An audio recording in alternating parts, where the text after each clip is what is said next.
Table 27.2 GDP growth in selected developing countries and regions, 1960 to 2004, average annual percentage change. Source, UNCTAD, 2006a, 46.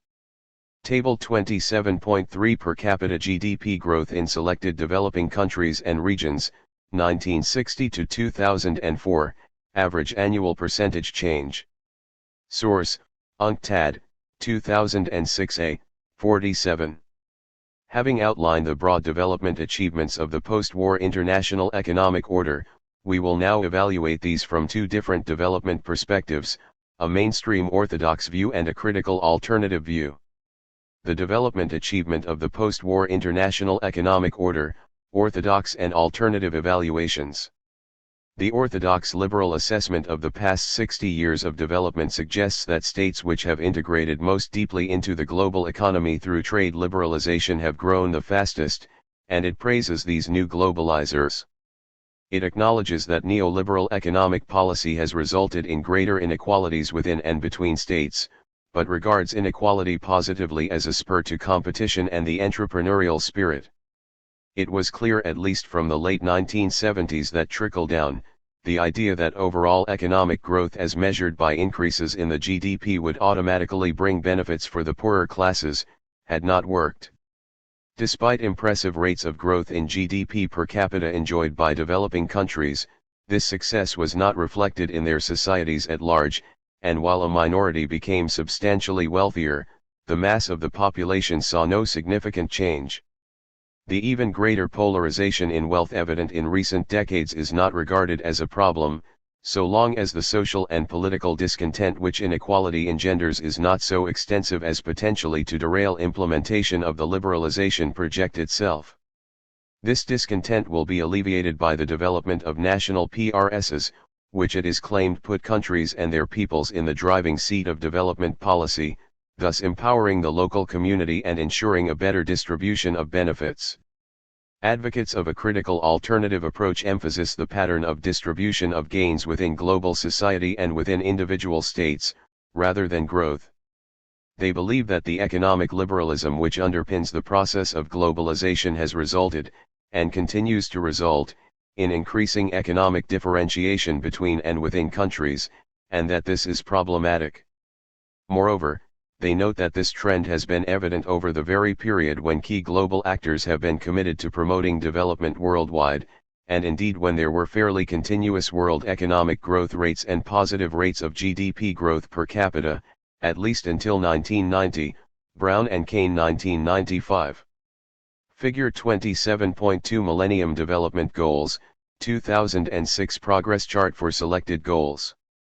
Source, adapted from http://millenniumindicators.un.org/UNSD/MDG/resources/static/products/progress2006/MDG Progress Chart 2006.pdf. The increasing gap between rich and poor was regarded as inevitable, and undesirable, by dependency theorists such as André Gunder Frank, 1967. Writing in the 1960s and 1970s, they stressed how the periphery, or Third World, was actively underdeveloped by activities which promoted the growth in wealth of the core Western countries, and of elites in the periphery, see Case Study 1. At the beginning of the 21st century, exponents of a critical alternative in contrast to their orthodox colleagues question the value of national PRSs, arguing that while a new focus on issues such as health and education is important, the more fundamental issue of discussion of possible links between Washington consensus policies and poverty creation is ignored. The orthodox and alternative evaluations are based on different values and they are measuring different things. Glenn Roberts' words are pertinent. GNP growth statistics might mean a good deal to an economist or to a Maharaja, but they do not tell us a thing about the quality of life in a third-world fishing village. Roberts 1984, 6. A critical alternative view of development. Since the early 1970s, there have been numerous efforts to stimulate debate about development and to highlight its contested nature. Critical alternative ideas have been put forward that we can synthesize into an alternative approach. These have originated with various NGOs, grassroots development organizations, individuals, UN organizations, and private foundations. Disparate social movements not directly related to the development agenda have contributed to the flourishing of the alternative viewpoints, for example, the women's movement, the peace movement, movements for democracy, and green movements, Thomas 2000. Noteworthy was the publication in 1975 by the Dag Hammarskjöld Foundation of What Now? Another Development? This alternative conception of development, see Ekins 1992-99, argued that the process of development should be need-oriented, material and non-material, endogenous, coming from within a society, self-reliant, in terms of human, natural, and cultural resources, ecologically sound, and based on structural transformations of economy, society, gender, power relations. Since then, various NGOs, such as the World Development Movement, have campaigned for a form of development that takes aspects of this alternative approach on board.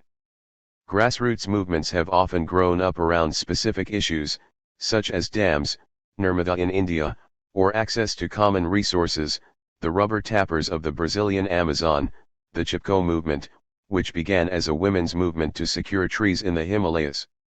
Such campaigns received a great impetus in the 1980s with the growth of the Green Movement worldwide. The two-year preparatory process before the UN Conference on Environment and Development, UNCED, in Rio, in June 1992, gave indigenous groups, women, children, and other previously voiceless groups a chance to express their views. This momentum has continued, and it has become the norm to hold alternative NGO forums, parallel to all major UN conferences. Also, the World Social Forum meets annually. Democracy, empowerment, and development. Democracy is at the heart of the alternative conception of development. Grassroots movements are playing an important role in challenging entrenched structures of power in formal democratic societies. In the face of increasing globalization, with the further erosion of local community control over daily life and the further extension of the power of the market and transnational corporations, people are standing up for their rights as they define them. They are making a case for local control and local empowerment as the heart of development. They are protecting what they identify as the immediate source of their survival: water, forest, and land. They are rejecting the dominant agenda of private and public, government-controlled, spheres and setting an alternative one. Examples include the Chiapas uprising in Mexico, and Indian peasant protests against foreign-owned seed factories. Protests at the annual meetings of the WTO, and also the IMF and World Bank, have become routine since the late 1990s, and are indicative of an increasingly widespread discontent with the process of globalization and with the distribution of its benefits. Such protests symbolize the struggle for substantive democracy which communities across the world are working for. In this context, development is about facilitating a community's participation and lead role in deciding what sort of development is appropriate for it. It is not about assuming the desirability of the Western model and its associated values. This alternative conception of development therefore values diversity above universality, and is based on a different conception of rights. The alternative declaration produced by the NGO Forum at the Copenhagen Summit enshrined principles of community participation, empowerment, equity, self-reliance, and sustainability. The role of women and youth was singled out. The declaration rejects the economic liberalism accepted by governments of North and South, seeing it as a path to aggravation rather than alleviation of the global social crisis. It called for the immediate cancellation of all debt, improved terms of trade, transparency and accountability of the IMF and World Bank, and the regulation of multinationals. An alternative view of democracy was central to its conception of development. Similar ideas emanated from the parallel NGO forums, which accompanied all the UN global conferences in the 1990s. For some commentators, national PRSs offer the opportunity, albeit as yet unrealized, for greater community participation in development policy making in the South. If all parties operate in the spirit which was intended, the PRS process could enhance representation and voice for states and peoples in the South, and it offers the best hope available for expanding national ownership of economic policy. Now that we have looked at the critical alternative view of development, we will look at the way in which the orthodox view has attempted to respond to the criticisms of the alternative view. The orthodoxy incorporates criticisms. In the mainstream debate, the focus has shifted from growth to sustainable development. The concept was championed in the late 1980s by the influential Brundtland Commission, officially entitled the World Commission on Environment and Development, see Brundtland et al. 1987, and supported in the 1990s by a series of UN global conferences. Central to the concept of sustainable development is the idea that the pursuit of development by the present generation should not be at the expense of future generations. In other words, it stressed intergenerational equity as well as intragenerational equity. The importance of maintaining the environmental resource base was highlighted, and with this comes the idea that there are natural limits to growth. The Brundtland report made clear, however, that further growth was essential, but it needed to be made environment-friendly. The report did not address the belief, widespread among a sector of the NGO community, that the emphasis on growth had caused the environmental crisis in the first place. The World Bank accepted the concerns of the report to some degree.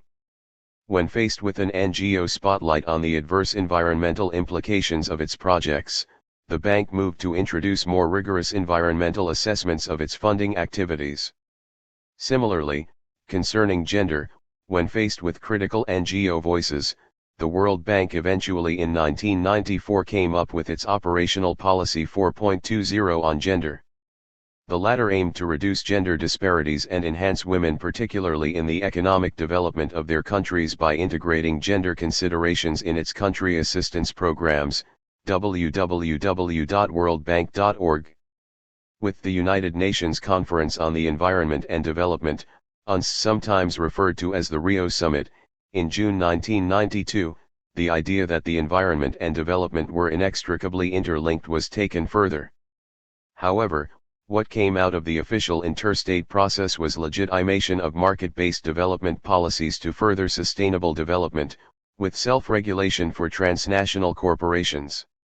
Official output from Rio, such as Agenda 21, however, recognized the huge importance of the sub-state level for addressing sustainability issues, and supported the involvement of marginalized groups.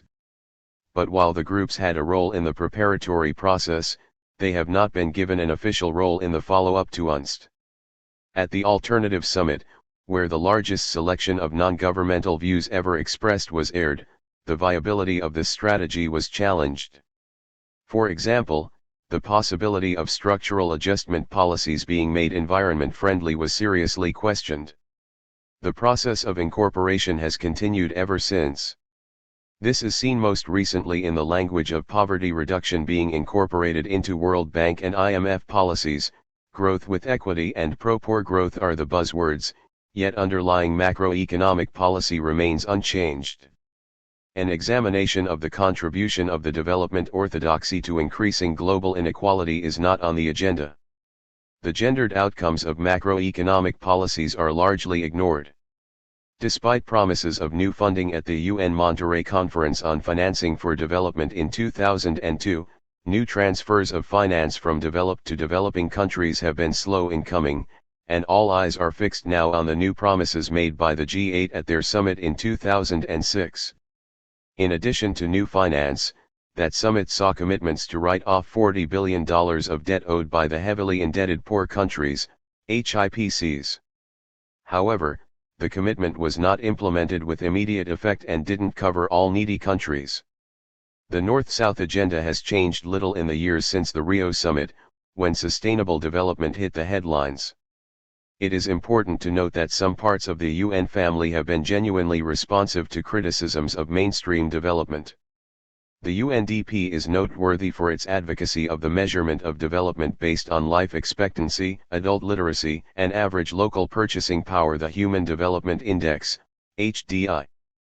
The HDI results in a very different assessment of countries' achievements than does the traditional measurement of development based on per capita GDP, Thomas et al. 1994, 22.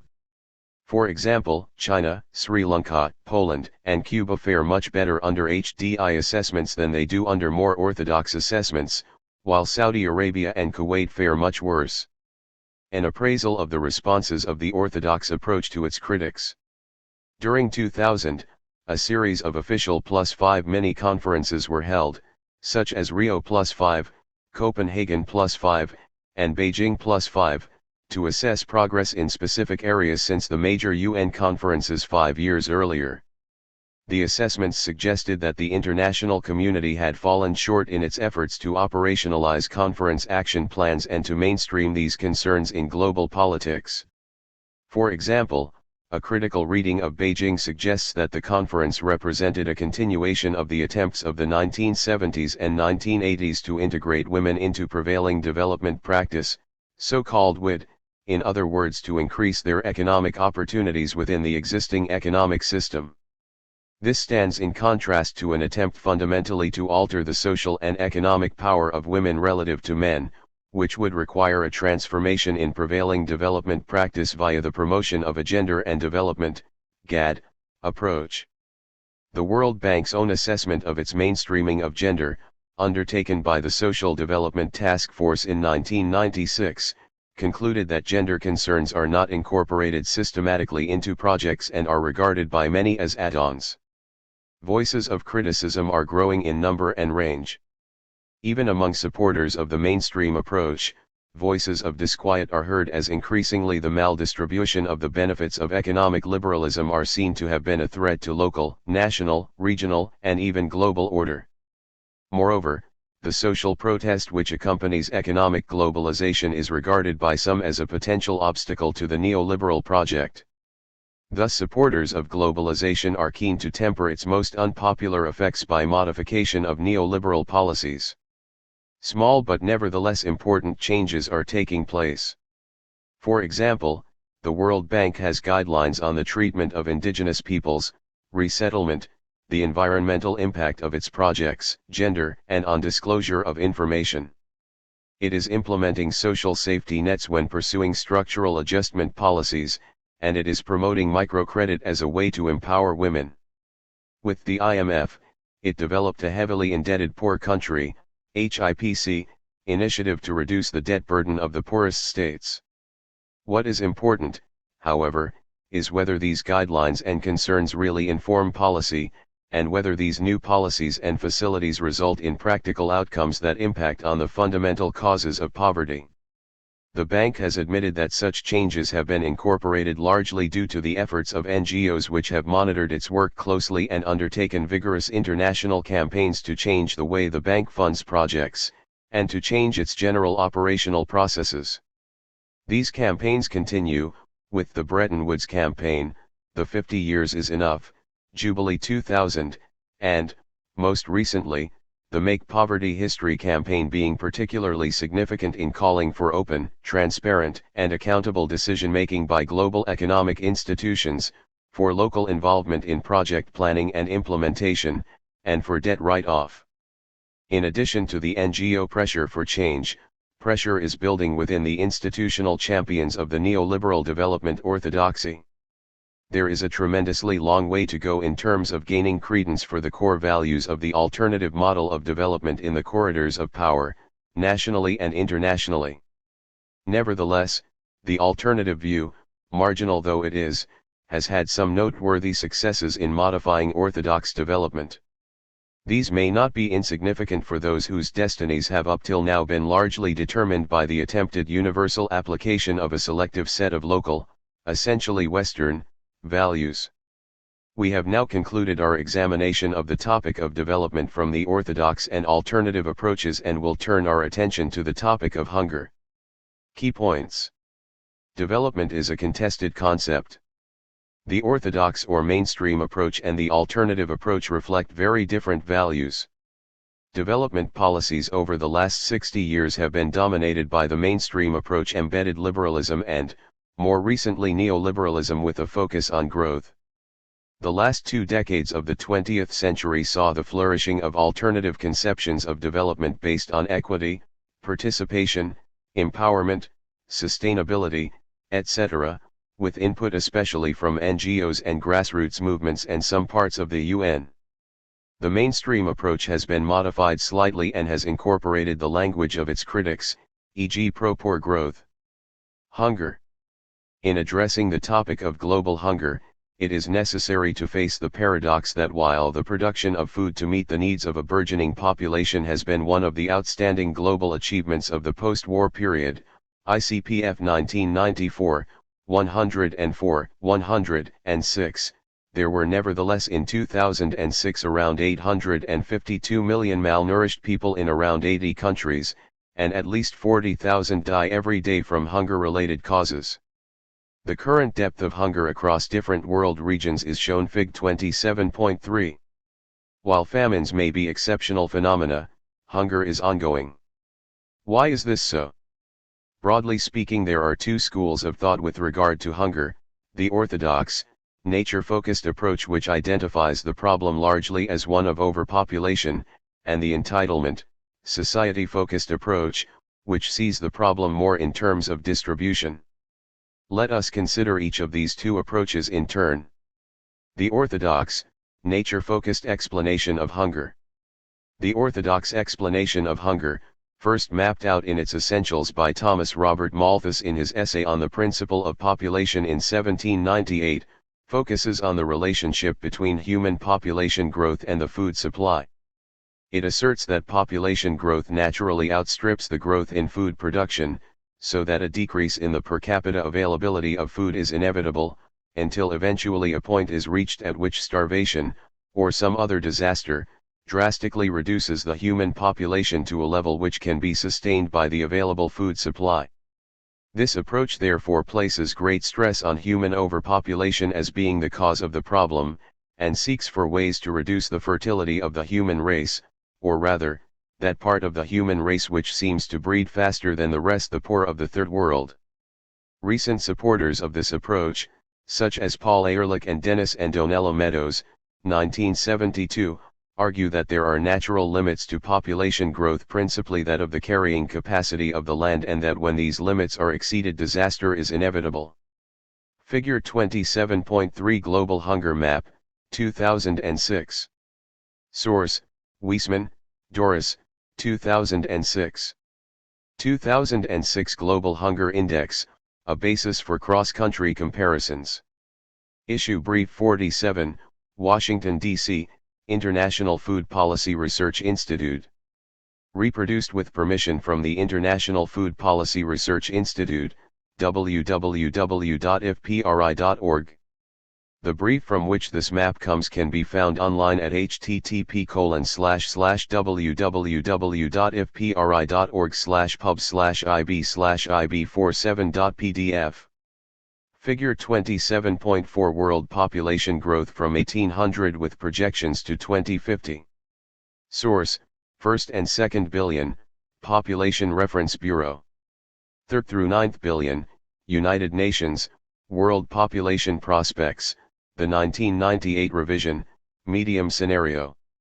See www.prb.org, last accessed June 25, 2007. The available data on the growth of the global human population indicate that it has quintupled since the early 1800s, and is expected to grow from 6 billion in 1999 to 10 billion in 2050. Over 50% of this increase is expected to occur in 7 countries: Bangladesh, Brazil, China, India, Indonesia, Nigeria, and Pakistan. Figure 27.4 provides data on world population growth from 1800, with projections through to 2050, and shows that the rate of world population growth is set to increase over the coming decades. Figure 27.5 focuses on the most populous countries, almost all of which are located in the Third World, and only 11 of them account for over half of the world's population. It is figures such as these that have convinced many adherents of the orthodox approach to hunger that it is essential that Third World countries adhere to strict family planning policies which one way or another limit their population growth rates. Indeed, In the case of the World Bank, most women-related efforts until very recently were in the area of family planning. The entitlement, society-focused explanation of hunger. Critics of the orthodox approach to hunger and its associated implications argue that it is too simplistic in its analysis and ignores the vital factor of food distribution. They point out that it fails to account for the paradox we observed at the beginning of this discussion on hunger, that despite the enormous increase in food production per capita that has occurred over the post-war period, largely due to the development of high-yielding seeds and industrial agricultural techniques, little impact has been made on the huge numbers of people in the world who experience chronic hunger. For example, the UN Food and Agriculture Organization, FAO, estimates that although there is enough grain alone to provide everyone in the world with 3,600 calories a day, i.e. 1,200 more than the UN's recommended minimum daily intake, there are still over 800 million hungry people. Furthermore, critics note that the Third World, where the majority of malnourished people are found, produces much of the world's food, while those who consume most of it are located in the Western world. Meat consumption tends to rise with household wealth, and a third of the world's grain is used to fatten animals. A worrying recent trend is the use of corn produced in the USA to produce green fuel, thus reducing what is available to feed the hungry overseas. Such evidence leads opponents of the orthodox approach to argue that we need to look much more closely at the social, political, and economic factors that determine how food is distributed and why access to food is achieved by some and denied to others. Figure 27.5 Most populous countries, 2003, with projections to 2050. Source, www.prb.org, last accessed June 25, 2007. A convincing alternative to the orthodox explanation of hunger was set forward in Amartya Sen's pioneering book, Poverty and Famines, an essay on entitlement and deprivation, which was first published in 1981. From the results of his empirical research work on the causes of famines, Sen concluded that hunger is due to people not having enough to eat, rather than there not being enough to eat. He discovered that famines have frequently occurred when there has been no significant reduction in the level of per capita food availability and, furthermore, that some famines have occurred during years of peak food availability. For example, the Bangladesh famine of 1974 occurred in a year of peak food availability, yet because floods wiped out the normal employment opportunities of rural laborers, the latter were left with no money to purchase the food which was readily available, and many of them starved. Therefore, what determines whether a person starves or eats is not so much the amount of food available to them, but whether or not they can establish an entitlement to that food. For example, if there is plenty of food available in the shops, but a family does not have the money to purchase that food, and does not have the means of growing their own food, then they are likely to starve. The key issue is not therefore per capita food availability, but the distribution of food as determined by the ability of people to establish entitlements to food. With the globalization of the market, and the associated curtailing of subsistence agriculture, the predominant method of establishing an entitlement to food has become that of the exercise of purchasing power, and consequently it is those without purchasing power who will go hungry amid a world of plenty. Sen 1981, 1983. Sen's focus on entitlement enables him to identify two groups who are particularly at risk of losing their access to food: landless rural laborers such as in South Asia and Latin America and pastoralists such as in sub-Saharan Africa. The landless rural laborers are especially at risk because no arrangements are in place to protect their access to food. In the traditional peasant economy there is some security of land ownership, and therefore rural laborers have the possibility of growing their own food. However, this possibility is lost in the early stages of the transition to capitalist agriculture, when the laborers are obliged to sell their land and join the wage-based economy. Unlike in the developed countries of the West, no social security arrangements are in place to ensure that their access to food is maintained. In this context, it is important to note that the IMF/World Bank austerity policies of the 1980s ensured that any little welfare arrangements that were previously enjoyed by vulnerable groups in developing countries were largely removed, and therefore these policies directly contributed to a higher risk of hunger in the Third World. Building upon the work of Sen, the researcher Susan George in The Hunger Machine, Bennett and George 1987, 1-10, details how different groups of people experience unequal levels of access to food. She identifies 6 factors which are important in determining who goes hungry. 1. The North-South divide between developed and developing countries. 2. National policies on how wealth is shared. 3. The rural-urban bias. 4. Social class. 5. Gender, and 6. Age. In addition, one could add to the list 2 other very important, and often neglected, factors determining hunger: that of race and disability. Consequently, people are more likely to experience hunger if they are disabled rather than able-bodied, black rather than white, a child rather than an adult, poor rather than wealthy, a rural dweller rather than a town dweller, and an inhabitant of a developing country rather than a developed country. Globalization and hunger. It is possible to explain the contemporary occurrence of hunger by reference to the process of globalization. Globalization means that events occurring in one part of the globe can affect, and be affected by, events occurring in other, distant parts of the globe. Often, as individuals, we remain unaware of our role in this process and its ramifications. When we drink a cup of tea or coffee, or eat imported fruit and vegetables, in the developed countries, we tend not to reflect on the changes experienced at the site of production of these cash crops in the developing world. However, it is possible to look at the effect of the establishment of a global, as opposed to a local, national, or regional system of food production. This has been done by David Goodman and Michael Redcliffe in their book, Refashioning Nature, Food, Ecology, and Culture, 1991. And the closing part of this discussion on hunger is largely based on their findings. Since 1945, a global food regime has been established, and as we enter the 21st century we are witnessing an increasingly global organization of food provision and of access to food, with transnational corporations playing the major role. This has been based on the incorporation of local systems of food production into a global system of food production. In other words, local subsistence producers, who traditionally have produced to meet the needs of their family and community, may now be involved in cash crop production for a distant market. Alternatively, they may have left the land and become involved in the process of industrialization. The most important actor in the development and expansion of this global food regime has been the USA, which, at the end of the Second World War, was producing large food surpluses. These surpluses became cheap food exports and initially were welcomed by the war-ravaged countries of Europe.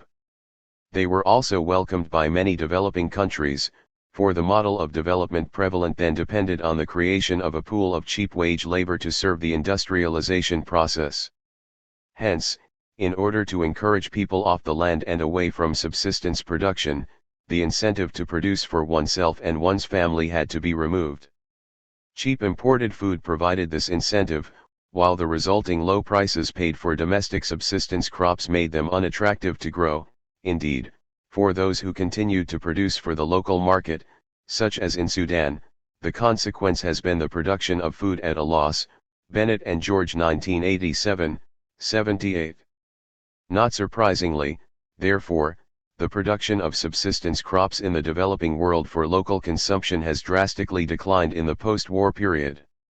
The post-war, US-dominated, global food regime has therefore had a number of unforeseen consequences.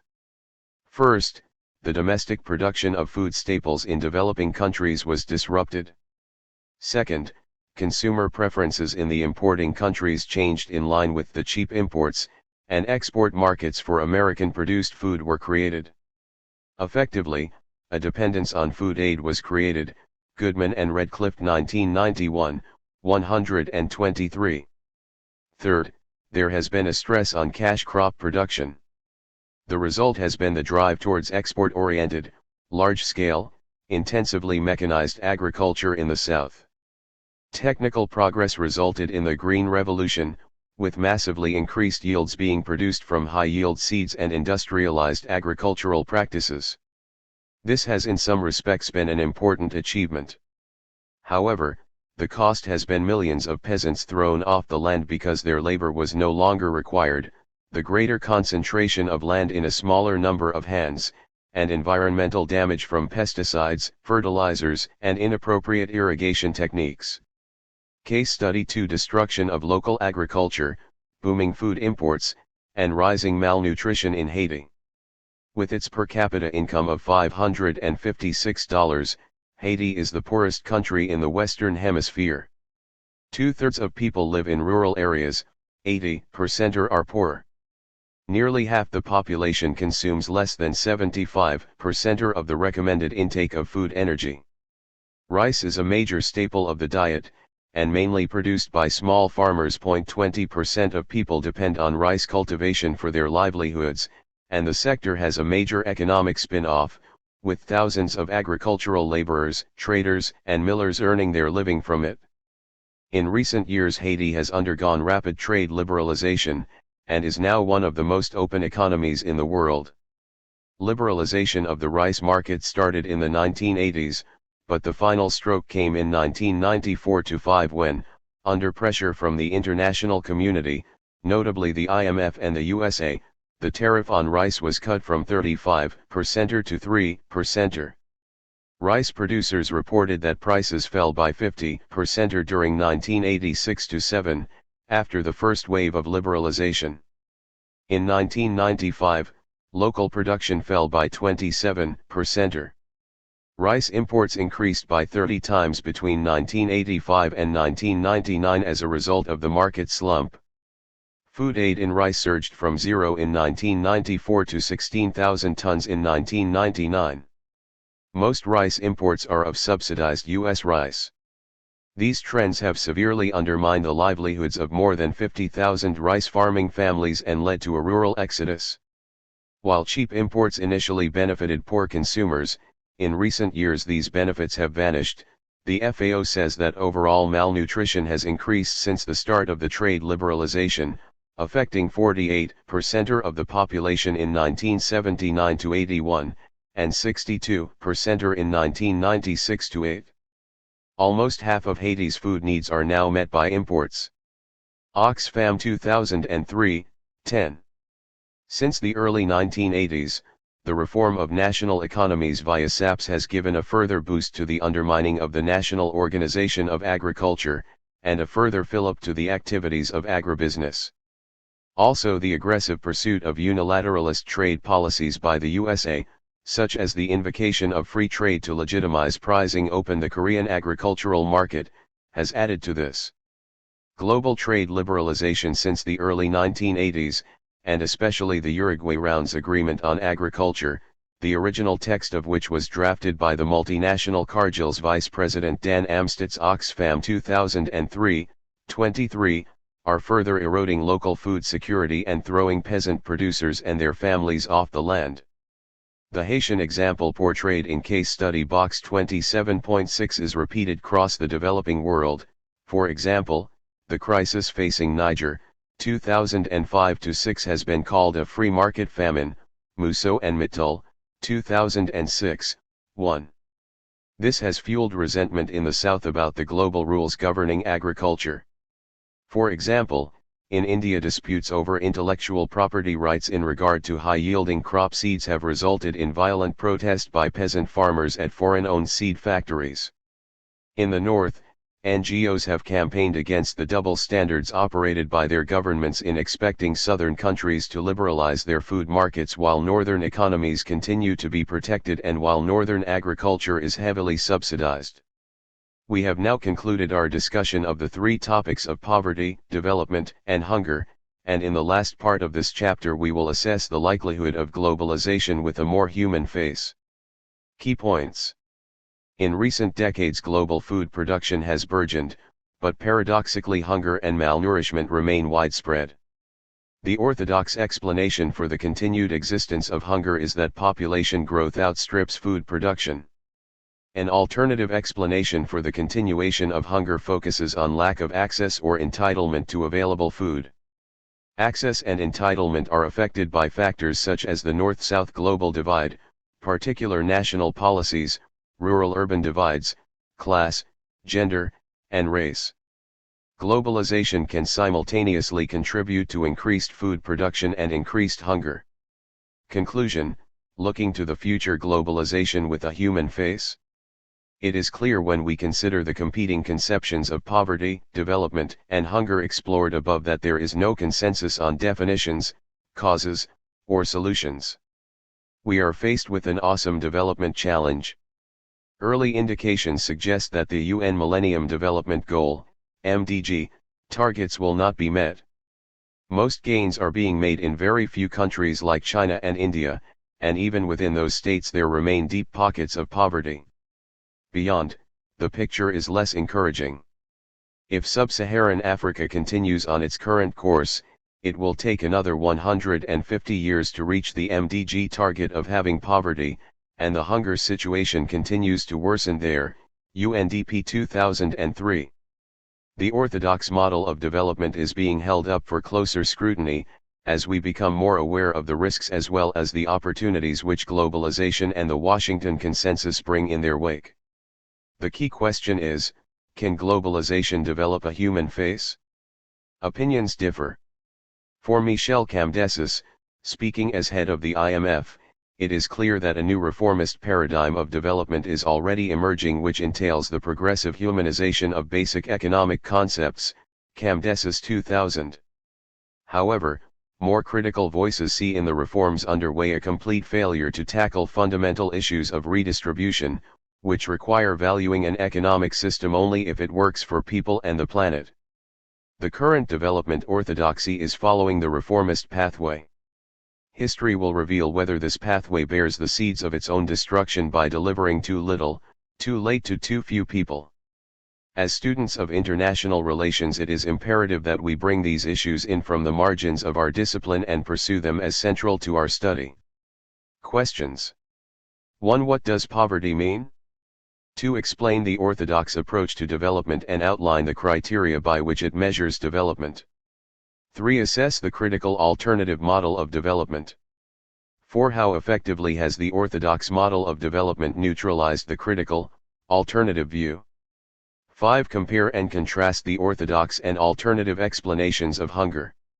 6. What are the pros and cons of the global food regime established since the Second World War? 7. Account for the increasing gap between rich and poor states and people after 50 years of official development policies. 8. Critically explore the gendered nature of poverty. 9. Is the recent World Bank focus on poverty reduction evidence of a change of direction by the bank? 10. Which development pathway, the reformist or the alternative, do you regard as the more likely to contribute to global peace in the 21st century? 11. Are national poverty reduction strategies contributing to national ownership of development policies in the Third World? 12. Why has the discipline of international relations been slow to engage with issues of poverty and development? Guide to further reading. General Adams, N.B. 1993, Worlds Apart, The North-South Divide and the International System, London, Z. Presents a broad economic and political history of the North-South Divide, and focuses on the role of the international economic system. This book provides an effective introduction to the politics of North-South economic relations over the past half-century. Keeley, R. 2006, The New Political Economy of Development, Globalization, Imperialism, and Hegemony, Basingstoke, Palgrave Macmillan. An important new text which examines development in a historic and political economic context. This is a book for ambitious students who want to take their understanding of development to a deeper level. Rapley, J. 1996, Understanding Development, Boulder, Colonel, Lynn Renner. Analyzes the theory and practice of development in the Third World since the Second World War in a straightforward, succinct manner. It provides the reader with a firm grasp of changing development policies at the international level and their take-up over time in different states. Thomas, c. 2000, Global Governance, Development and Human Security, London, Pluto.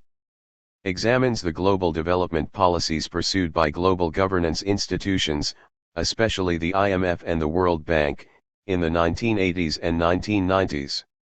It assesses the impact of these policies on human security, and analyzes different paths towards the achievement of human security for the 21st century. Development. Ranima, M., with Bhatri, V. eds. 1997, The Post-Development Reader, Dhaka, University Press, and London, Z. Challenges the reader to think critically about the nature of development and assumptions about meanings. This is an extremely stimulating interdisciplinary reader. Hunger. Dries, J., Sen, A., Hussein, A. eds. 1995, The Political Economy of Hunger, Oxford, Clarendon Press. An excellent collection on the political economy of hunger. Sen, A. 1981, Poverty and Famines, Oxford, Clarendon Press. Provides a groundbreaking analysis of the causes of hunger which incorporates detailed studies of a number of famines and convincingly challenges the orthodox view of the causes of hunger. Weisman, D. 2006, Global Hunger Index 2006, A Basis for Cross-Country Comparisons, Issue Brief 47, Washington, D.C., International Food Policy Research Institute.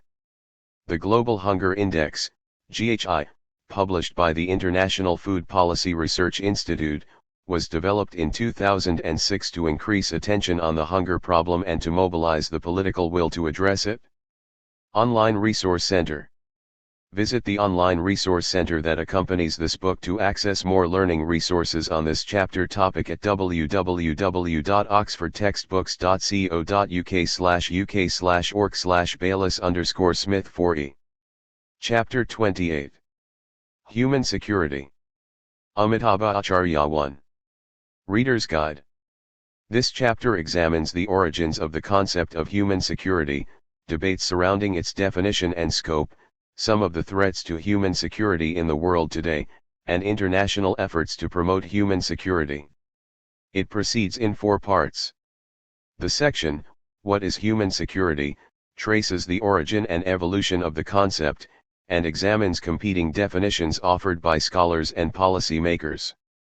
The next section reviews debates and controversies about human security, especially over the analytic and policy relevance of the notion, and the broad and narrow meanings of the concept, freedom from fear versus freedom from want.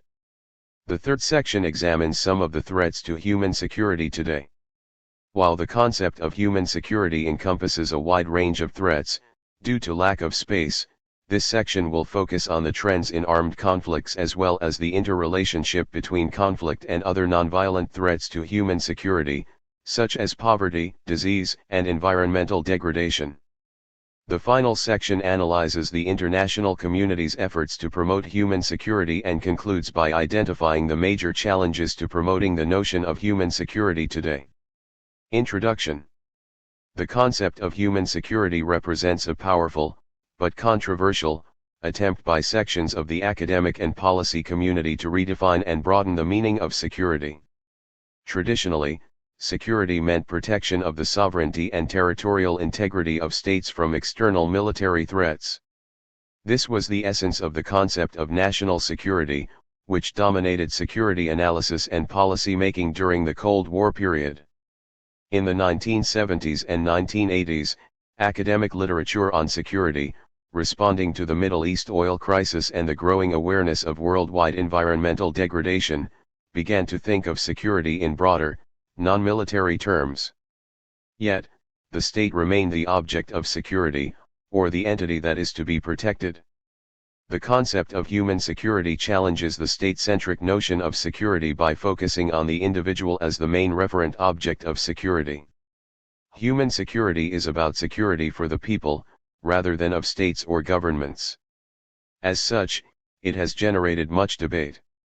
Critics wonder whether such an approach would widen the boundaries of security studies too much, and whether securitizing the individual is the best way to address the challenges facing the international community from the forces of globalization. On the other side, advocates of human security find the concept to be an important step forward in highlighting the dangers to human safety and survival posed by poverty, disease, environmental stress, human rights abuses, as well as armed conflict. These disagreements notwithstanding, the concept of human security captures a growing realization that, in an era of rapid globalization, security must encompass a broader range of concerns and challenges than simply defending the state from external military attack. What is human security? The origin of the concept of human security can be traced to the publication of the Human Development Report of 1994, issued by the United Nations Development Programme, UNDP 1994. The report defined the scope of human security to include 7 areas. Economic security and assured basic income for individuals, usually from productive and remunerative work, or, in the last resort, from some publicly financed safety net. Food security, ensuring that all people at all times have both physical and economic access to basic food. Health security, guaranteeing a minimum protection from diseases and unhealthy lifestyles. Environmental security, protecting people from the short and long-term ravages of nature, man-made threats in nature, and deterioration of the natural environment. Personal security, protecting people from physical violence, whether from the state or external states, from violent individuals and sub-state factors, from domestic abuse, and from predatory adults. Community security, protecting people from the loss of traditional relationships and values, and from sectarian and ethnic violence. Political security, ensuring that people live in a society that honors their basic human rights and ensuring the freedom of individuals and groups from government attempts to exercise control over ideas and information. Unlike many other efforts to redefine security where political scientists played a major role, human security was the handiwork of a group of development economists, such as the late Pakistani economist Mahabub-ul Haq, who conceptualized the UNDP's Human Development Report. They were increasingly dissatisfied with the orthodox notion of development, which viewed it as a function of economic growth. Instead, they proposed a concept of human development which focuses on building human capabilities to confront and overcome poverty, illiteracy, diseases, discrimination, restrictions on political freedom, and the threat of violent conflict.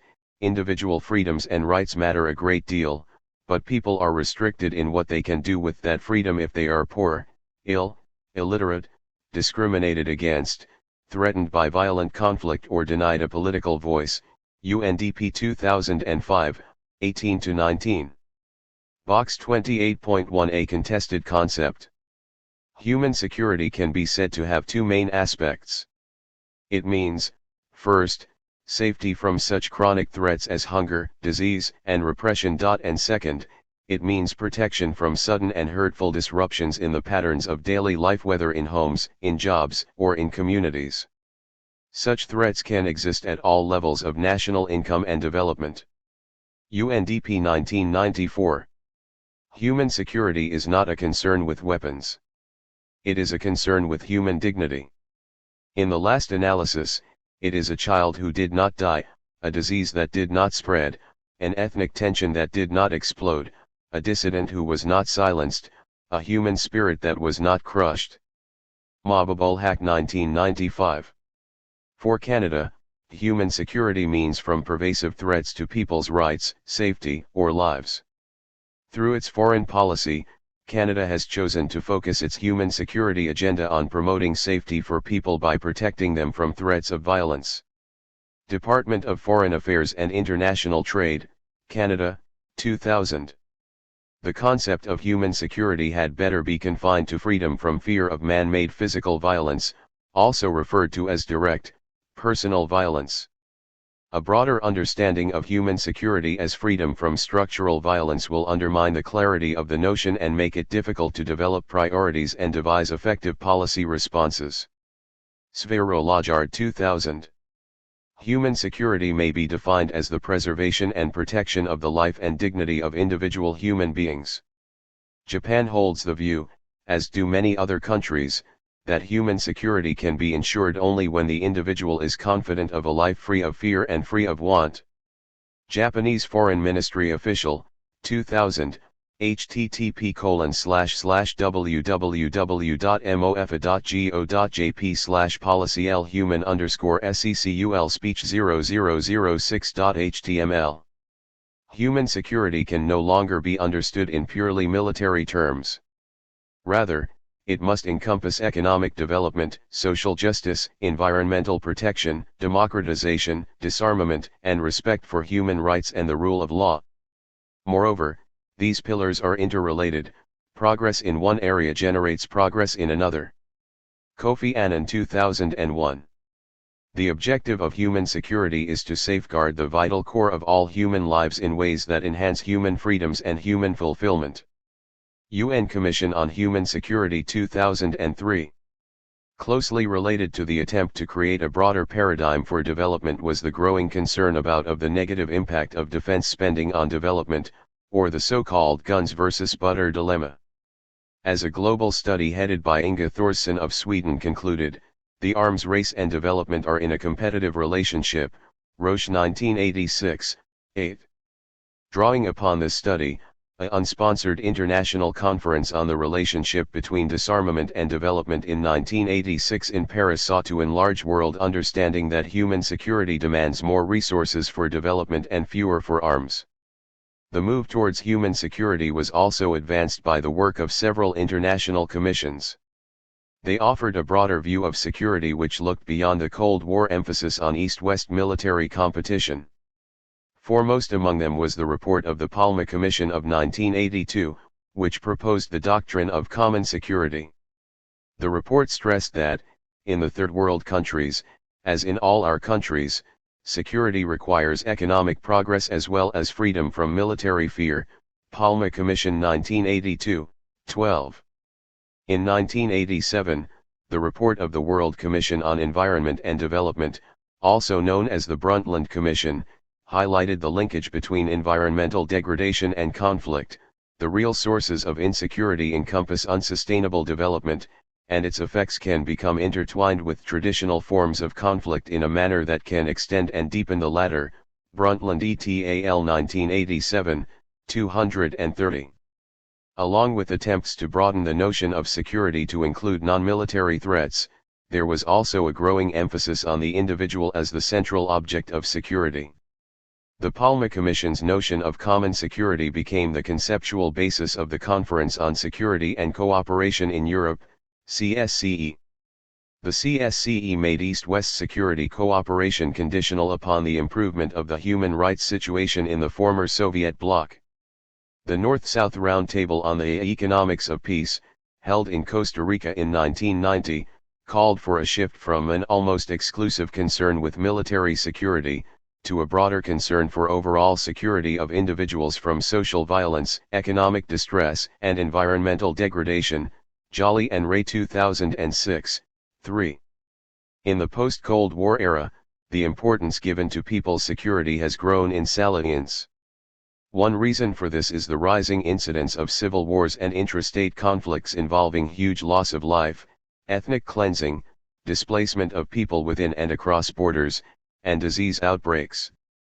Traditional national security approaches have not been sufficiently sensitive towards conflicts that arise over cultural, ethnic, and religious differences, as happened in Eastern Europe, Africa, and Central Asia in the post-Cold War era, Toe and Trude 2000. Another reason is the spread of democratization and the post-Cold War emphasis on human rights and humanitarian intervention. The latter involves the principle that the international community is justified in intervening in the internal affairs of states accused of gross violation of human rights.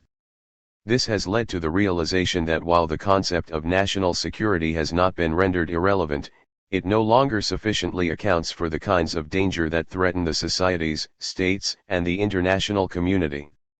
The notion of human security has also been brought to the fore by the crises induced by accelerating globalization.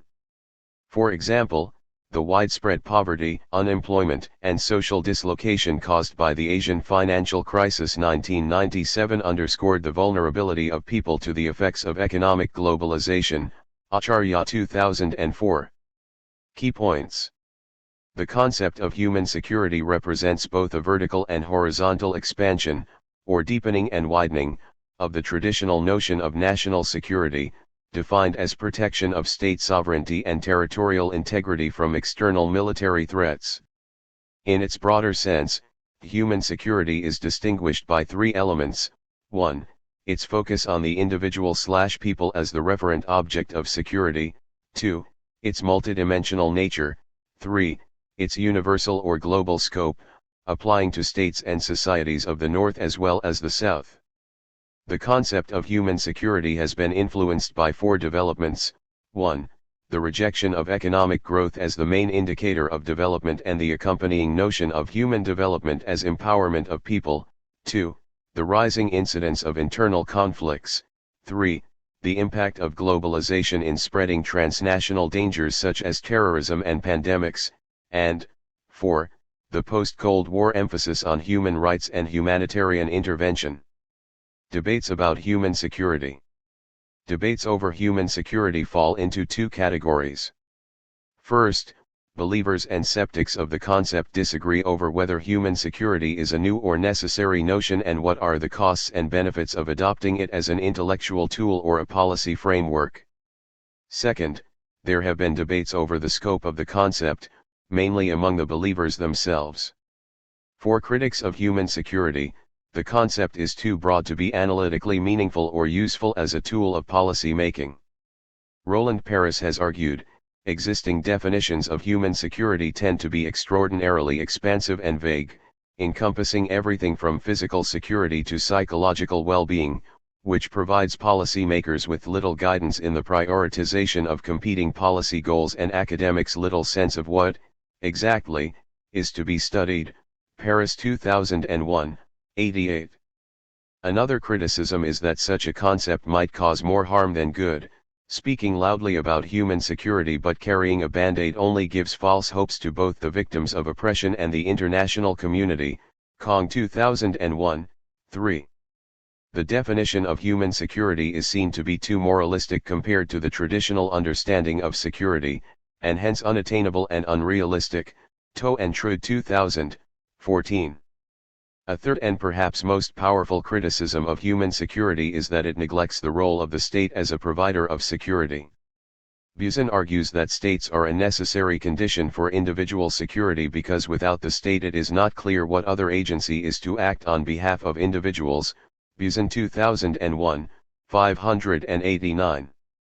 This criticism has been echoed by others, especially scholars with a realist orientation. Advocates of human security have never totally discounted the importance of the state as a guarantor of human security. As the report of the Commission on Human Security, UN Commission on Human Security 2003, acknowledges, human security complements state security. Nor do they claim that human and traditional security concerns are always antithetical. Weak states are often incapable of protecting the safety and dignity of their citizens. But whether traditional state security and human security conflict with each other depends very much on the nature of the regime that presides over the state. In many countries, human security as security for the people can and does get threatened by the actions of their own governments. Hence, while the state remains the fundamental purveyor of security, it often fails to fulfill its security obligations and at times has even become a source of threat to its own people. Mac 2004, 366. At the very least, from a human security perspective, the state cannot be regarded as the sole source of protection for the individuals. Mac 2004, 366. Table 28.12 Conceptions of Human Security. Another major debate about human security has occurred over the scope of the concept, whether it should be primarily about freedom from fear or freedom from want. The former view, initially articulated by the former Canadian External Affairs Minister, Lloyd Axworthy, focuses on reducing the human costs of violent conflicts through measures such as a ban on landmines, using women and children in armed conflict, child soldiers, child labor, and small arms proliferation, the formation of an international criminal court, and promulgating human rights and international humanitarian law. Department of Foreign Affairs and International Trade, Canada, 1999, The Ottawa Citizen, May 28, 1998, A18. From this perspective, the UN Charter, the Universal Declaration of Human Rights, and the Geneva Conventions are the core elements of the doctrine of human security. The latter view, advocated by Japan, Director General of the Foreign Ministry of Japan 2000, is closer to the original UNDP formulation. It stresses the ability of individuals and societies to be free from a broad range of non-military threats, such as poverty, disease, and environmental degradation, see Table 28.1. But the differences between the two conceptions of human security can be overstated, since both regard the individual as the referent object of security, and both acknowledge the role of globalization and the changing nature of armed conflict in creating new threats to human security. Moreover, both perspectives stress safety from violence as a key objective of human security, and both call for a rethinking of state sovereignty as a necessary part of promoting human security. Huber 2004, 351. There is considerable overlap between the two conceptions. Development is a necessary condition for human security, just as security is a necessary condition for human development.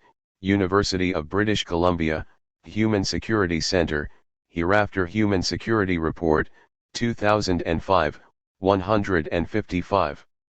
Seeking freedom from fear without addressing freedom from want would amount to addressing symptoms without the cause. As the following section shows, while the deaths caused by armed conflicts have declined, other challenges to the safety and well-being of the individual have remained, and in some cases escalated. Key points. The concept of human security has been criticized, 1. For being too broad to be analytically meaningful or to serve as the basis for policy making, 2. For creating false expectations about assistance to victims of violence which the international community cannot deliver, and 3. For ignoring the role of the state in providing security to the people. Even among its advocates, differences exist as to whether human security is about freedom from fear or freedom from want. The former stresses protecting people from violent conflicts through measures such as a ban on landmines and child soldiers. For the latter, human security is a broader notion involving the reduction of threats to the well-being of people, such as poverty and disease. Ultimately, however, both sides agree that human security is about security of the individuals rather than states, and that protecting people requires going beyond traditional principles of state sovereignty. Dimensions of human security. A pioneering report released by the Human Security Center at the University of British Columbia, 2005, points to several significant trends in armed conflicts around the world. See box 28.2 for some of the report's main findings. What explains the downward trend in armed conflicts around the world?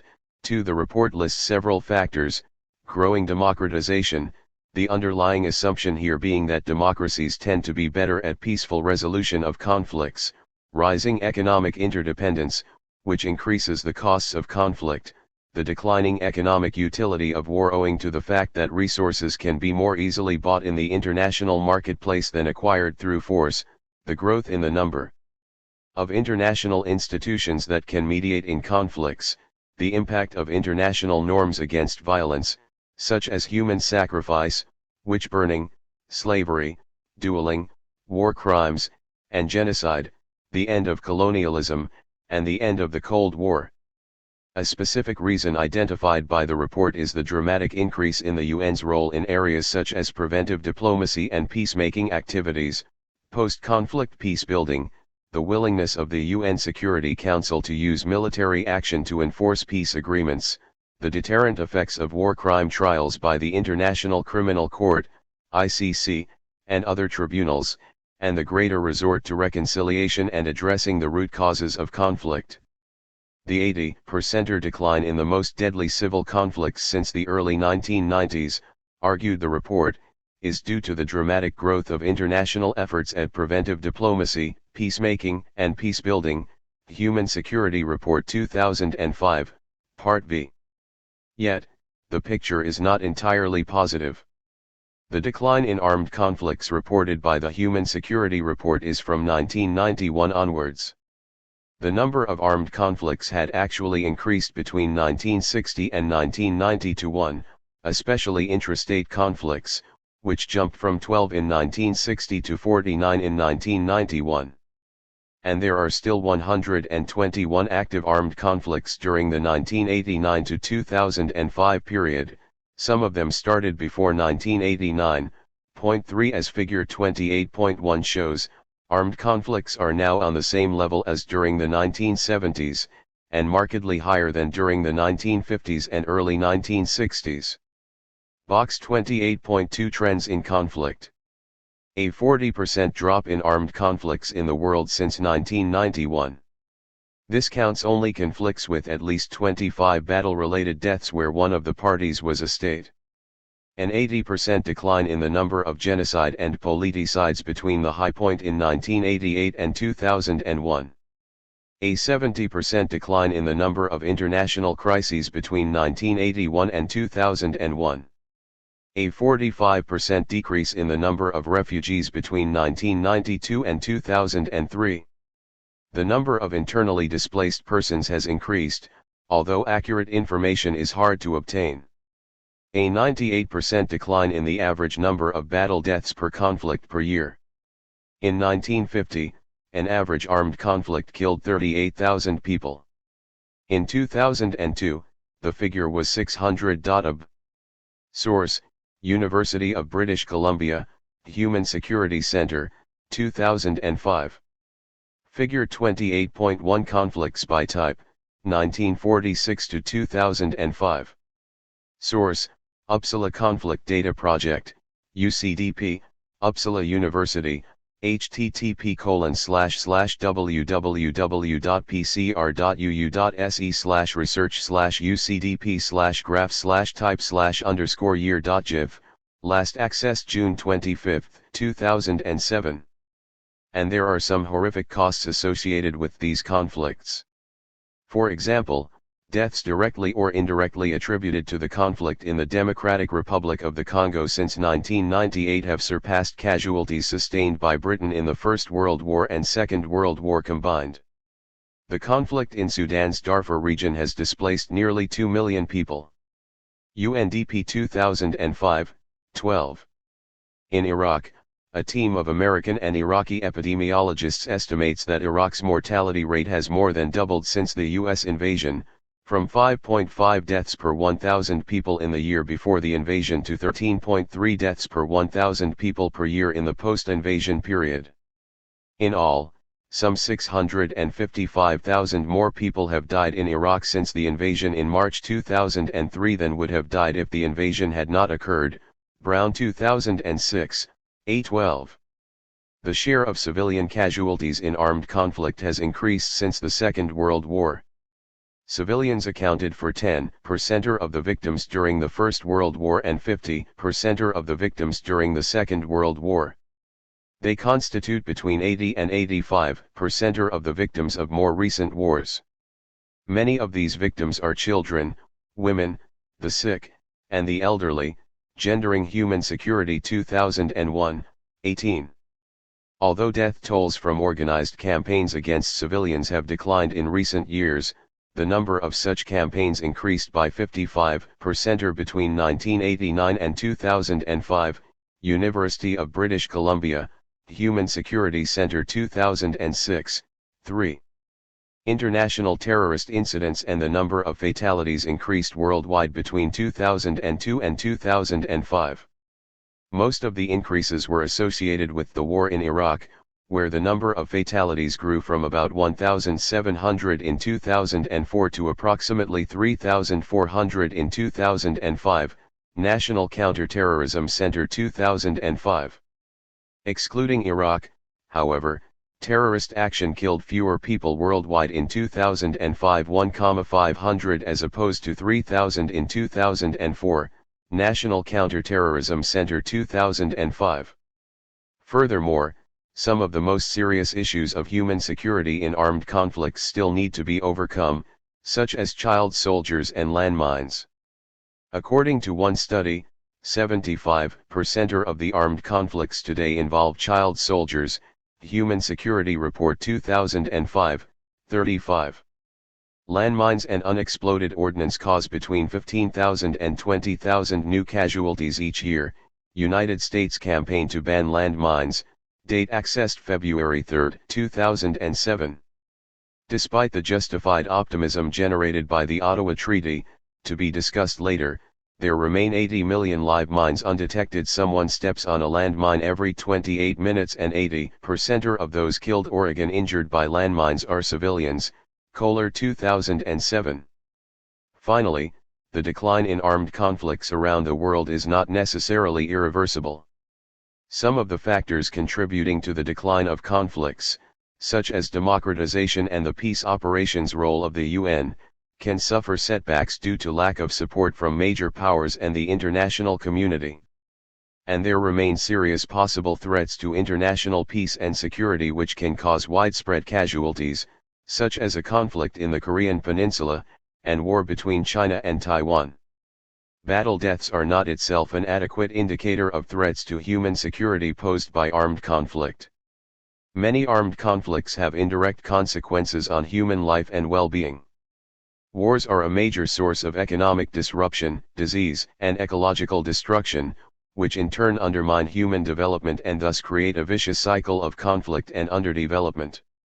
As the Human Development Report, UNDP 2005-12, puts it, conflict undermines nutrition and public health, destroys education systems, devastates livelihoods, and retards prospects for economic growth.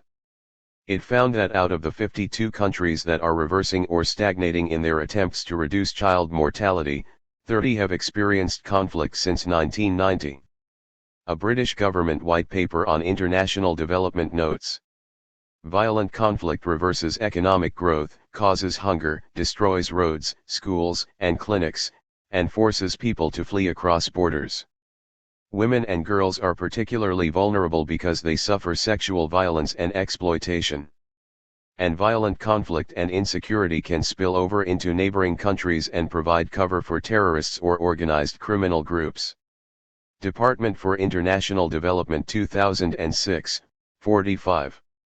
Wars also damage the environment, as happened with the U.S. use of Agent Orange defoliant during the Vietnam War or Saddam Hussein's burning of Kuwaiti oil wells in the 1990-1 Gulf War, leading to massive air and land pollution.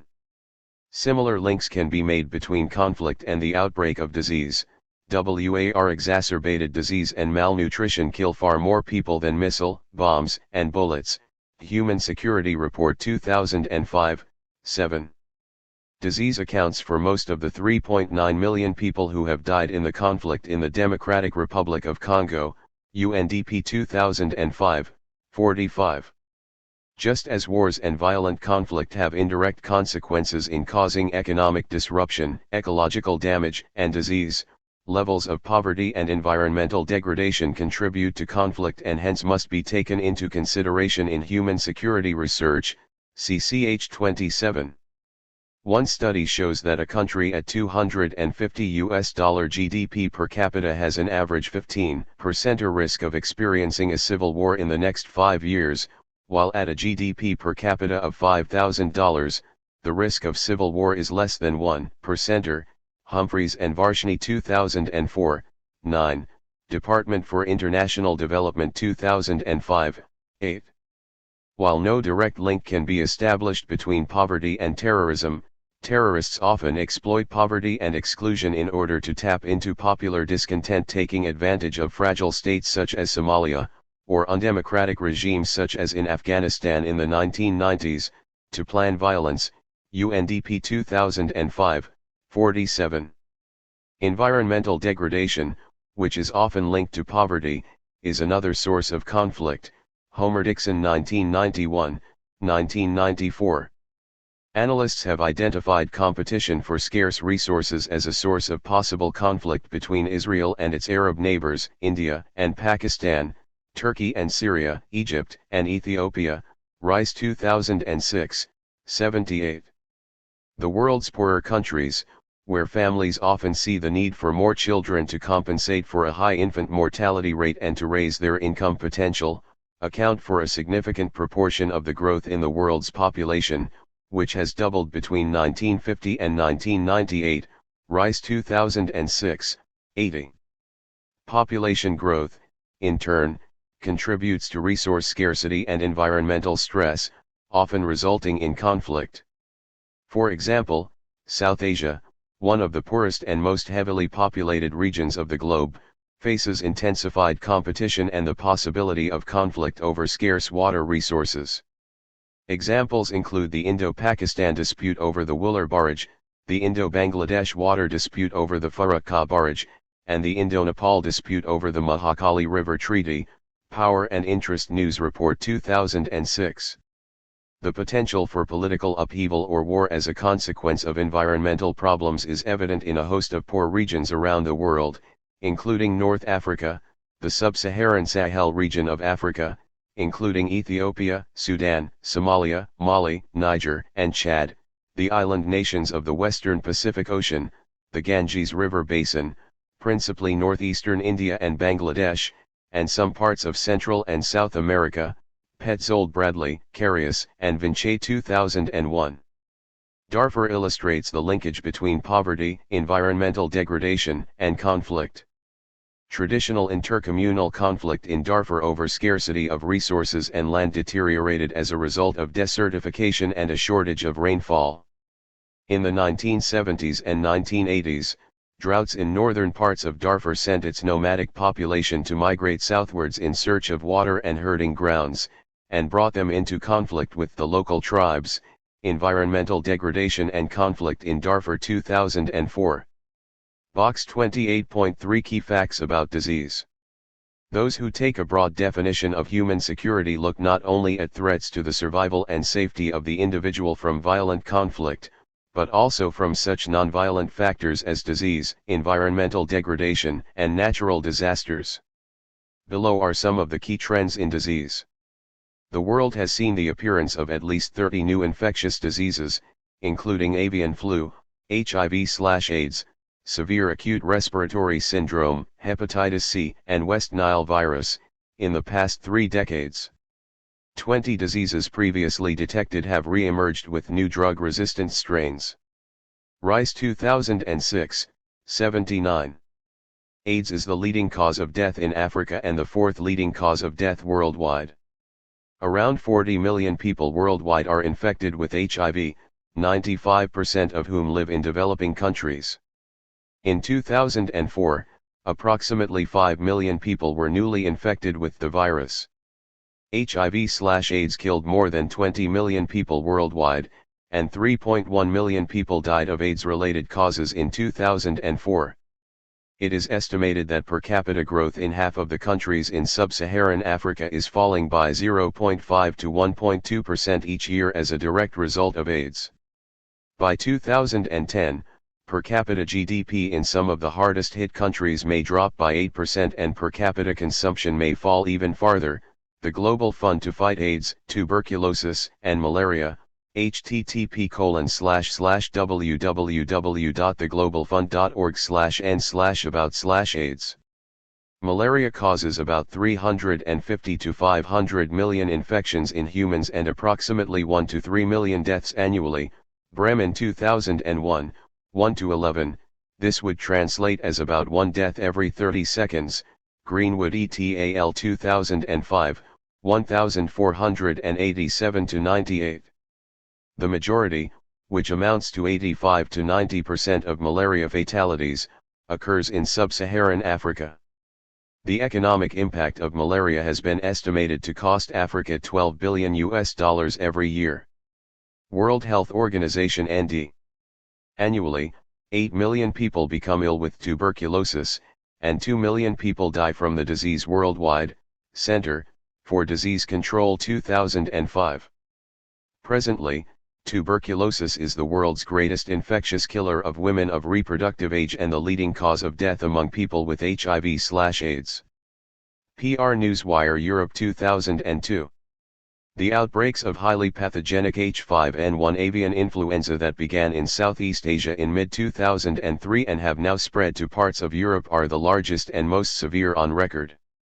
To date, 9 Asian countries have reported outbreaks, listed in order of reporting: the Republic of Korea, Vietnam, Japan, Thailand, Cambodia, the Lao People's Democratic Republic, Indonesia, China, and Malaysia.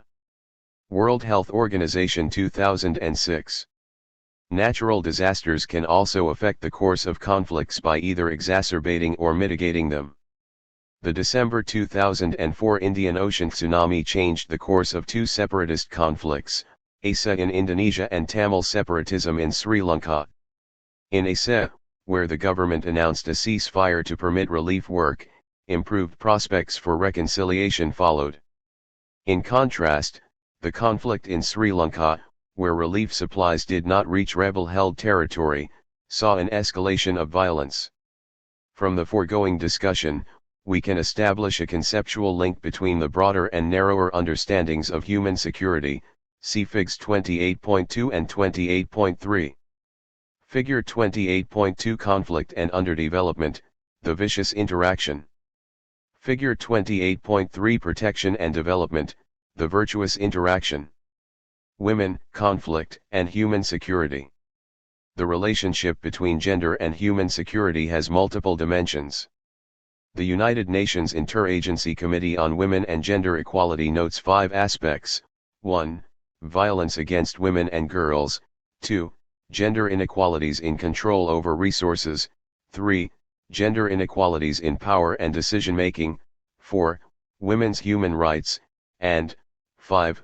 Women, and men, as actors, not victims. United Nations Interagency Committee on Women and Gender Equality 1999, 1. Recent conflicts have shown women as victims of rape, torture, and sexual slavery. For example, between 250,000 and 500,000 women were raped during the 1994 genocide in Rwanda. Such atrocities against women are now recognized as a crime against humanity, Wren and Sirleaf 2002, 9. War-affected areas often see a sharp increase in domestic violence directed at women and a growth in the number of women trafficked to become forced labourers or sex workers. Women and children comprise 73% of an average population, but account for 80% of the refugees in the world today, and perhaps a larger percentage as internally displaced persons. Another important aspect of the gender dimension of human security is the role of women as actors in conflicts. This involves considering the participation of women in combat. In the Eritrean War of Independence, women made up 25 to 30% of combatants. A similar proportion of women are fighting with the Tamil Tigers. Women play an even larger role in support functions, such as logistics, staff, and intelligence services in a conflict. It has been noted that women become targets of rape and sexual violence because they serve as a social and cultural symbol. Hence, violence against them may be undertaken as a deliberate strategy by parties to a conflict with a view to undermine the social fabric of their opponents. Similarly, securing women's participation in combat may be motivated by a desire among the parties to a conflict to increase the legitimacy of their cause. It signifies a broad social consensus and solidarity, both to their own population and to the outside world. Gendering Human Security 2001, 18. In recent years, there has been a growing awareness of the need to secure the greater participation of women in international peace operations. The UN Department of Peacekeeping Operations noted in a 2000 report that women's presence in peacekeeping missions improves access and support for local women, it makes male peacekeepers more reflective and responsible, and it broadens the repertoire of skills and styles available within the mission, often with the effect of reducing conflict and confrontation. Gender mainstreaming is not just fair, it is beneficial. Cited in Wren and Sirleaf 2002, 63. In 2000, The UN Security Council passed a resolution, Security Council Resolution 1325, mandating a review of the impact of armed conflict on women and the role of women in peace operations and conflict resolution. The review was released in 2002, entitled Women, Peace and Security, UN 2002. In his introduction to the report, UN Secretary-General Kofi Annan noted that women still form a minority of those who participate in peace and security negotiations, and receive less attention than men in post-conflict agreements, disarmament and reconstruction, UN 2002, 9. There is still a long way to go before the international community can fully realize the benefits of greater participation by women in UN peace operations and conflict resolution activities. Key points. There has been a noticeable decline in the number of armed conflicts and battle deaths caused by conflicts. Factors contributing to this trend include rising economic interdependence among nations, the end of colonialism and the Cold War, and the growing role of international institutions and the international community in peace operations. But the outlook is not all rosy. The world has experienced horrific acts of violence and genocide in recent years in places like Congo, and new forms of violence may emerge. The growing number of weak or failing states, such as Iraq, Afghanistan, Burma, Nepal, Bangladesh, and Pakistan, pose a growing threat to human security. There is an interactive relationship between armed conflict and nonviolent threats to human security, such as poverty and disease. Wars and internal conflicts can lead to impoverishment, disease outbreaks, and environmental destruction. Conversely, poverty, inequality, and environmental degradation can lead to weakening and even collapse of states. Human security research should look not just at the direct and indirect consequences of conflict, but also the range of socio-economic, political, and ecological factors that contribute to conflict. Such an understanding of human security opens the way for reconciling the two conceptions of human security as freedom from fear and freedom from want. Women feature in armed conflicts both as victims and actors, in combat and support roles. Rape and other forms of sexual violence against them increasingly feature as an instrument of war and are now recognized as crimes against humanity. The international community is seeking ways to increase the participation of women in UN peace operations and conflict resolution functions. Case study: Human insecurity in Southeast Asia. Whether going by its narrow, freedom from fear, or broad, freedom from want, conception, Southeast Asia faces some of the most critical challenges to human insecurity in the world. The region, comprising Vietnam, Laos, Cambodia, Burma, Myanmar, Indonesia, Malaysia, Thailand, Philippines, Brunei, and Singapore, has witnessed some of the worst violence of the 20th century. The Khmer Rouge regime in Cambodia killed about 1.7 million, a quarter of the Cambodian population, during its brutal rule between 1975 and 1979, Yale University Cambodian Genocide Program. In Indonesia, anti-communist riots in the mid-1960s, which accompanied the transition from President Sukarno to President Suharto, claimed about 400,000 lives, Swartz 1999, 20. The U.S. war in Vietnam produced 250,000 South Vietnamese, 1.1 million North Vietnamese, and 60,000 American casualties, Olson 1988. Ethnic and separatist movements in East Timor and Aceh have claimed 200,000 and more than 2,000 lives, respectively, Wessel and Wimhofer 2001. And while there are no proper collated figures for ethnic separatism in Myanmar, usually low-scale, random casualties and conflicts, 600,000 internally displaced persons from these conflicts have been recorded, U.S. Department of State 2003. The region has been free of major conflicts since the fighting in Cambodia, 1979-91, ended. But internal conflicts in southern Thailand, southern Philippines, and Myanmar pose a serious challenge to human security. Military rule, which accounted for some of the worst human rights violations in the region, continues in Myanmar, has returned in Thailand, and remains a possibility in Philippines. Southeast Asia also faces other threats to human security. Absolute poverty levels have declined, but the prevalence of underweight children under 5 years of age in Southeast Asia is third highest in the world, 28%, after Sub-Saharan Africa, 30%, and South Asia, 47%. In Asia, national HIV infection levels are highest in Southeast Asia. The outbreaks of highly pathogenic H5N1 avian influenza, which began in Southeast Asia in mid-2003 and have now spread to parts of Europe, are the largest and most severe on record. Southeast Asia has also experienced a range of transnational threats in recent years. These include the Asian economic crisis of 1997, described by the World Bank as the biggest setback for poverty reduction in East Asia for several decades, Qing 1999.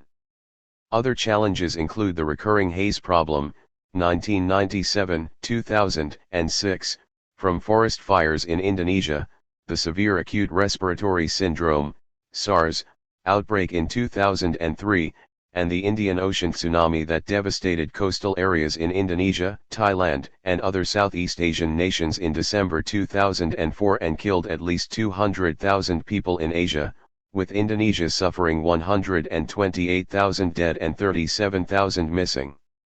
Conceptually, Southeast Asia shows a link between underdevelopment and conflict.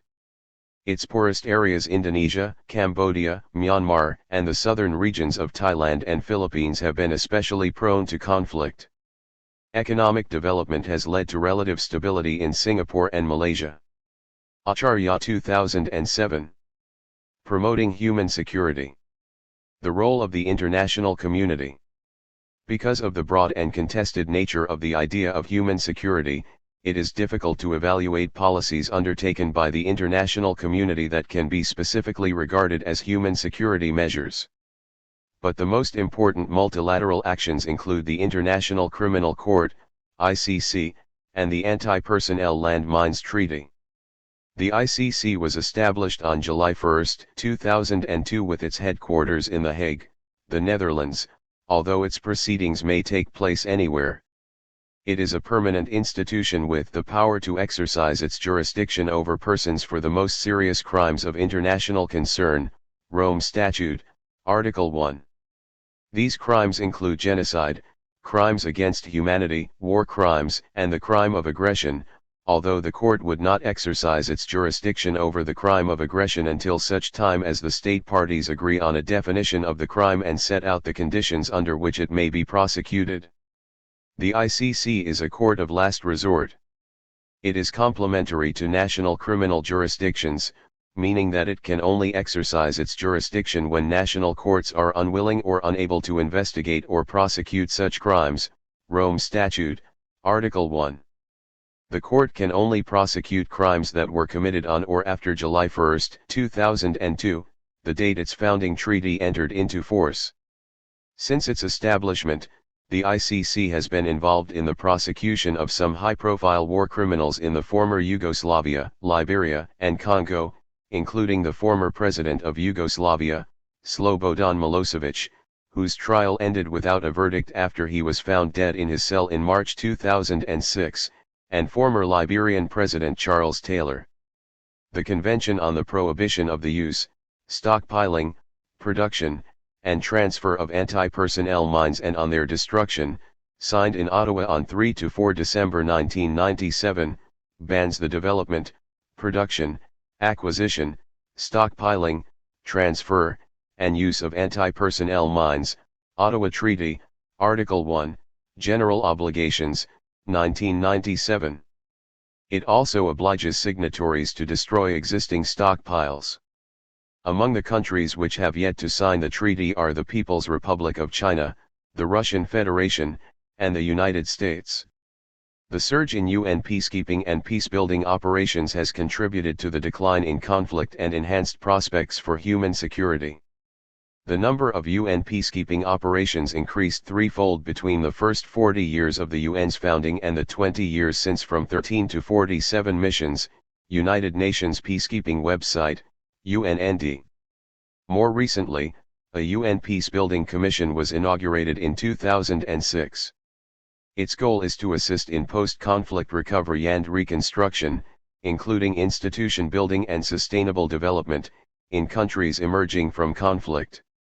The UN has also been center stage in promoting the idea of humanitarian intervention, a central policy element of human security, CCH30, see also International Commission on Intervention and State Sovereignty 2001.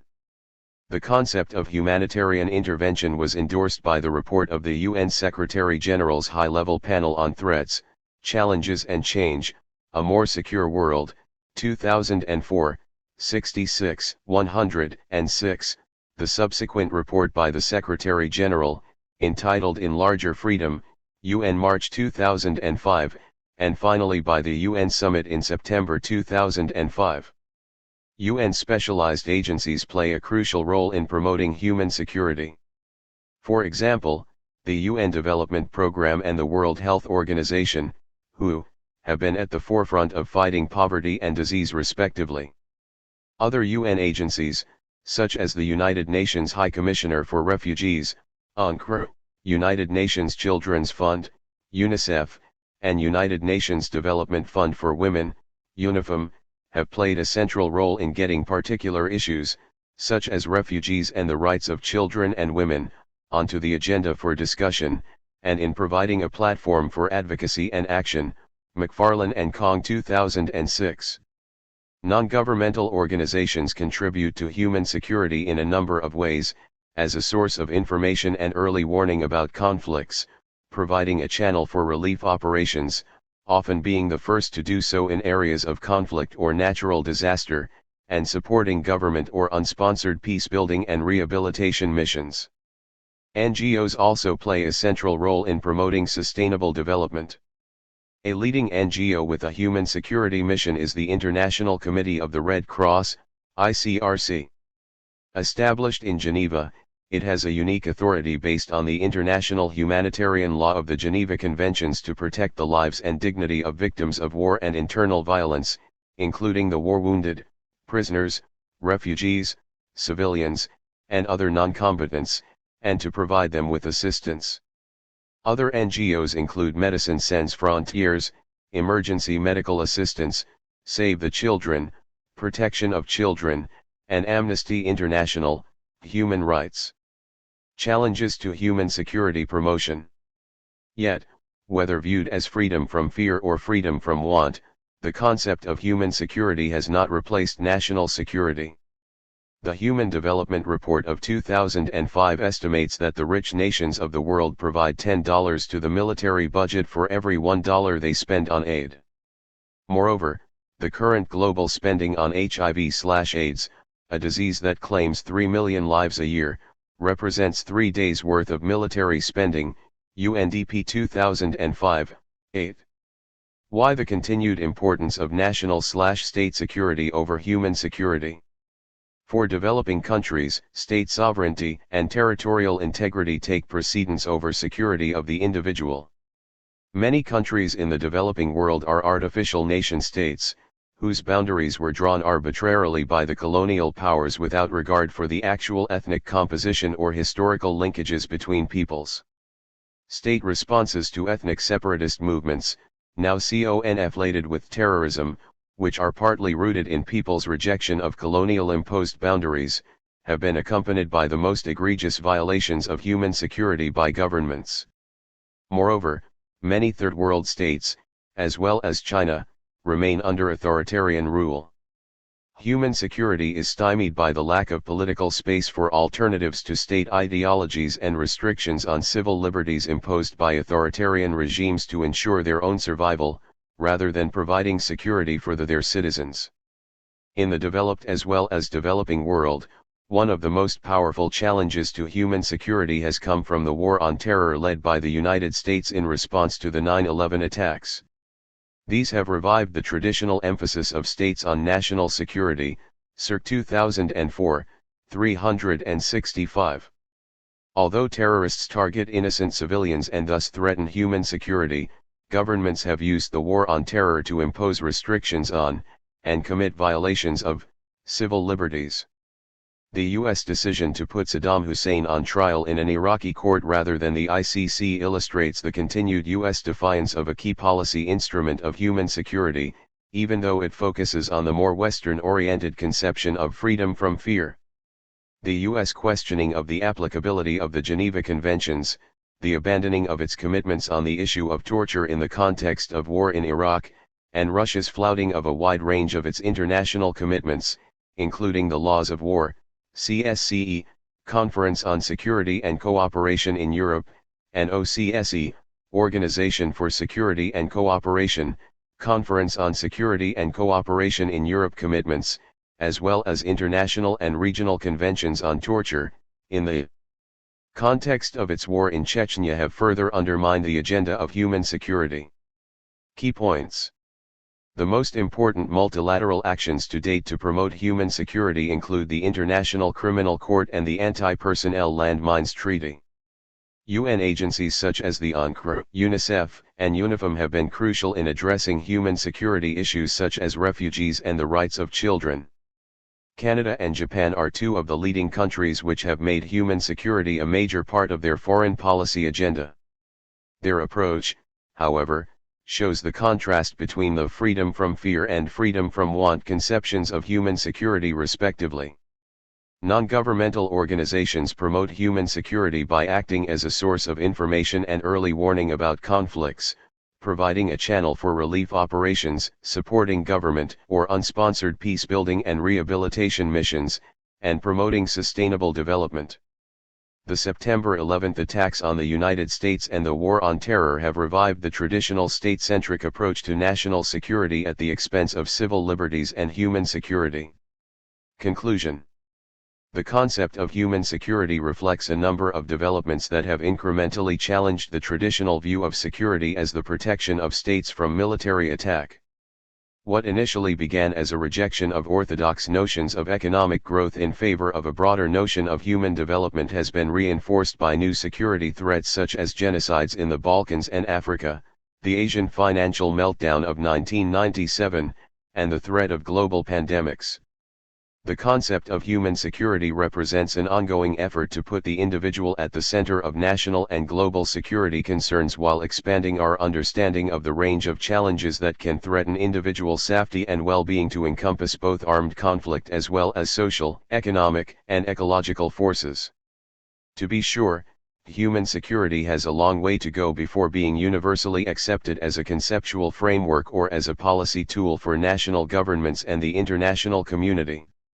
The linkages between armed conflict, poverty, disease, and environmental stress are poorly understood and need clarification and elaboration.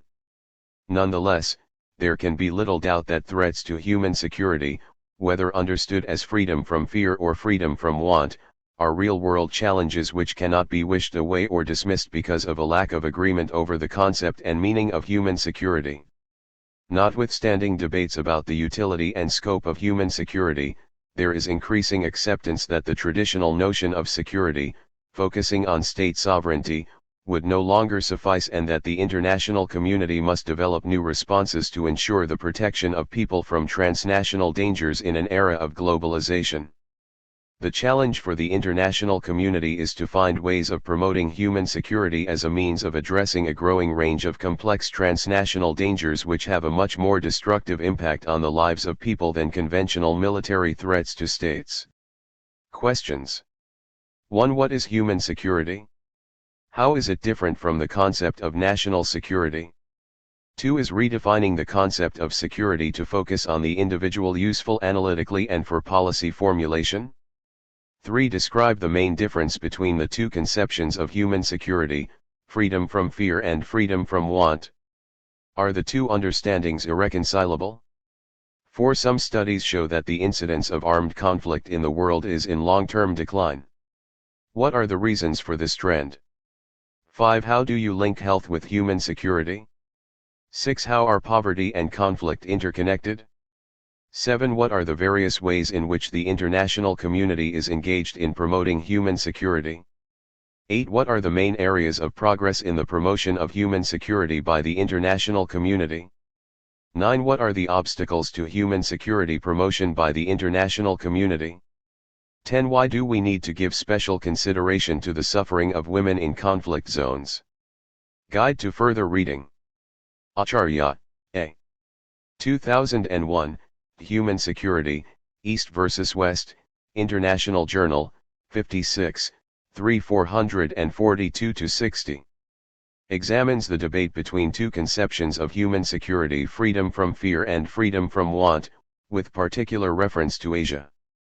Burgess, P. and Taylor, O. eds. 2004, What is Human Security? Security Dialogue, 35, September 345-87. A roundtable among scholars working on the area of human security who offer perspectives on the meaning, utility, and limitations of the concept. Commission on Human Security, 2003, Human Security Now, Protecting and Empowering People, New York, United Nations. This report, from a commission proposed by Japan and headed by Sadeko Ogata of Japan and Amartya Sen of India, offers a broad conception and overview of human security, its meaning, and the challenges facing it, and recommends steps to promote human security. Goff, I. 2004, Insecurity and Welfare Regimes in Asia, Africa, and Latin America, Social Policy in Development Contexts, Cambridge, Cambridge University Press. A comparative study of social and economic welfare approaches to addressing human security challenges in the developing world. Hack, M. 1995, Reflections on Human Development, Oxford, Oxford University Press. The book by the late Pakistani development economist, who played a pioneering role in the Human Development Report, outlines his thinking on human development and human security. United Nations Development Programme, 1995, Human Development Report 1994, Oxford, Oxford University Press. The original source of the idea of human security.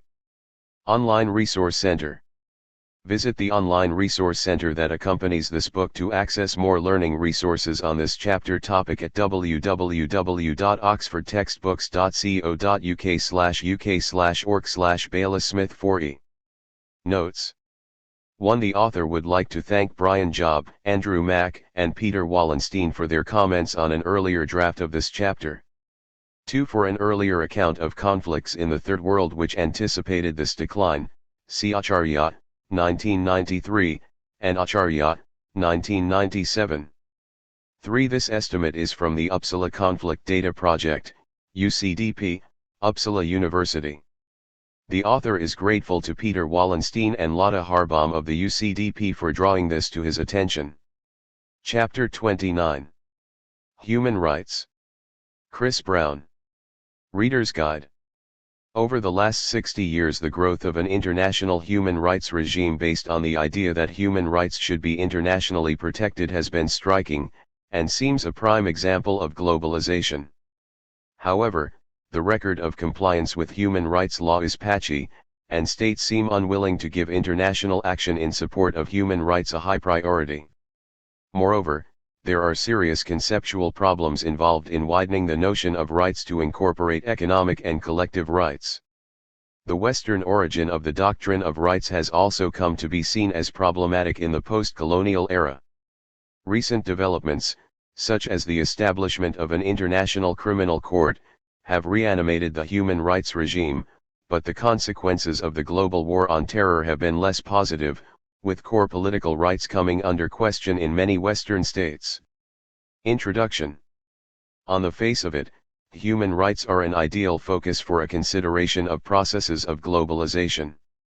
Whereas it was once the case that rights were almost always associated with domestic legal and political systems, in the last 60 years a complex network of international law and practice, the international human rights regime, has grown up around the idea that individuals possess rights simply by virtue of being human, of sharing in a common humanity. The purpose of this chapter is to explain how this came about, but also, and in particular, to examine the many problems associated with the idea of universal human rights. This introduction will set the scene. The next section will examine some basic issues raised by rights language, the liberal position on human rights will then be examined, followed by discussion of the politics of international human rights protection as this has developed since 1945. Many cultures and civilizations have developed ideas about the intrinsic worth and dignity of human beings, but the notion that humans are rights bearers is specifically European. Medieval in origin, this notion was embodied in the positive law of a few countries in the early modern era. By the late 18th century, the slow process of broadening the idea of the rights of man by recognizing the rights of women, and, via campaigns against the slave trade, those of non-Europeans, began. These preliminary moves set the scene for the globalization processes of the post-1945 era. Here we have seen a number of global and regional treaties and declarations concerning human rights, and the emergence of non-governmental organizations, NGOs, such as Amnesty International dedicated to their enforcement. Moreover, governments, such as that of the United States, and intergovernmental organizations, INGOs, such as the International Monetary Fund and the Commonwealth, have increasingly, and controversially, seen it as part of their remit to promote human rights. All of this amounts to an impressive body of international law and diplomatic practice, which has led to a further broadening and deepening of the idea of rights, often, although somewhat inaccurately, conceptualized in terms of three generations.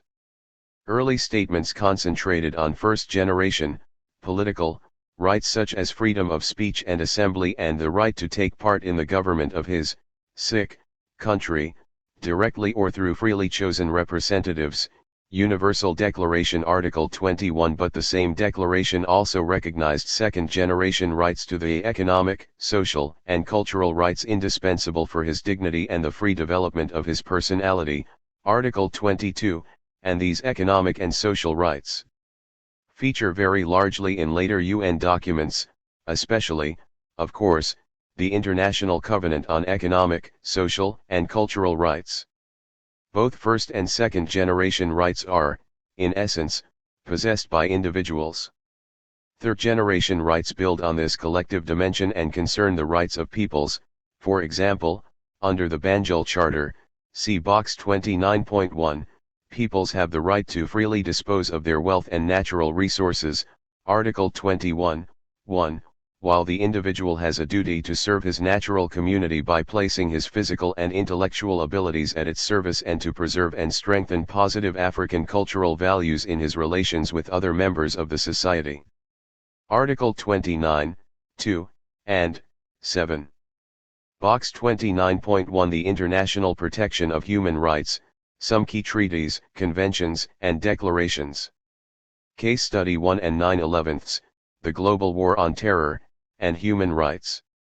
In the 1990s, most of the interesting debates about human rights concerned either cultural issues, or the status of economic rights. The general assumption was that classical political rights, such as the right to a fair trial or the right not to be tortured, were firmly established in people's minds more or less everywhere, and were seriously violated only in peripheral states. 9/11 and the Global War on Terror, GWOT, changed all that. The murder of 3,000 innocent civilians was, of course, itself a major human rights violation, but the reaction of the USA and other vulnerable states to the terrorist threat has been almost equally problematic.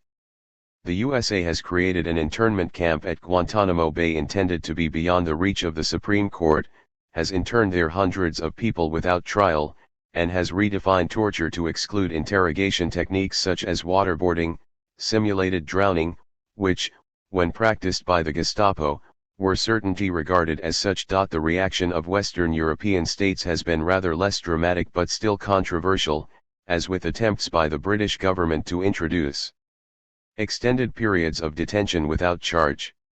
A free pass has been issued to regimes with poor human rights records but who are on the right side of the GWOT, such as Pakistan. The U.S. policy of moving prisoners to these jurisdictions, extraordinary rendition, is clearly designed to allow for easier violations of human rights. Indeed, Harvard professor Alan Dershowitz has called for the introduction of torture warrants as a way of regularizing and controlling the practice, Dershowitz 2003. Such extreme positions are now being modified. The U.S. Supreme Court has asserted its jurisdiction over Guantanamo Bay, and insisted on proper trials for those held there, partly, it should be said, at the urging of lawyers from the U.S. Navy's Judge Advocate General's Department. The latest set of U.S. Army field regulations specifically outlaw violent methods of interrogation. Still, the problems to which these steps were intended to be a solution remain. Can human rights be regarded as absolutes to be upheld in all circumstances, as is usually argued by their promoters, or are some, minor, violations to be seen as the lesser evil in the face of an existential threat, as Michael Ignatieff has argued, Ignatieff 2005? It is striking that, within the West, popular opinion has almost always taken the latter view, a significant finding, since, ultimately, the strength of the human rights regime, domestically and internationally, rests on popular support. This international human rights regime provides a mixed and varied menu of items for discussion. There are legal issues concerning the ratification of these treaties, the interpretation of particular clauses, and so on. These legal issues lead into politico-legal questions such as the vexed issue of compliance. This in turn raises foreign policy issues, such as whether it is either practicable or prudent to make compliance with human rights law a touchstone of one's foreign relations.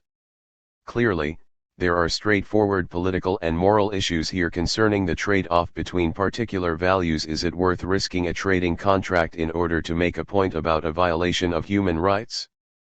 The political problems posed by U.S. trade policy towards the People's Republic of China since 1989 illustrate the difficulties here. Again, should foreign aid to poor countries be made dependent on the establishment of effective human rights? Realists who privilege the national interest, and communitarian political philosophies, which assert the right of communities to determine their own forms of rule, inevitably clash with the cosmopolitan universalism of the international human rights regime, ch. 31. Finally, there are philosophical questions that cannot be avoided even by an account of human rights that tries to keep both feet firmly planted on the ground. For example, are first, second, and third generation rights compatible with each other? Indeed, are second or third generation rights at all? Each of these dimensions of human rights is worthy of discussion, but nowadays the latter, political and philosophical, issues are increasingly coming to the fore. This is because of a general change of atmosphere after the end of the Cold War. Until comparatively recently, few objected to the notion that human rights are universal. The content of human rights declarations and conventions was regarded by practical people as being rather less problematic than the issue of compliance. The key human rights problem was seen as one of forcing states to adhere to reasonably uncontroversial standards of behavior. Post-Cold War, this problem has not gone away, but some progress has been made, and there is a spreading consensus that at least extreme human rights violations are a matter for the international community. As against this, the association of human rights with democracy promotion and the dilemmas posed by the post-9/11 war on terror may damage this consensus. See Case Study 1. In any event, this marginal but significant progress has been accompanied by the emergence of another set of issues putting in question the universality of human rights. Clearly, one of the third generation rights of a people must be to be different from other people, and could such difference be achieved other than at the expense of universal standards? In any event, does not the alleged universality of human rights hide the actual privileging of an essentially Western notion of politics, as is suggested by, among others, advocates of Asian values? Moreover, the masculinist assumptions of human rights language have already been noted, and feminists have been critical of articles in the various declarations and covenants which assume traditional gender roles. These new issues challenge, indeed reverse, the normal assumption of a process of globalization. The development of rights thinking from local and national to global and universal is usually seen as the great, albeit incomplete, achievement of the human rights movement, but a return to a more limited conception of basic rights may be the only way the regime can, in fact, survive. Key points. The international human rights regime is an established feature of contemporary world society, and a good example of the processes of globalization. Modern thinking distinguishes between three generations of rights: first, broadly political; second, economic and social; third, the rights of peoples. One major set of contemporary problems concerns compliance with human rights standards, especially in the context of the War on Terror. More recently, the universal status of human rights has come to be challenged by critics who stress the Western, masculine, intolerant nature of this universalism. On rights in general. As we can no longer take the idea of rights for granted, we must now ask some fundamental questions. What kinds of rights might there be? Do rights necessarily imply duties? The standard legal answer to the first two questions is to distinguish different kinds of rights, some of which involve duties. These same categories can be used in a wider political and moral context. On what foundations do rights rest? The answer in legal terms must be that they rest within a legal system, but what kind of legal system? Here we must return and re-examine the starting point of this chapter: the theory and practice of medieval European politics. The theory of rights in the Middle Ages rested on the idea of natural law. Natural law theorists differed on many issues, but the central proposition is clear. Universal moral standards exist upon which the rights that individuals have are founded, and there is a general duty to adhere to these standards. Finney's 1980. The most important feature of this position is that it is not limited in application to any particular legal system, community, state, race, creed, or civilization. Here is to be found the origin of much of the rhetoric of universal human rights. Natural law provided the theory, but in the rougher world of medieval political practice, rights had rather different connotations. Here a right was a concession, one extracted from a nominal superior, probably by force. The Magna Carta, 1215, is a case in point. The barons of England obliged King John to grant to them and their heirs in perpetuity a series of liberties which are, for the most part, very specific and related to particular grievances. The Great Charter as a whole was based on the important principle that the subjects of the king owe him duty only if he meets their claims. This is clearly a political bargain or contract. Box 29.2 Kinds of rights. A standard analysis here, deriving from the American jurist Wesley Hofield, C. Jones 1994 for a modern version, distinguishes four kinds of rights. Claim rights are the most basic rights, the only true rights, Hofield believed. The classic example of a claim right is a right generated by a contract and accompanied by correlative duties. Liberty rights occur when I have the right to do something in the sense that I have no obligation not to do it. For example, I may dress as I please. Here there is no correlative duty, except perhaps the duty to let me do as I choose. Sometimes a right involves the exercise of a power. For example, to have the right to vote means to be empowered to vote, to be enfranchised. Finally, a right sometimes means an immunity right, the essence of which is that others are disbarred from making claims under certain circumstances. For example, to be legally insane, or underage, is to be immune from criminal prosecution. Hofield holds that only claim rights are truly rights. There is no necessary incompatibility between the rights established by political bargaining between monarch and subjects and the rights entailed by natural law, but it should not be forgotten that these two sources of the notion of rights are actually based not simply on different, but on opposed principles.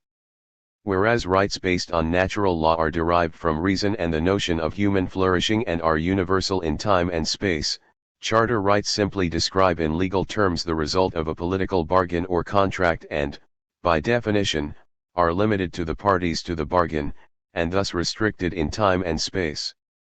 Key points. We need to establish the status of rights, what a right is, what kind of rights people have, whether rights imply duties, and why. The distinction between rights as claims, liberties, powers, and immunities helps to clarify these questions. The origin of thinking about rights can be traced to the doctrine of natural law and the political practice of extracting charters of liberties. Natural law generates universal rights and duties, while a charter confers local and particular liberties. A potential conflict exists between these two sources of the idea of rights. The liberal account of human rights. The complex language of medieval thinking on rights carried over into the modern period. Political philosophers such as Hugo Grotius, Thomas Hobbes, and John Locke continued to use notions of natural law, albeit in radically different ways from their predecessors. Political activists such as the parliamentarians in the English Civil War drew on the rights and privileges they believed to have been granted to their forebears to sustain their notion of themselves as freeborn Englishmen. Gradually, a synthesis emerged which can be termed the liberal account of rights. This position is made up of two basic components. 1. Human beings possess rights to life, liberty, the secure possession of property, the exercise of freedom of speech, and so on, which are inalienable, cannot be traded away and unconditionate. The only acceptable reason for constraining any one individual is to protect the rights of another. 2. The primary function of government is to protect these rights. Political institutions are to be judged on their performance of this function, and political obligation rests on their success in this. In short, political life is based on a kind of implicit or explicit contract between people and government. From a philosophical and conceptual point of view, this position is easy to denigrate as a mishmash of half-digested medieval ideas. As G.W.F. Hegel and many subsequent communitarian thinkers have pointed out, it assumes that individual rights, indeed individuals, predate society, and yet it is difficult to see how one could exist as an individual without being part of a society. For Jeremy Bentham, the function of government was to promote the general good, which he called utility, and the idea that individuals might have the right to undermine this seemed to him madness, especially since no one could tell him where these rights came from. The whole idea was nonsense upon stilts. Karl Marx, on the other hand, and many subsequent radicals, pointed to the way in which the liberal position stresses property rights to the advantage of the rich and powerful. All these points raise compelling questions, but they underestimate the powerful rhetorical appeal of the liberal position. Most people are less likely to be worried about the conceptual inadequacies associated with the liberal position on human rights than they are to be attracted by the obvious benefits of living in a political system based on or influenced by it. One of the uncertain features of the liberal position is the extent to which the rights it generates are considered to be universal. For example, the French Revolutionary Declaration of the Rights of Man and of the Citizen clearly, by its very title, is intended to be of universal scope, but even here the universalism of Article 1, men are born and remain free and equal in respect of rights, is soon followed by Article 3, the nation is essentially the source of all sovereignty. And when revolutionary and Napoleonic France moved to bring the rights of man to the rest of Europe, the end result looked to most contemporaries remarkably like a French empire. The liberal position, while universal in principle, is particularistic in application, and state boundaries are more or less taken for granted. The humanitarianism and international standard setting of the 19th and 20th centuries brought these issues to the fore. The Congress of Vienna of 1815 saw the great powers accept an obligation to end the slave trade, which was finally abolished by the Brussels Convention of 1890, while slavery itself was formally outlawed by the Slavery Convention of 1926. The Hague Conventions of 1907 and the Geneva Conventions of 1926 were designed to introduce humanitarian considerations into the conduct of war. The International Labour Office, formed in 1901, and its successor the International Labour Organization, attempted to set standards in the workplace via measures such as the Convention Concerning Forced or Compulsory Labor of 1930. However, although these and other subsequent measures taken together do provide a quite elaborate framework for some kind of global governance, they exist within a context in which notions of sovereignty and non-intervention are taken for granted and are only to be overridden with great reluctance. For example, abolishing the slave trade, which involves international transactions, was much easier than abolishing slavery, which concerns what states do to their own people. Indeed, pockets of slavery survive to this day in parts of Africa and the Middle East. All the while sovereignty remains a norm of the system, humanitarian impulses can only take the form of exhortation and standard setting. In 19th century England, Manchester School radical liberals such as John Bright and Richard Cobden were bitterly critical of traditional diplomacy, but supported the norm of non-intervention on the grounds that their opponents used moral arguments in support of interventions which were really engaged in for reasons of power politics and general mischief-making. This is, of course, a familiar line of argument most likely in the 21st century to be directed at the American heirs of Britain's position in the world. Cobden was a consistent anti-interventionist and anti-imperialist. Other liberals were more selective. Gladstone's 1870s campaign to throw the Ottoman Empire out of Europe bag and baggage was based on the more common view that different standards applied as between civilized and uncivilized peoples. In Gladstone's view, the Ottoman Empire, although, since 1856, a full member of international society, could not claim the rights of a sovereign state because its institutions did not come up to the requisite standards. Indeed, this latter position was briefly established in international law in the notion of standards of civilization. In the late 20th century, this notion disturbs and unsettles, yet current conventional wisdom on human rights is based on quite similar ideas. Box 29.3 Sovereignty and the Standards of Civilization. When 19th-century Europeans traveled to China, Japan, and other non-European countries in pursuit of trade, they were reluctant to put themselves, and their property, under the jurisdiction of local legal systems, which often violated what Europeans regarded as basic principles of justice. For example, by allowing the aristocracy and military elite to dispense summary justice. However, a basic principle of international society is the sovereignty of states, which required respect towards, and non-interference with, the institutions of the states which were its members. Where they had the power to do so, Europeans solved this problem by requiring that the countries concerned respected European legal conventions, the standards of civilization, before they were allowed full membership of international society. In the meantime, special courts would be established by and for Europeans and those who dealt with them. These restrictions were bitterly resented as implying inferior status, and removing the regime of capitulations as it was was a key nationalists' demand everywhere in which they were set in place. The willingness of liberals to extend their thinking on human rights in a more interventionist direction was characteristic of the second half of the 20th century. The horrors of the 1914-18 war stimulated attempts to create a peace system based on a form of international government, and although the League of Nations of 1919 had no explicit human rights provision, the underlying assumption was that its members would be states governed by the rule of law and respecting individual rights. The Charter of the United Nations of 1945, in the wake of the Second World War, does have some explicit reference to human rights, a tribute to the impact on the general climate of thought of the horrors of that war and, in particular, of the murder of millions of Jews, Gypsies, and Slavs in the extermination camps of National Socialist Germany. In this context, the need to assert a universal position was deeply felt, and the scene was set for the burst of international human rights legislation of the post-war era. Key points. From out of medieval theory and practice a synthesis emerged, the liberal position on human rights, which combines universal and particularist thinking. Universat rights established by a contract between rulers and ruled. This position is conceptually suspect, but politically and rhetorically powerful.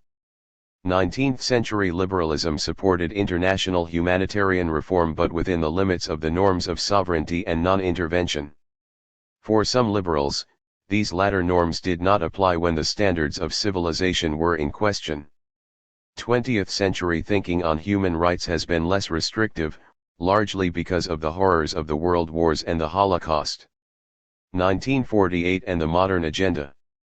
The post-1945 humanitarian impulse identified above led to the burst of lawmaking and standard setting described in the introduction to this chapter. Although the 1966 covenants now have the status of international law, and although the European Convention of 1950 has the most effective enforcement machinery, nonetheless, for all its declamatory status and lack of teeth, the Universal Declaration of Human Rights by the UN General Assembly in 1948 is, symbolically, Central. This was the first time in history that the international community had attempted to define a comprehensive code for the internal government of its members. During the late 1940s, the United Nations was dominated by the West, and the contents of the declaration represented this fact, with its emphasis on political freedom. The voting was 48 for and none against. 8 states abstained, for interestingly different reasons. South Africa abstained. The white-dominated regime in South Africa denied political rights to the majority of its people and clearly could not accept that all are born free and equal in dignity and rights, Article 1, claiming it violated the protection of the domestic jurisdiction of states guaranteed by Article 2, 7, of the United Nations Charter. This is a clear and uncomplicated case of a first-generation, political, rights issue. The Soviet Union and 5 Soviet bloc countries abstained. Although Stalin's Russia was clearly a tyranny, the Soviet government did not officially object to the political freedom set forth in the declaration. Instead, the Soviet objection was to the absence of sufficient attention to social and economic rights by comparison to the detailed elaboration of bourgeois freedoms and property rights. The Soviets saw the declaration as a Cold War document, designed to stigmatize socialist regimes, a not wholly inaccurate description of the motives of its promulgators. Saudi Arabia abstained.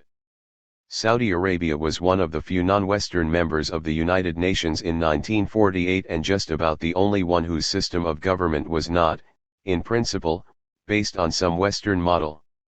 Saudi Arabia objected to the declaration on religious grounds, specifically objecting to Article 18, which specifies the freedom to change and practice the religion of one's choice. These provisions did not simply contravene specific Saudi laws which, for example, forbade, and still forbid, the practice of the Christian religion in Saudi Arabia, they contravene the tenets of Islam, which does not recognize a right of apostasy.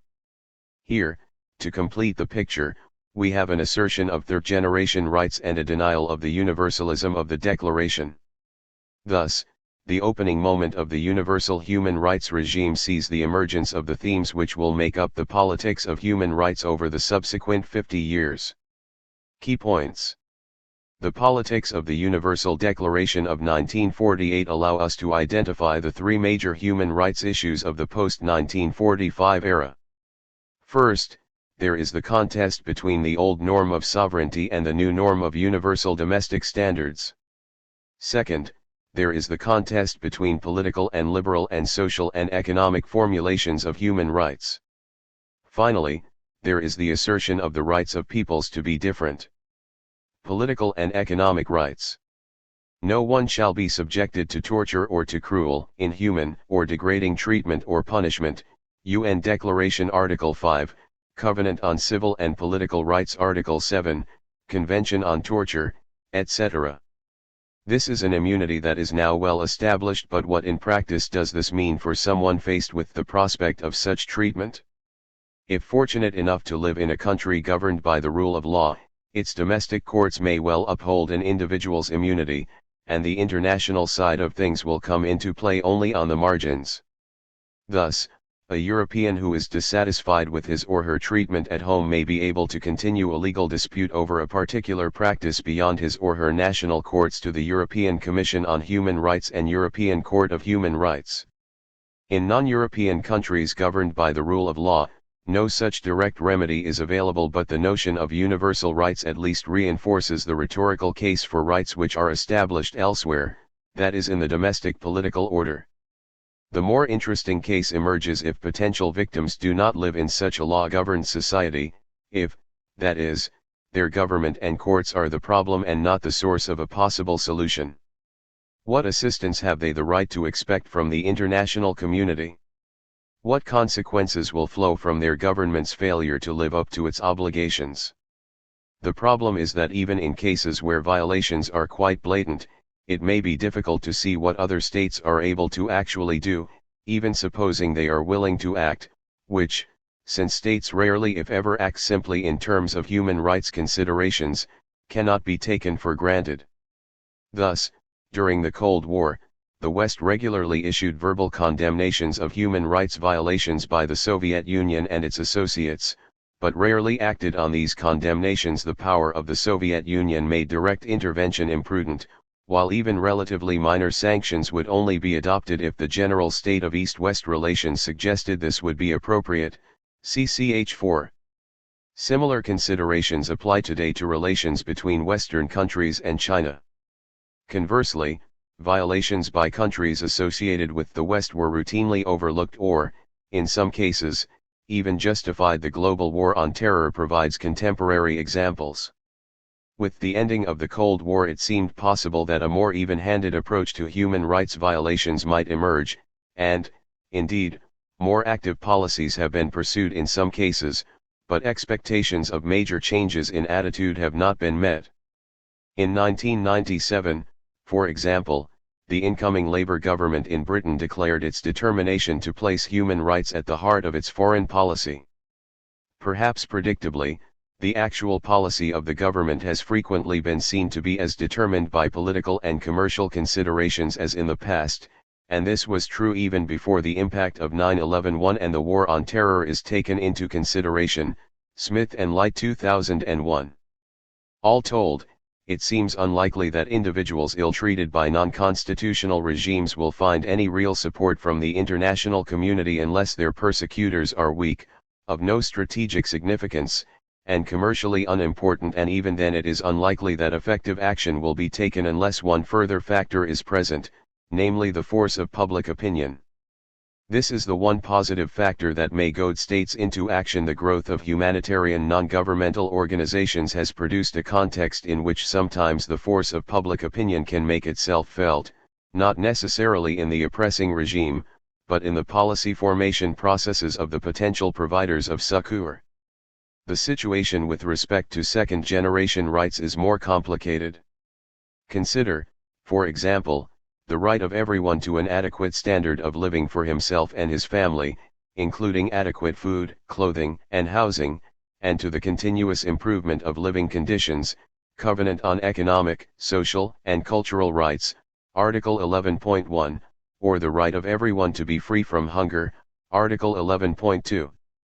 It has been argued by numerous cosmopolitan writers that such rights are, or should be, central. For example, Henry Shue, 1996, argues that only if such basic rights are met can any other rights be claimed, and Thomas Pogge, 2002, sees the relief of world poverty as a central task for the human rights regime. The Covenant makes the realization of these rights an obligation on its signatories, but, arguably, this is a different kind of obligation from the obligation to refrain from, for example, cruel or degrading punishments. In the latter case, as with other basically political rights, the remedy is clearly in the hands of national governments. The way to end torture is for states to stop torturing. The right not to be tortured is associated with a duty not to torture. The right to be free from hunger, on the other hand, is not simply a matter of a duty on the part of one's own and other states not to pursue policies that lead to starvation. It also involves a duty to act to ensure an equitable distribution of world food supplies in relation to need. Covenant on Economic, Social, and Cultural Rights, Article 11.2, b. The distinction here is sometimes seen as that between negative and positive rights, although this is not entirely satisfactory, since negative, political, rights often require positive action if they are to be protected effectively. In any event, there are problems with the notion of economic rights. First, it is by no means clear that, even assuming goodwill, these social and economic goals could always be met, and to think in terms of having a right to something that could not be achieved is to misuse language. In such circumstances, a right simply means a generally desirable state of affairs, and this weakening of the concept may have the effect of undermining more precise claims to rights which, one must hope, can be achieved, such as the right not to be tortured. Second, some states may seek to use economic and social rights more directly to undermine political rights. Thus, dictatorial regimes in poor countries quite frequently justify the curtailment of political rights in the alleged name of promoting economic growth, or economic equality. In fact, there is no reason to accept the general validity of this argument. Amartya Sen argues cogently that development and freedom go together, Sen 1999, but it will still be made, and not always in bad faith.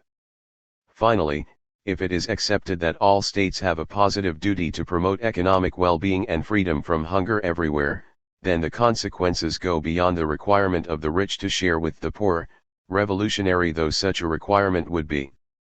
Virtually all national social and economic policies become a matter for international regulation.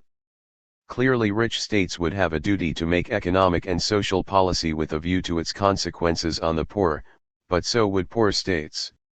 The poor's right to assistance creates a duty on the rich to assist, but this in turn creates a right of the rich to insist that the poor have a duty not to worsen their plight, for example, by failing to restrict population growth or by inappropriate economic policies. Aid programs promoted by the Commonwealth and World Bank, and the structural adjustment programs of the International Monetary Fund regularly include conditions of this kind.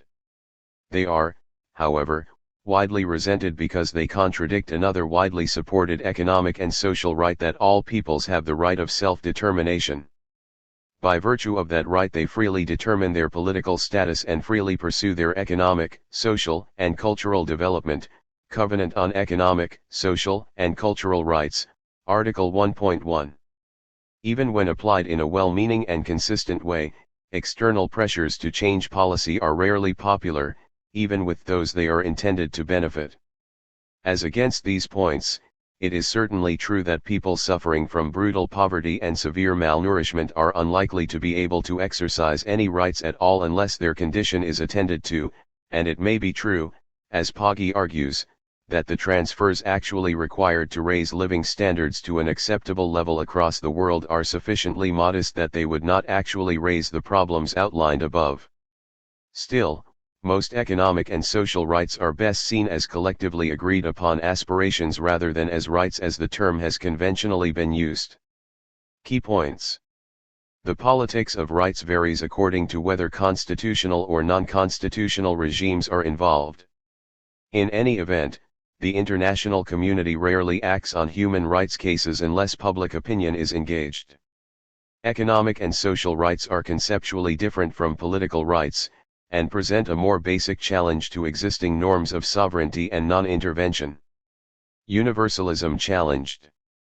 The very idea of human rights implies limits to the range of variation in domestic political regimes that is acceptable internationally.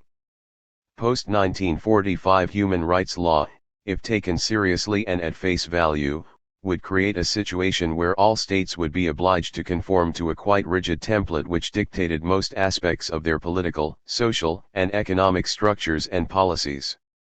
Conventional defenders of human rights argue that this would be a good thing. The universal spread of best practice in human rights matters is in the interest of all people. Others disagree.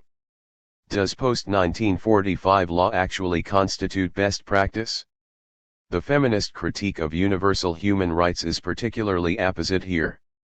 The universal documents all, in varying degrees, privilege a patriarchal view of the family as the basic unit of society. Even such documents as the Convention on Elimination of Discrimination Against Women, CEDAW, of 1979 do no more than extend to women the standard liberal package of rights, and modern feminists debate whether this constitutes a genuine advance. Peters and Wolper 1995. More fundamentally, is the very idea of best practice sound?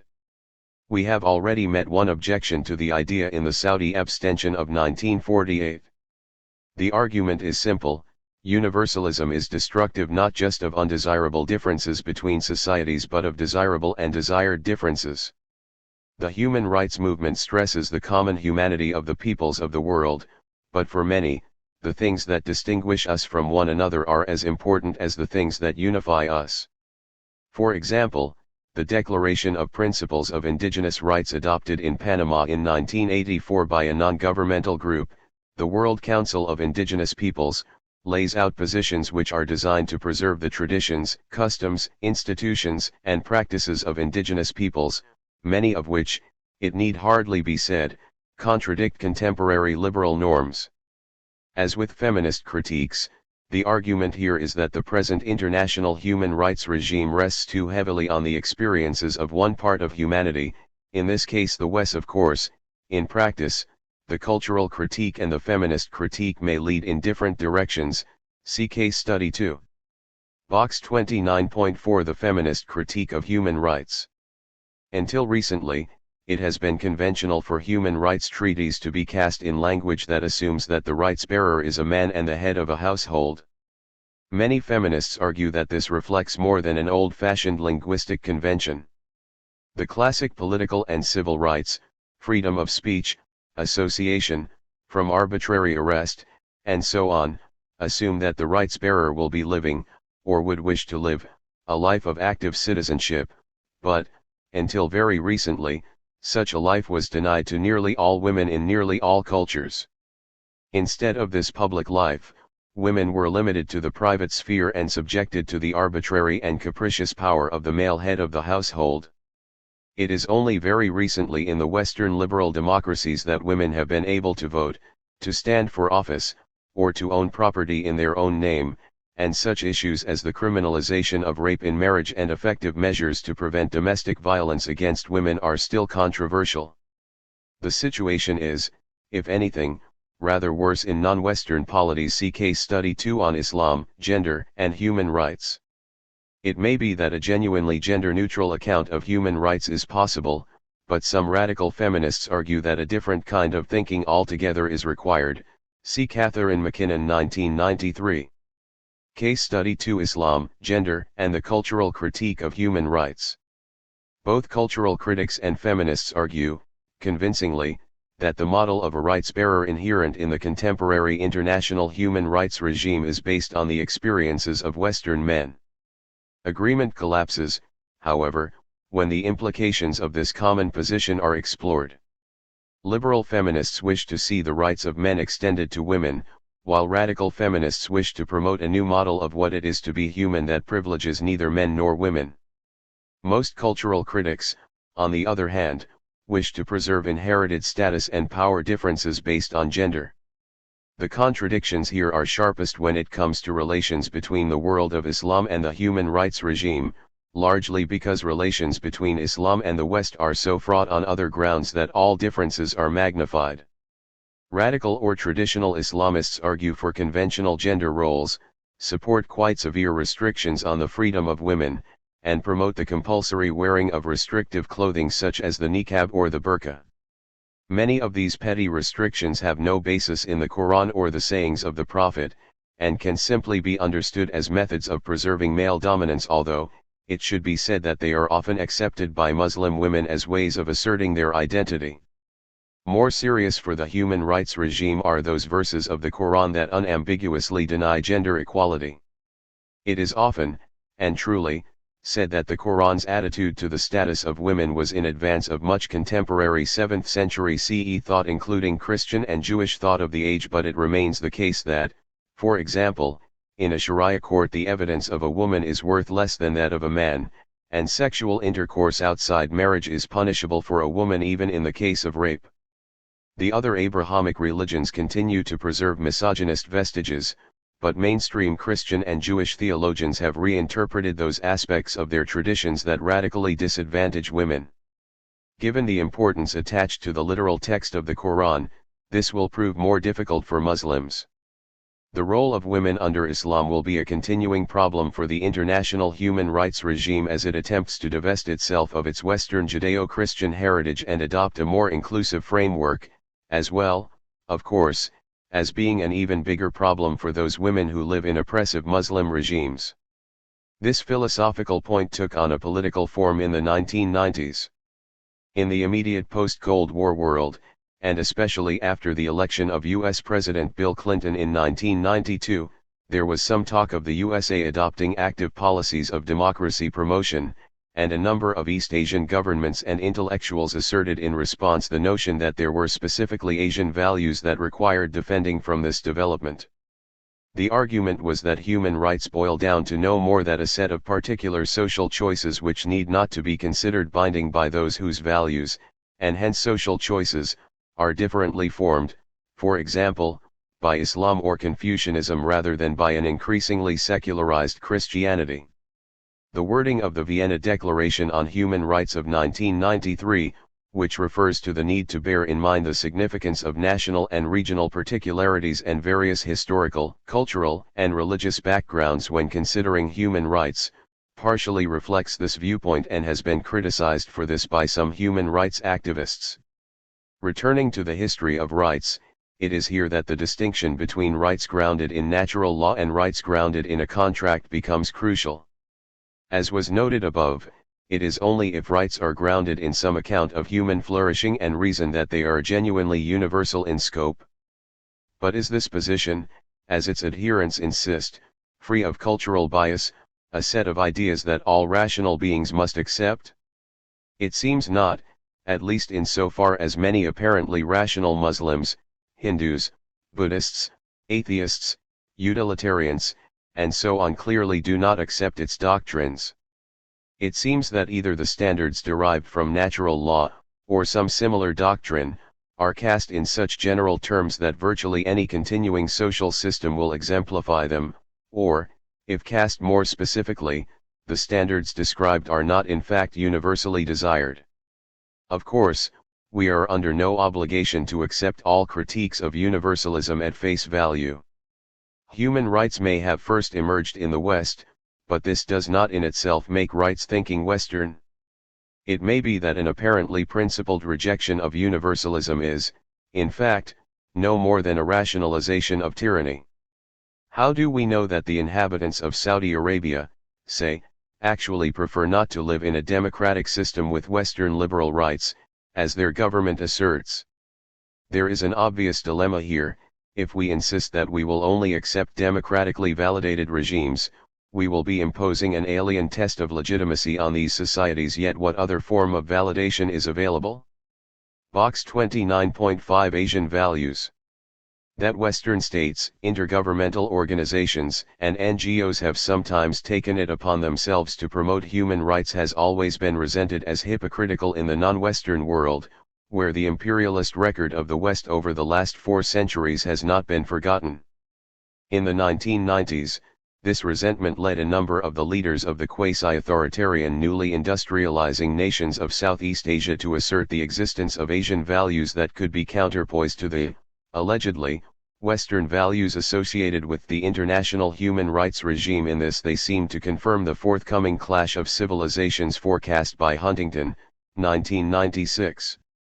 Such thinking was partially reflected in the Bangkok Declaration of 1993, made by Asian ministers in the run-up to the Vienna Conference of that year, for text see Tang 1994. Western notions of human rights were seen as excessively individualistic, as opposed to the stress on the family of Asian societies, and insufficiently supportive of, if not downright hostile to, religion. Further, some regarded the West as morally decadent because of the growth of gay rights and the relative success of the women's movement in combating gender discrimination. Some have argued that such positions are simply intended to legitimate authoritarian rule, although it should be noted that Asian values can only perform this task if the argument strikes a chord with ordinary people. More to the point, it may be doubted whether the conservative positions expressed by proponents of Asian values are in any genuine sense Asian. Many Western conservatives and fundamentalists share their critique of the West, while progressive Asian human rights activists are critical. Notions such as the West or Asia are unacceptably essentialist. All cultures and civilizations contain different and often conflicting tendencies. The world of Islam, or of Confucian capitalism, is no more monolithic than is Christianity or Western secularism. The Asian values argument petered out at the end of the 1990s, but the problems it illustrated remain. In any event, does not the body of legal acts for the protection of universal human rights outlined in Box 29.1 apply even if rights are, in effect, convenient fictions? Again, defenders of difference will argue that international law is itself a Western, universalist, notion and, in any event, they rightly note that the Western record of adherence to universal norms is not such as to justify any claim to moral superiority, pointing to the many crimes of the age of imperialism as well as to contemporary issues such as the treatment of asylum seekers and refugees, and, of course, the byproducts of the global war on terror. The general point is that there is no neutral language with which to discuss human rights. Whatever way the question is posed reflects a particular viewpoint, and this is no accident. It is built into the nature of the discourse. Is there any way in which the notion of universal rights can be saved from its critics? Two modern approaches seem fruitful. Even if we find it difficult to specify human rights, it may still be possible to talk of human wrongs similarly. Some have argued that it is easier to specify what is unjust than what is just, see Booth 1999. To use Michael Walzer's terminology, 1994, there may be no thick moral code that is universally acceptable, to which all local codes conform, but there may be a thin code which at least can be used to delegitimize some actions. Thus, for example, the Genocide Convention of 1948 seems a plausible example of a piece of international legislation that outlaws an obvious wrong, and, similarly, while some local variations in the rights associated with gender may be unavoidable, it is still possible to say that practices which severely restrict human capabilities, such as female genital mutilation, are simply wrong. Any code which did not condemn such suffering would be unworthy of respect. This may not take us as far as some would wish. Essential to this approach is the notion that there are going to be some practices which many would condemn but which will have to be tolerated, but it may be the most appropriate response to contemporary pluralism. An alternative approach is more supportive of universal ideas but on a non-foundationalist basis. This involves recognizing that human rights are based on a particular culture. Richard Rorty, 1993, calls this the human rights culture and defending them in these terms rather than by reference to some cross-cultural code. This approach would involve abandoning the idea that human rights exist. Instead, it involves proselytizing on behalf of the sort of culture in which rights are deemed to exist. The basic point is that human life is safer, pleasanter, and more dignified when rights are acknowledged than when they are not. Key points. The human rights template severely limits the degree of acceptable variation in social practices. This universalism can be challenged on feminist grounds as privileging patriarchy. More generally, the liberal position on rights privileges a particular account of human dignity. Cultural critics of universal rights, such as proponents of Asian values, can be seen as self-serving, but no neutral criteria for assessing this criticism can exist. But a set of basic rights may be defensible, likewise the idea of a human rights culture. Conclusion. The last decade has seen the elaboration of the notion of humanitarian intervention and the emergence of international legal doctrines which support universal jurisdiction in respect of severe human rights violations, along with the establishment of an International Criminal Court, ICC, in 2002, CCH 16 and CH 30. Each of these developments suggests that human rights will be taken more seriously in the future, although each also assumes a degree of global consensus which, as suggested above, may not actually exist. It is striking, for example, that 3 of the 5 veto powers in the UN have not signed up to the ICC, China, Russia, and the USA, and even more striking that no major Asian power has joined, or intends to join. Still, setting aside these innovations, the most significant recent development in the area of human rights has been the fallout from the terrorist attacks on New York and Washington on September 11. This awful event has had consequences in 2 different directions. On the one hand, the political exigencies of the global war on terror that followed 9/11 have meant that many of the worst habits of the Cold War have come back in fashion on this case study 1. On the other hand, it may be that the need to address the root causes of terrorism will actually focus attention more clearly on human rights. It was certainly the intention of the neoconservative movement that U.S. power should be used in the Middle East to promote democratic forms of government and the observance of human rights, but the failure of the Iraq War of 2003 to produce a stable democracy in that country has put such ideas on the back burner. Cosmopolitan liberals have always challenged the neoconservative lack of interest in social and economic rights, but, More seriously, it is possible that greater democracy in the region might actually make things worse in some areas of human rights, especially those connected to gender. The triumph of Islamic over secular political parties in Iraq and Palestine point in that direction. Still, the possibility that, in the long run, 9/11 will revitalize the international human rights regime should not be completely discounted. In any event, whatever politicians and philosophers of right and left may say or do, it is on the strength of popular support for universal human rights that the idea will flourish or die in the 21st century. If the idea of human rights captures the imagination of the peoples of the world, then the shortcomings of Western leaders and the opposition of authoritarian rulers elsewhere will be of little long-run significance. If, on the other hand, people insist on defining themselves in terms which deny the existence of universal rights, whether those terms are religious, ethnic, or national, then the work of human rights activists will be equally fruitless. There is no predetermined outcome to this contest. Questions. 1. Do you agree that the only true rights are political rights? 2. What is the relationship between rights and duties? 3. Is there a useful distinction between negative and positive rights? 4. Why is the promotion of human rights so rarely seen as an appropriate foreign policy goal of states? 5. In what sense can one speak of a right to be free from hunger? 6. What are the problems involved in assigning rights to peoples as opposed to individuals? 7. Are human rights the new standards of civilization? 8. In what ways can gender bias be identified in the modern human rights regime? 9. What is the relationship between democracy and human rights? Is it always the case that democracies are more likely to respect human rights than authoritarian regimes? 10. Do you agree that the Asian values debate was generated by the desire of authoritarian regimes in the region to protect themselves from criticism?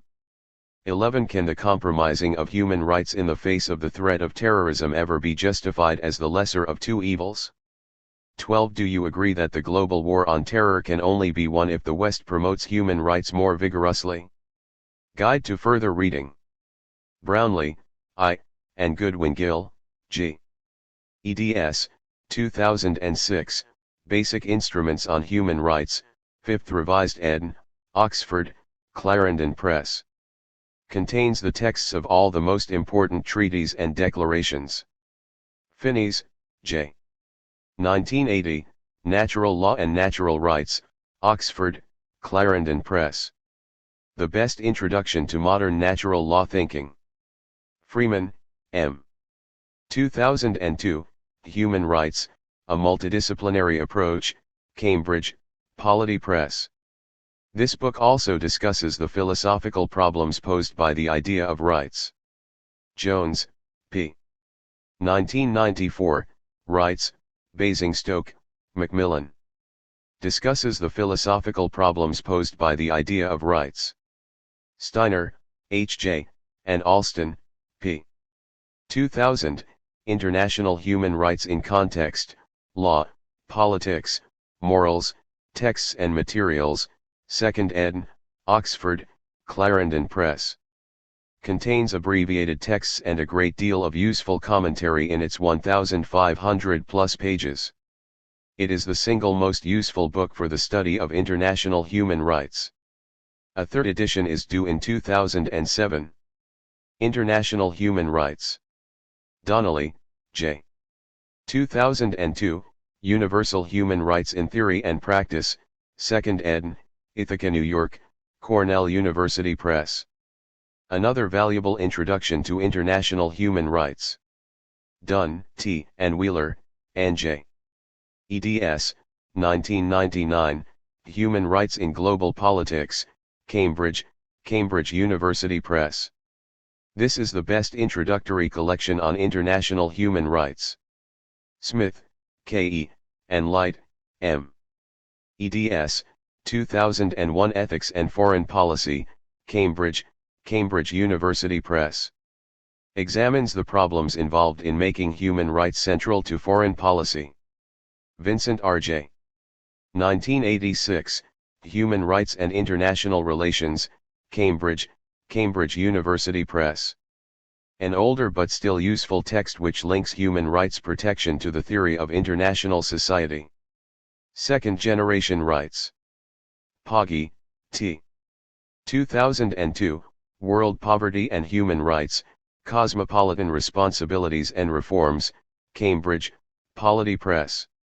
The most important and influential modern statement in this area. Ed. 2007, Freedom from Poverty as a Human Right, Who Owes What to the Very Poor, Oxford, Clarendon Press. Further elaborates the position of second-generation rights. Hsu, H. 1996, Basic Rights, Subsistence, Affluence, and U.S. Foreign Policy, 2nd Rev. ed., Princeton, New Jersey, Princeton University Press. A very influential defense of second-generation rights as genuine rights. Third-generation rights and the so-called Asian values. Bauer, J., and Bell, D.A. eds. 1999, The East Asian Challenge for Human Rights, Cambridge, Cambridge University Press. The best collection of writings on the Asian value debate, covering a wide range of perspectives. Crawford, J. ed. 1988, The Rights of Peoples, Oxford, Clarendon Press. A collection on the rights of indigenous peoples, edited by a leading international lawyer. Sen, A. 1999, Development as Freedom, Oxford, Oxford University Press. Persuasively disposes of the argument that development requires the curtailment of human rights. Tang, J.H. ed. 1994, Human Rights and International Relations in the Asia-Pacific Region, London, Pinter Press. Extracts some key documents. On the wider, very controversial, context for these arguments. Huntington, S. 1996, The Clash of Civilizations and the Remaking of World Order, New York, Simon & Schuster. A key contribution, much criticized by academics, but which has entered the public consciousness, especially since 9/11. Peters, J.S., and Wolper, A. eds. 1995, Women's Rights, Human Rights, International Feminist Perspectives, New York, Routledge. A good collection of feminist views. Shute, S., and Hurley, S. eds. 1993, On Human Rights, New York, Basic Books. An excellent collection of papers on the philosophy of human rights, including essays by John Rawls, Richard Rorty, and Catherine MacKinnon. Walzer, M. 1994, Thick and Thin, Moral Argument at Home and Abroad, Notre Dame, IND, University of Notre Dame Press. Argues for a thin cross-cultural moral code. Human Rights, The War on Terror, and the Torture Debate. Dershowitz, A.M. 2003, Why Terrorism Works, Responding to the Challenge, New Haven, Con, Yale University Press. An elaboration of the views of a key exponent on this subject. Greenberg, K. ed. 2006, The Torture Debate in America, New York, Cambridge University Press. A collection of essays, mostly by lawyers, focusing on Guantanamo and Abu Ghraib, as opposed to the more philosophically oriented papers collected in Levinson, ed. 2004. Ignatieff, M. 2005, The Lesser Evil, Political Ethics in an Age of Terror, Princeton, New Jersey, Princeton University Press, and 2005, American Exceptionalism and Human Rights, Princeton, New Jersey, Princeton University Press. Both texts offer a more nuanced approach to the problem of the appropriate means to combat terrorism. Levinson A. ed. 2004, Torture, A Collection, New York, Oxford University Press. Contains essays by Michael Walzer, Jean Bethke Elshtain, and Alan Dershowitz.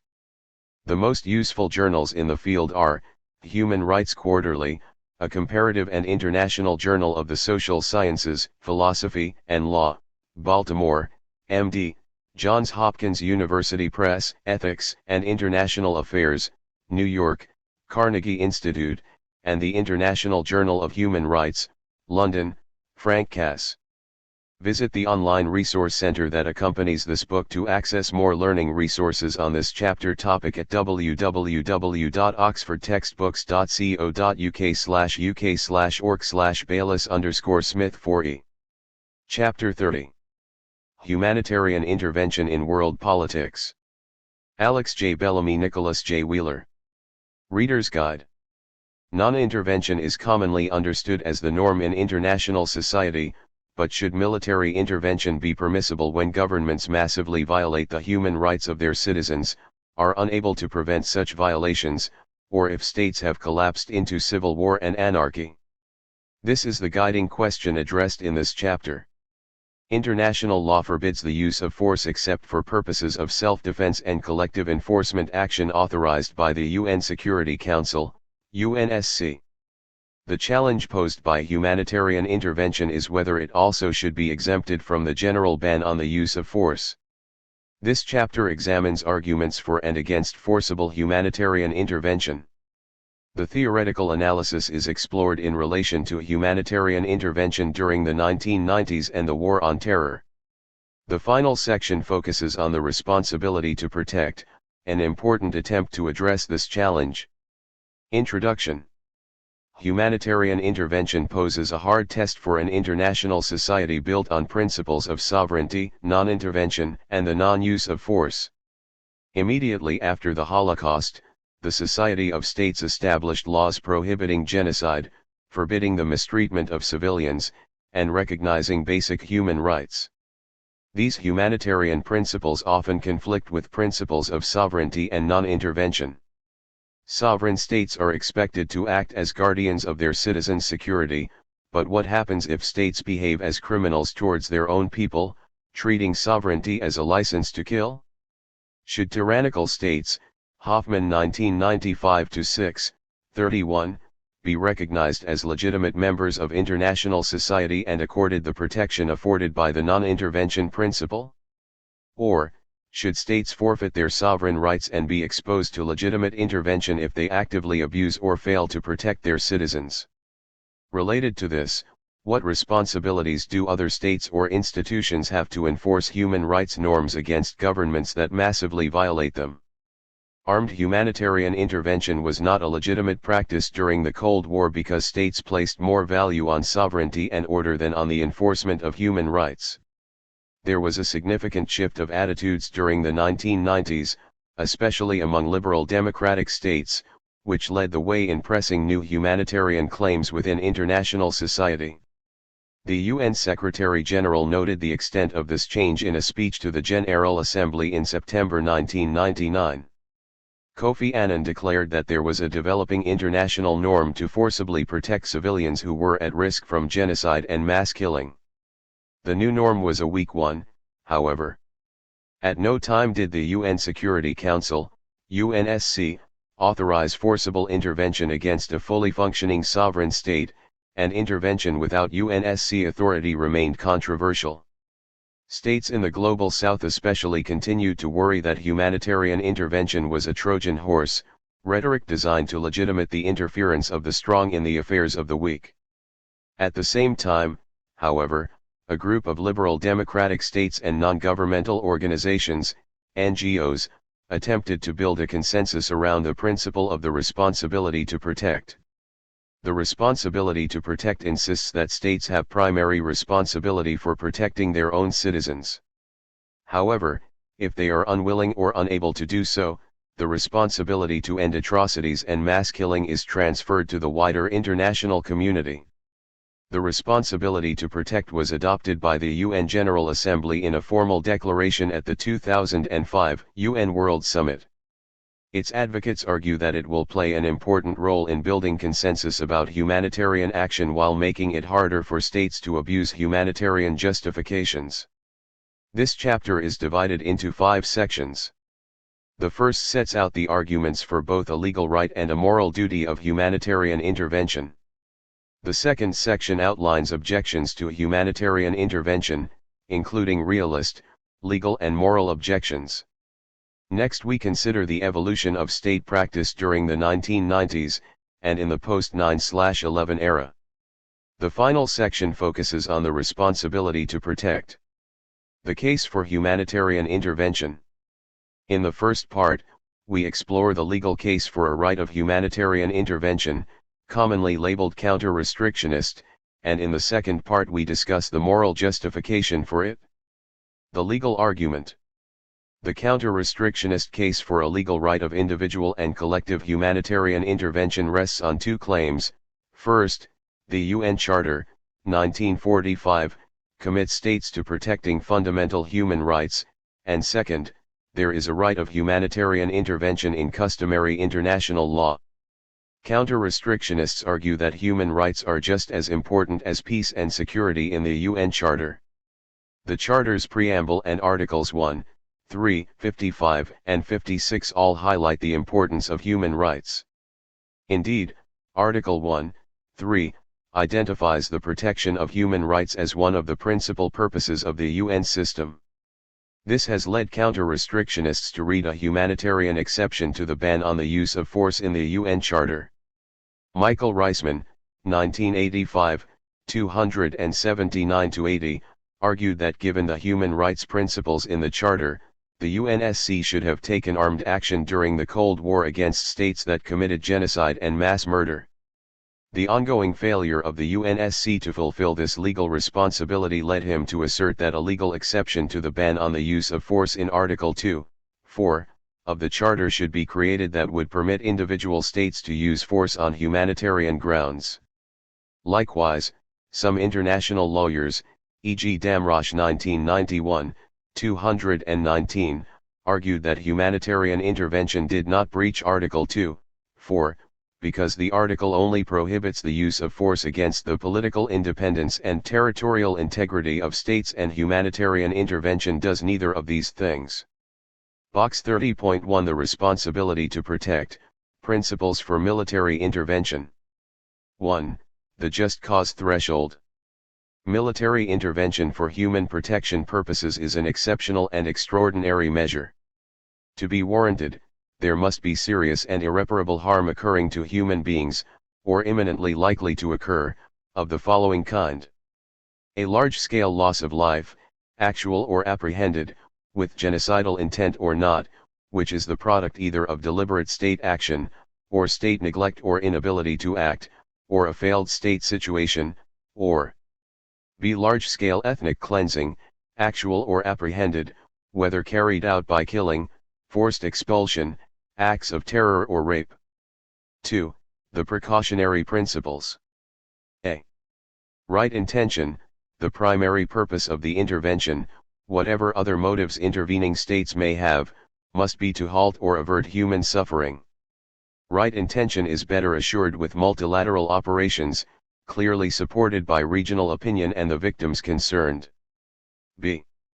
Last resort, military intervention can only be justified when every non-military option for the prevention or peaceful resolution of the crisis has been explored, with reasonable grounds for believing lesser measures would not have succeeded. C. Proportional means, the scale, duration, and intensity of the planned military intervention should be the minimum necessary to secure the defined human protection objective. D. Reasonable prospects. There must be a reasonable chance of success in halting or averting the suffering which has justified the intervention, with the consequences of action not likely to be worse than the consequences of inaction. 3. Right authority. A. There is no better or more appropriate body than the United Nations Security Council to authorize military intervention for human protection purposes. The task is not to find alternatives to the Security Council as a source of authority, but to make the Security Council work better than it has. B. Security Council authorization should in all cases be sought prior to any military intervention action being carried out. Those calling for an intervention should formally request such authorization, or have the Council raise the matter on its own initiative, or have the Secretary General raise it under Article 99 of the Union Charter. C. The Security Council should deal promptly with any request for authority to intervene where there are allegations of large-scale loss of human life or ethnic cleansing. It should in this context seek adequate verification of facts or conditions on the ground that might support a military intervention. D. The permanent 5 members of the Security Council should agree not to apply their veto power, in matters where their vital state interests are not involved, to obstruct the passage of resolutions authorizing military intervention for human protection purposes for which there is otherwise majority support. E. If the Security Council rejects a proposal or fails to deal with it in a reasonable time, alternative options are: I. Consideration of the matter by the General Assembly in emergency special session under the Uniting for Peace procedure, and 2. Action within area of jurisdiction by regional or sub-regional organizations under Chapter 8 of the Charter, subject to their seeking subsequent authorization from the Security Council. F. The Security Council should take into account in all its deliberations that, if it fails to discharge its responsibility to protect in conscience shocking situations crying out for action, concerned states may not rule out other means to meet the gravity and urgency of that situation and that the stature and credibility of the United Nations may suffer thereby. 4. Operational principles. A. Clear objectives, clear and unambiguous mandate at all times, and resources to match.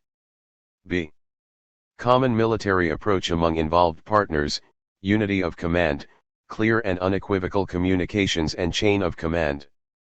C. Acceptance of limitations, incrementalism and gradualism in the application of force, the objective being protection of a population, not defeat of a state. D. Rules of engagement which fit the operational concept, are precise, reflect the principle of proportionality, and involve total adherence to international humanitarian law. E. Acceptance that force protection cannot become the principal objective. F. Maximum possible coordination with humanitarian organizations. International Commission on Intervention and State Sovereignty, 2001, 1213. Other counter-restrictionists admitted that there is no legal basis for unilateral humanitarian intervention in the UN Charter, but argued that it is permitted by customary international law. For a rule to count as customary international law, states must actually engage in the practice that is claimed to have the status of law, and they must do so because they believe that the law permits this. International lawyers describe this as opinio juris. Counter-restrictionists contend that the customary right to humanitarian intervention preceded the UN Charter, evidenced by the legal arguments offered to justify the British, French, and Russian intervention in Greece, 1827, and American intervention in Cuba, 1898. They also point to British and French references to customary international law to justify the creation of safe havens in Iraq, 1991, and Kofi Annan's insistence that even unilateral intervention to halt the 1994 genocide in Rwanda would have been legitimate. There are, however, a number of problems with both elements of the counter-restrictionist case. They exaggerate the extent of consensus about the rules governing the use of force, and their reading of the textual provisions of the UN Charter runs contrary to both majority international legal opinion, e.g. Brownlee, 1974, Chesterman 2001, and the opinions expressed by its architects at the end of the Second World War. The moral case. Many writers argue that irrespective of what the law says, there is a moral duty to intervene to protect civilians from genocide and mass killing. They argue that sovereignty derives from a state's responsibility to protect its citizens, and when a state fails in its duty, it loses its sovereign rights. Tesin 2003, 93. There are a number of different ways of arriving at this argument. Some point to the idea of common humanity to argue that all individuals have basic human rights and duties to uphold the rights of others, Connie 1997, 34. Others argue that today's globalized world is so integrated that massive human rights violations in one part of the world have an effect on every other part, creating moral obligations, Blair 1999. Some advocates of just war theory argue that the duty to offer charity to those in need is universal, Ramsey 2002, 35-6.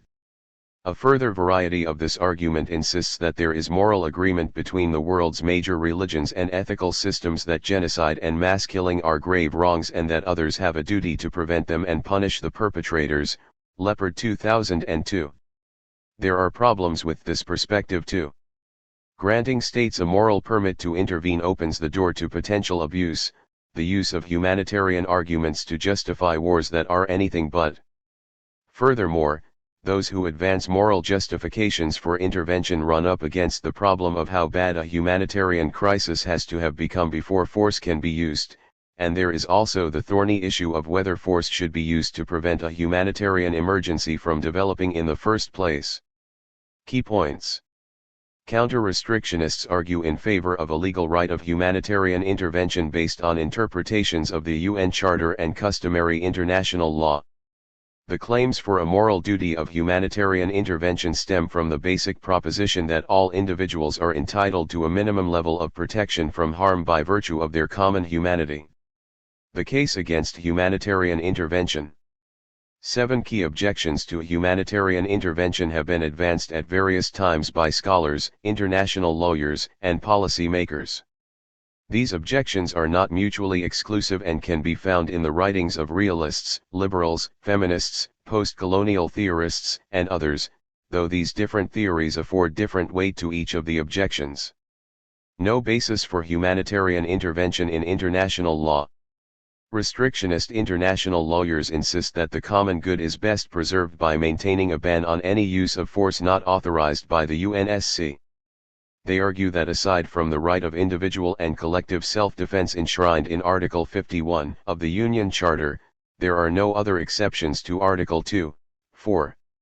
They also point to the fact that during the Cold War, when states acting unilaterally could have plausibly invoked humanitarian claims, the key cases are India's intervention in East Pakistan in 1971, Vietnam's intervention in Cambodia in December 1978, and Tanzania's intervention in Uganda in January 1979. They had chosen not to do so. Interveners have typically either claimed to be acting in self-defense, during the Cold War especially, have pointed to the implied authorization of UNSC resolutions, or have refrained from making legal arguments at all. States do not intervene for primarily humanitarian reasons. States almost always have mixed motives for intervening and are rarely prepared to sacrifice their own soldiers overseas unless they have self-interested reasons for doing so.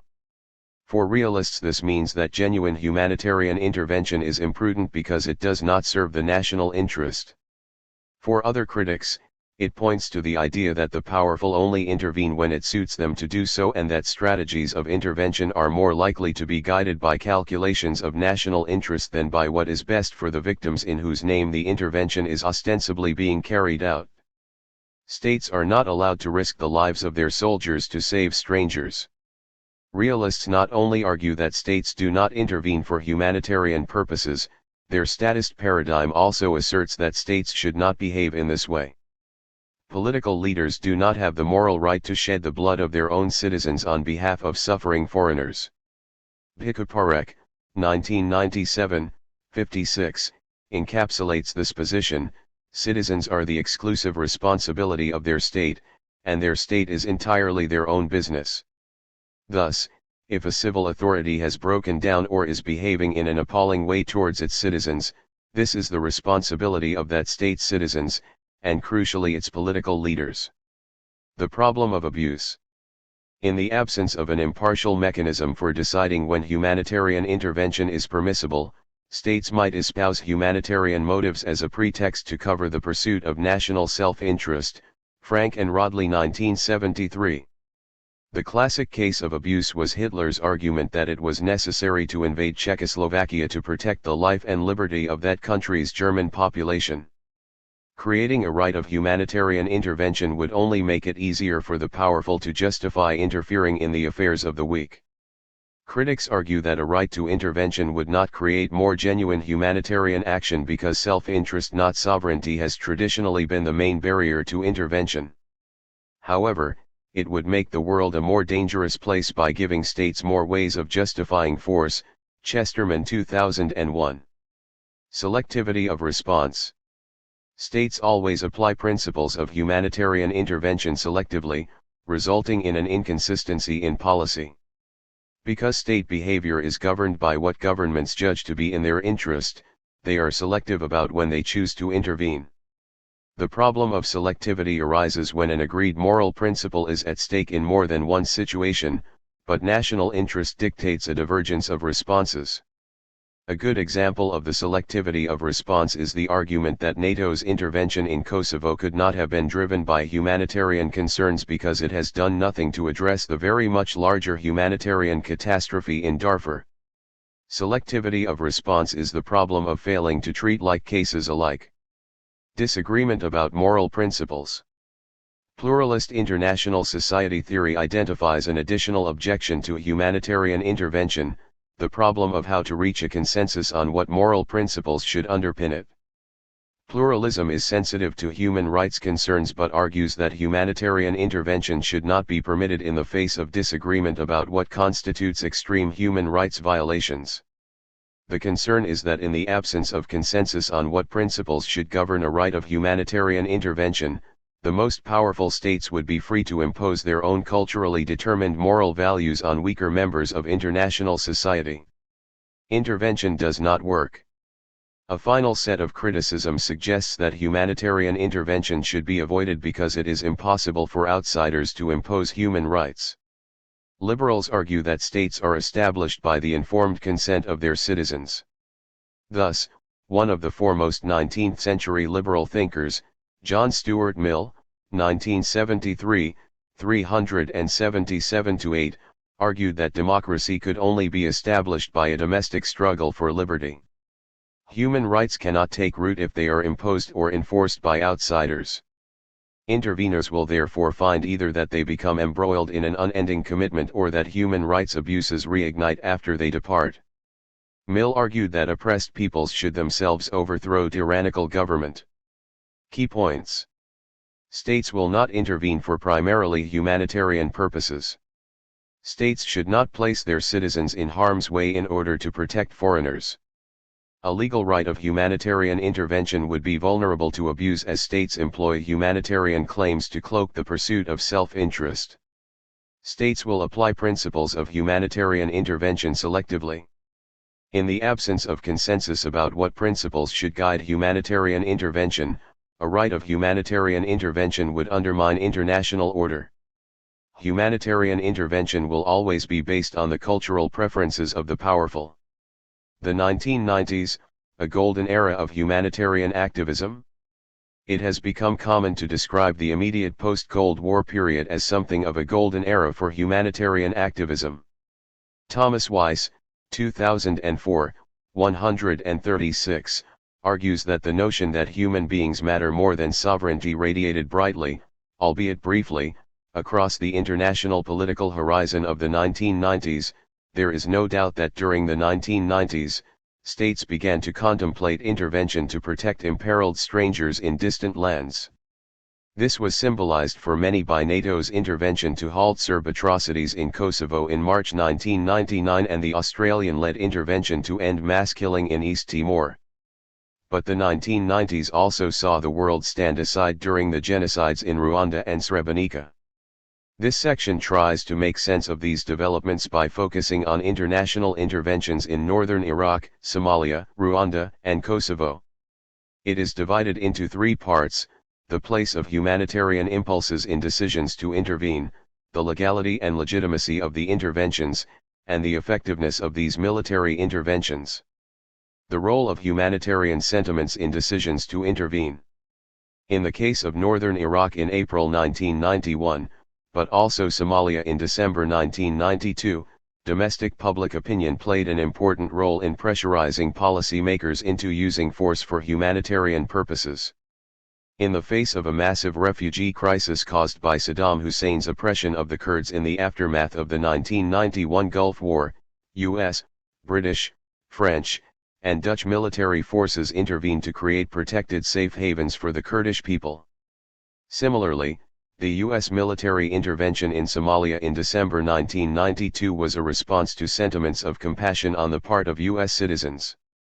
However, This sense of solidarity disappeared once the United States began sustaining casualties. The fact that the White House pulled the plug on its Somalia intervention after the loss of 18 U.S. Rangers in a firefight in October 1993 indicates how capricious public opinion is. Television pictures of starving and dying Somalis had persuaded the outgoing Bush administration to launch a humanitarian rescue mission, but once the U.S. public saw dead Americans dragged through the streets of Mogadishu, the Clinton administration announced a timetable for withdrawal. What this case demonstrates is that the CNN effect is a double-edged sword. It can pressurize governments into humanitarian intervention, yet with equal rapidity produce public disillusionment and calls for withdrawal. However, these cases suggest that even if there are no vital national interests at stake, liberal states might launch humanitarian rescue missions if sufficient public pressure is mobilized. Certainly, there is no evidence in either of these cases to support the realist claim that states cloak power political motives behind the guise of humanitarianism. By contrast, the French intervention in Rwanda in July 1994 seems to be an example of abuse. The French government emphasized the strictly humanitarian character of the operation, but this interpretation lacks credibility given the evidence that they were covertly pursuing national self-interest. France had propped up the one-party Hutu state for 20 years, even providing troops when the Rwandan Patriotic Front, RPF, operating out of neighboring Uganda, threatened to overrun the country in 1990 and 1993. The French president, François Mitterrand, was reportedly anxious to restore waning French influence in Africa, and was fearful that an RPF victory in French-speaking Rwanda would bring the country under the influence of Anglophones. France therefore did not intervene until the latter stages of the genocide, which was ended primarily by the RPF's military victory. It seems, therefore, that French behavior accords with the realist premise that states will only risk their soldiers in defense of the national interest. French leaders may have been partly motivated by humanitarian sentiments, but this seems to be a case of a state abusing the concept of humanitarian intervention since the primary purpose of the intervention was to protect French national interests. The moral question raised by French intervention is why international society failed to intervene when the genocide began in early April 1994. French intervention might have saved some lives, but it came far too late to halt the genocide. Some 800,000 people were killed in a mere 100 days. The failure of international society to stop the genocide indicates that state leaders remain gripped by the mindset of statism. There was no intervention for the simple reason that those with the military capability to stop the genocide were unwilling to sacrifice troops and treasure to protect Rwandans. International solidarity in the face of genocide was limited to moral outrage and the provision of humanitarian aid. If the French intervention in Rwanda can be criticized for being too little, too late, NATO's intervention in Kosovo in 1999 was criticized for being too much, too soon. At the beginning of the war, NATO said it was intervening to prevent a humanitarian catastrophe. To do this, NATO aircraft were given two objectives: reduce Serbia's military capacity and coerce Milosevic into accepting the Rambouillet settlement, with the emphasis initially placed on the former. Three arguments were adduced to support NATO's claim that the resort to force was justifiable. First, it was argued that Serbian actions in Kosovo had created a humanitarian emergency and breached a whole range of international legal commitments. Second, NATO governments argued that the Serbs were committing crimes against humanity, possibly including genocide.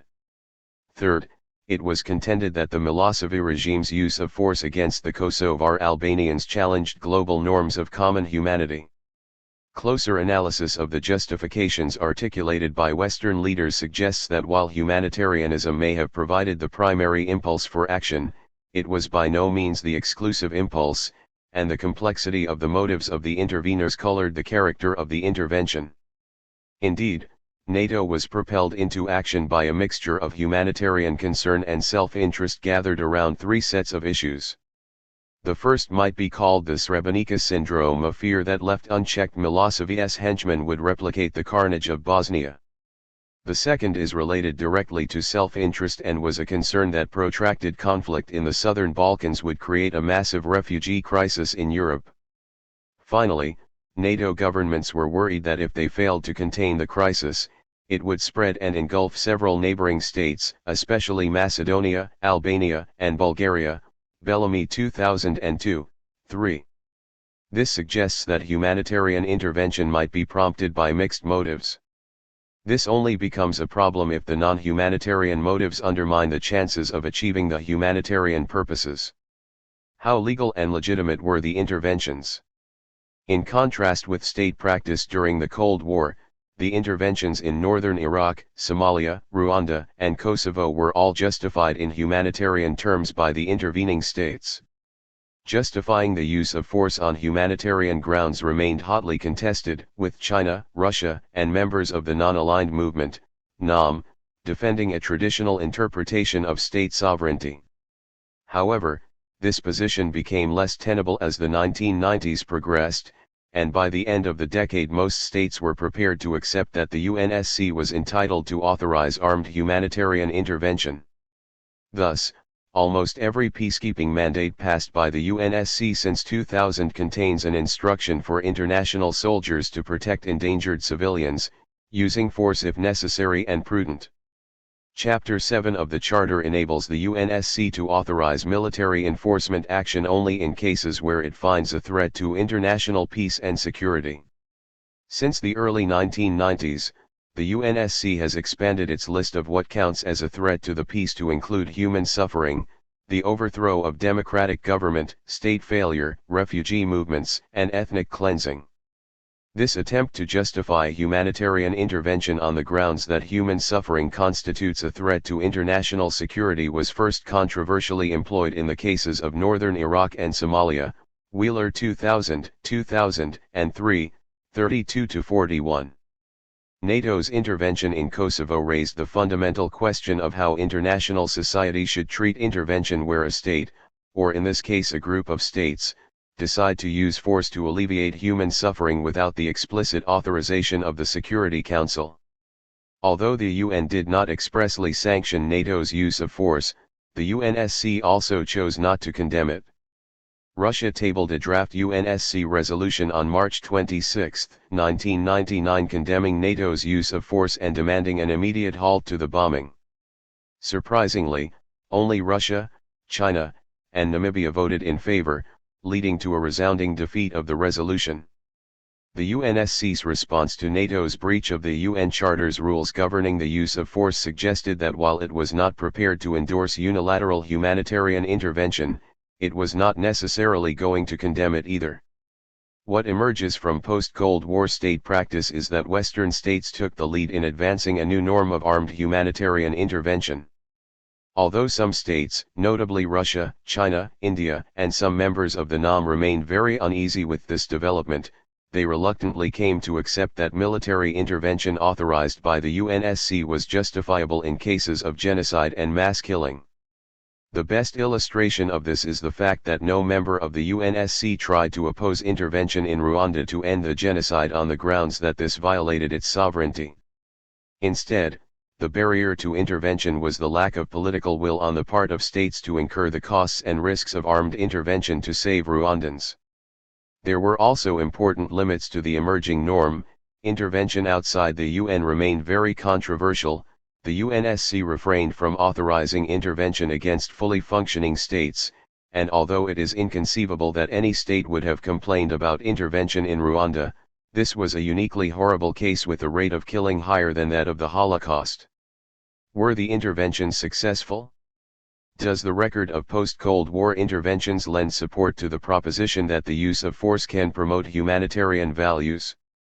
Humanitarian outcomes might usefully be divided into short and long-term ones.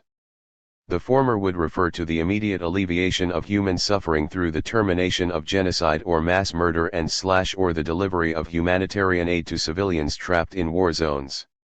Long-term humanitarian outcomes focus on how far intervention addresses the underlying causes of human suffering by facilitating conflict resolution and the construction of viable polities. Operation Safe Haven in Iraq enjoyed initial success in dealing with the refugee problem in northern Iraq and clearly saved lives. However, as the media spotlight began to shift elsewhere and public interest waned, so did the commitment of Western governments to protect the Kurds. While Western air forces continued to police a no-fly zone over northern Iraq, the intervening states quickly handed over the running of the safe havens to what they knew was an ill-equipped and badly supported UN relief operation. This faced enormous problems owing to Iraqi hostility towards its Kurdish minority. Nevertheless, the Kurds were able to fashion a significant degree of autonomy in the 1990s, which has persisted since the 2003 US-led invasion. Some commentators identify the initial U.S. intervention in Somalia in the period between December 1992 and May 1993 as a successful humanitarian intervention. In terms of short-term success, the U.S. claims that it saved thousands of Somalis from starvation, though this is disputed. Weiss 1999, 82-7. What is not disputed is that the mission ended in disaster. This can be traced to the attempt by UNOSOM II. This UN force took over from the United States in May 1993, but its military missions were principally controlled by U.S. commanders, to go beyond the initial U.S. mission of famine relief to the disarmament of the warring factions and the provision of law and order. Suffering always has political causes, and the rationale behind the expanded mandate of UNOSOM II was to try to put in place a framework of political civility that would prevent a return to civil war and famine.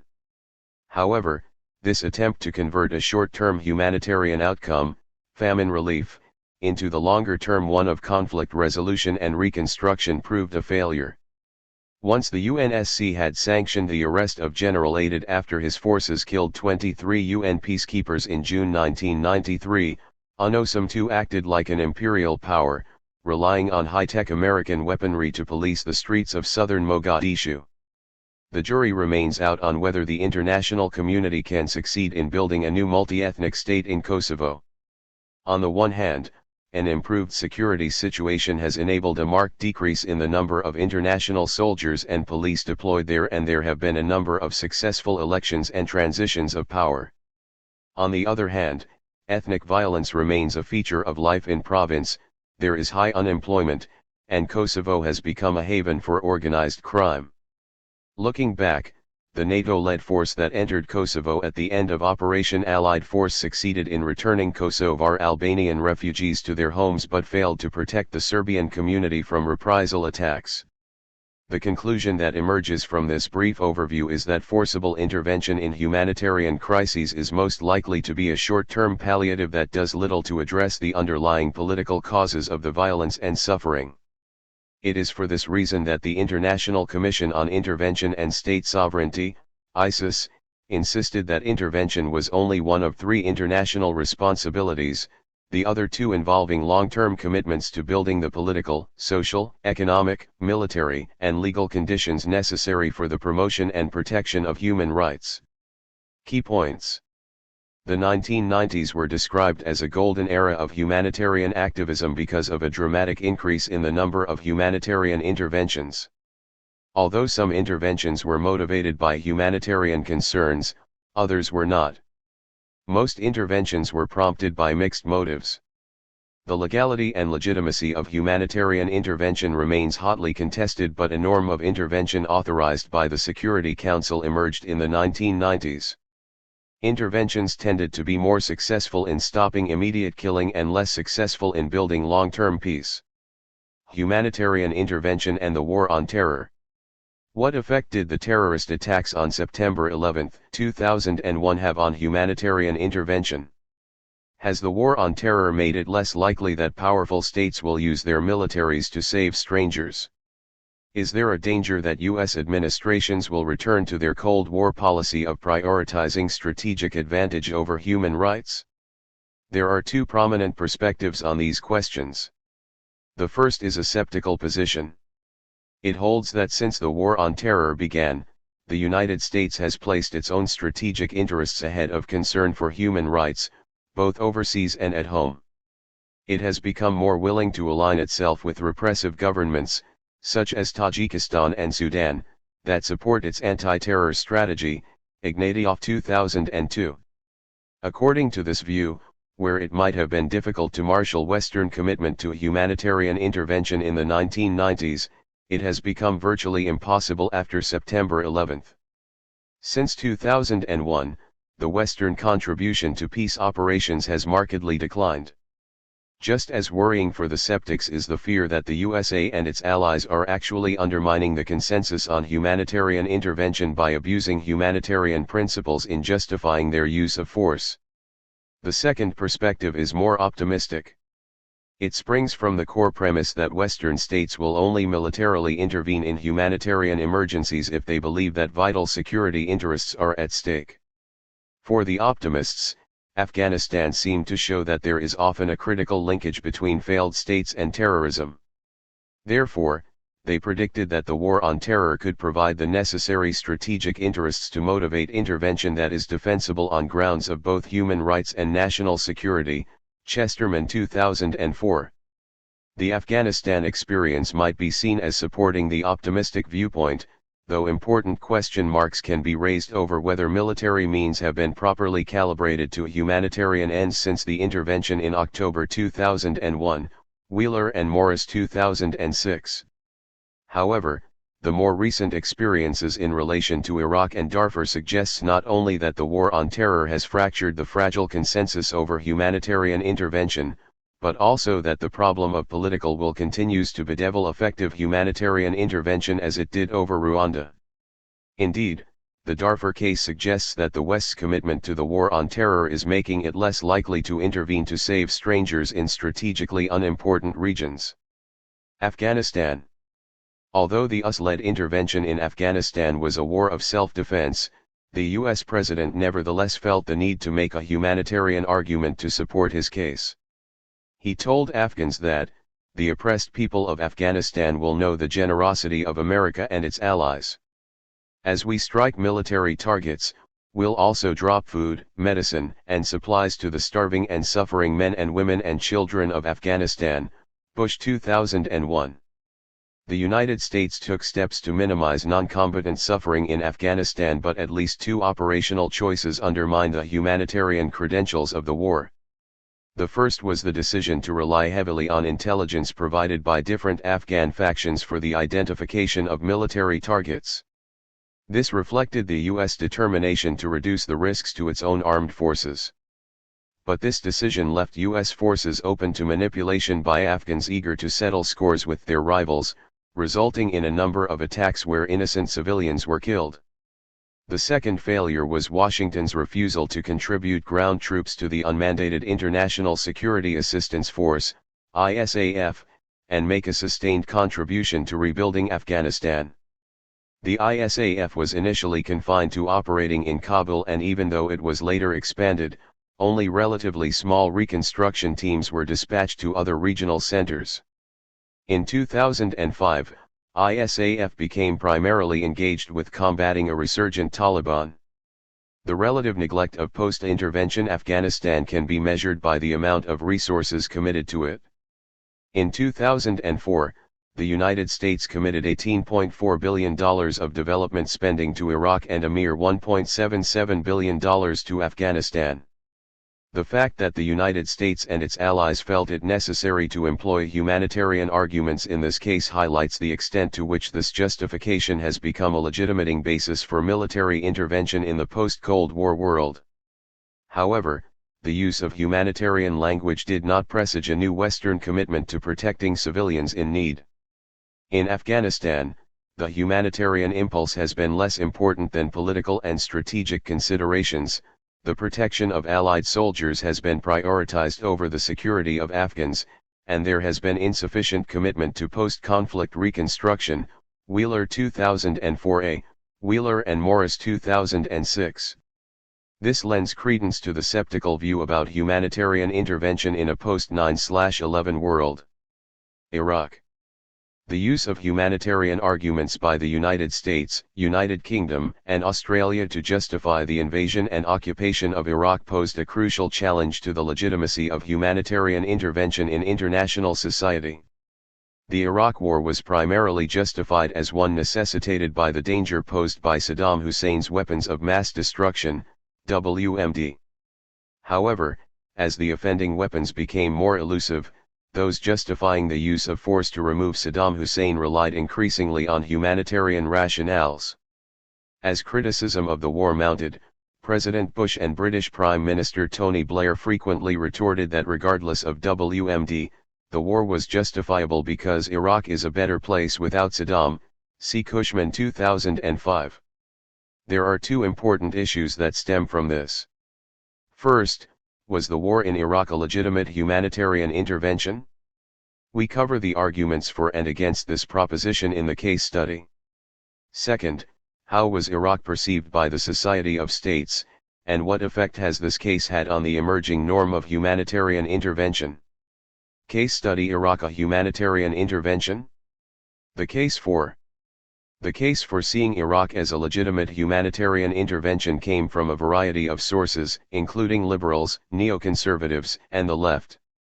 We will focus only on the liberal case, as put forward by Fernando Tezin, 2005:1-20, see also Cushman 2005. Tezin's case was predicated on four claims.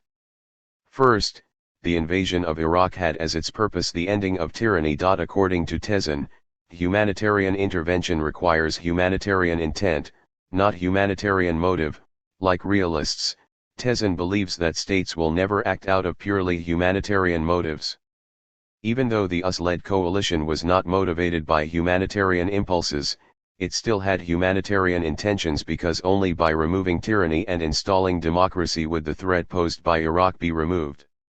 Second, Tezin insisted that the abuse of civilians by the Iraqi government was severe enough to warrant intervention, saying that it makes no sense to argue that intervention should be reserved for ongoing mass killing because that rule would have prohibited the removal of Hitler after the Holocaust. Third, Tezin pointed to the fact that the overwhelming majority of Iraqis welcomed the intervention as providing an important source of legitimacy. Finally, he argued that although UN authorization is preferable, the doctrine of humanitarian intervention permits unauthorized intervention, as in the case of Kosovo. The case against opposition to this case came from an equally diverse range of people. Even some people who defend an expansive right to humanitarian intervention rejected the humanitarian case for invading Iraq. We will focus on Thierry Nardin's response to Tezin's argument, Nardin 2005, 21, see also Owens 2004, Wheeler and Morris 2006. Nardin argued that Tezin's case involved significant revision of the traditional doctrine of humanitarian intervention. First, according to the traditional doctrine, intervention is permitted only by the commission of particular crimes, genocide, mass killing, not by the character of the regime. As Nardin put it, humanitarian intervention aims to rescue the potential victims of massacre or some other crime against humanity by thwarting the violence against them, 2005, 22. Second, Nardin argued that Tezin's position overlooked international society's strong predisposition towards non-intervention. Third, he claimed that humanitarian intervention could only be justified if it was calculated to cause more good than harm. Iraq's current woes were foreseen. Finally, Nardin argues that Tezin's account misunderstood the place of humanitarian intervention in international society. Nardin argued that international society is based on rules of coexistence and that humanitarian intervention is a carefully calibrated exception to those rules. Tezin understands world politics as being based not on rules of coexistence but solely and directly on universal principles of morality and human rights. 2005, 23. Many commentators and politicians believe that the use of humanitarian justifications in relation to Iraq damaged the emerging norm of humanitarian intervention by highlighting the potential for the norm to be abused by the powerful to justify interfering in the affairs of the weak. Of course, many states were deeply skeptical about humanitarian intervention before Iraq, but there is evidence that some states that were initially supportive of humanitarian intervention have become less so as a result of the perceived misuse of humanitarian rationales over Iraq.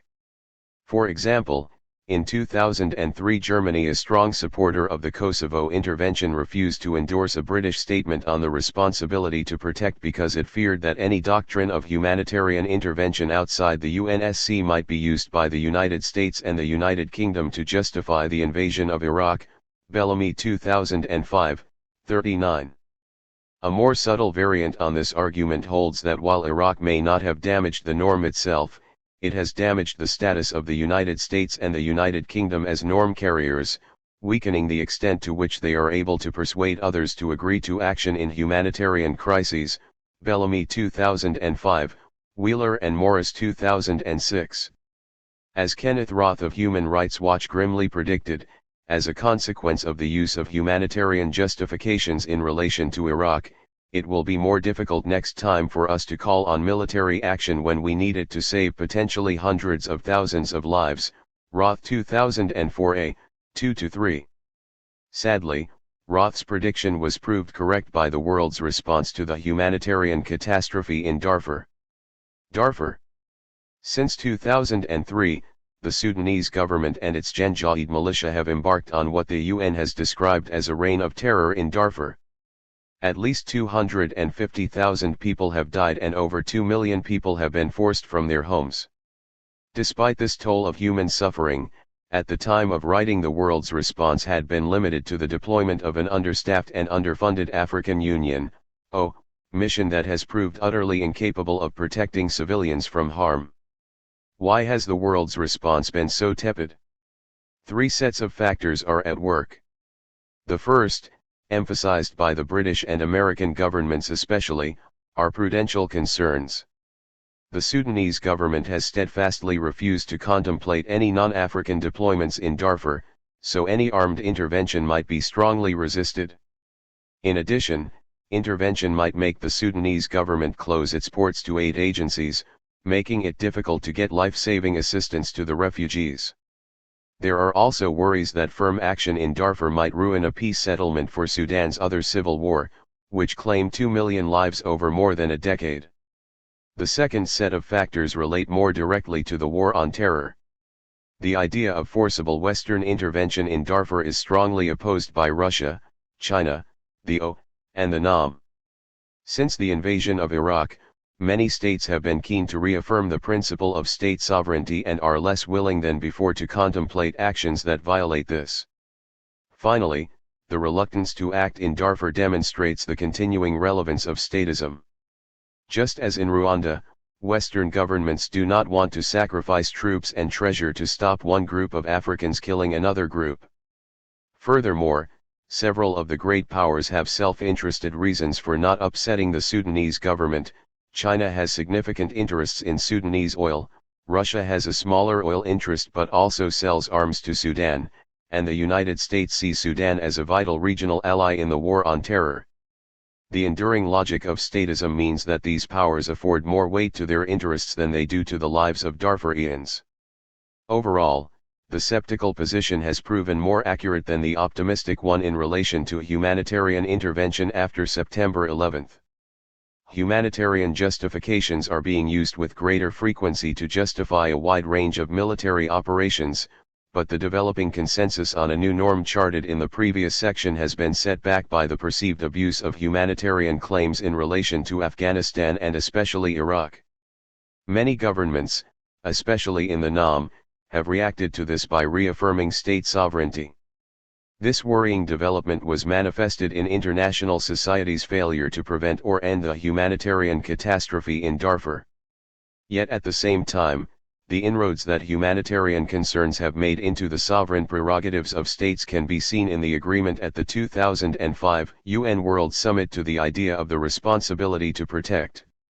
The next section will explore how far this offers the basis for a new global consensus on the use of force to protect endangered peoples. Key points. Optimists argued that 9/11 injected self-interest into humanitarian endeavors, making states more likely to intervene to halt human suffering. Skeptics worried that the war on terror would crowd out humanitarianism and encourage powerful states to cloak self-interest in the veneer of humanitarian concern. There was a major debate about whether or not the war in Iraq could be justified as a legitimate humanitarian intervention. Iraq has made many states more wary of embracing a humanitarian exception to the rule of non-intervention. A combination of prudence and statism has contributed towards inactivity in the face of the humanitarian catastrophe in Darfur. The responsibility to protect. The responsibility to protect, the 2001 report of the International Commission on Intervention and State Sovereignty, ISIS, attempted to resolve the tension between the competing claims of sovereignty and human rights by building a new consensus around the principles that should govern the protection of endangered peoples.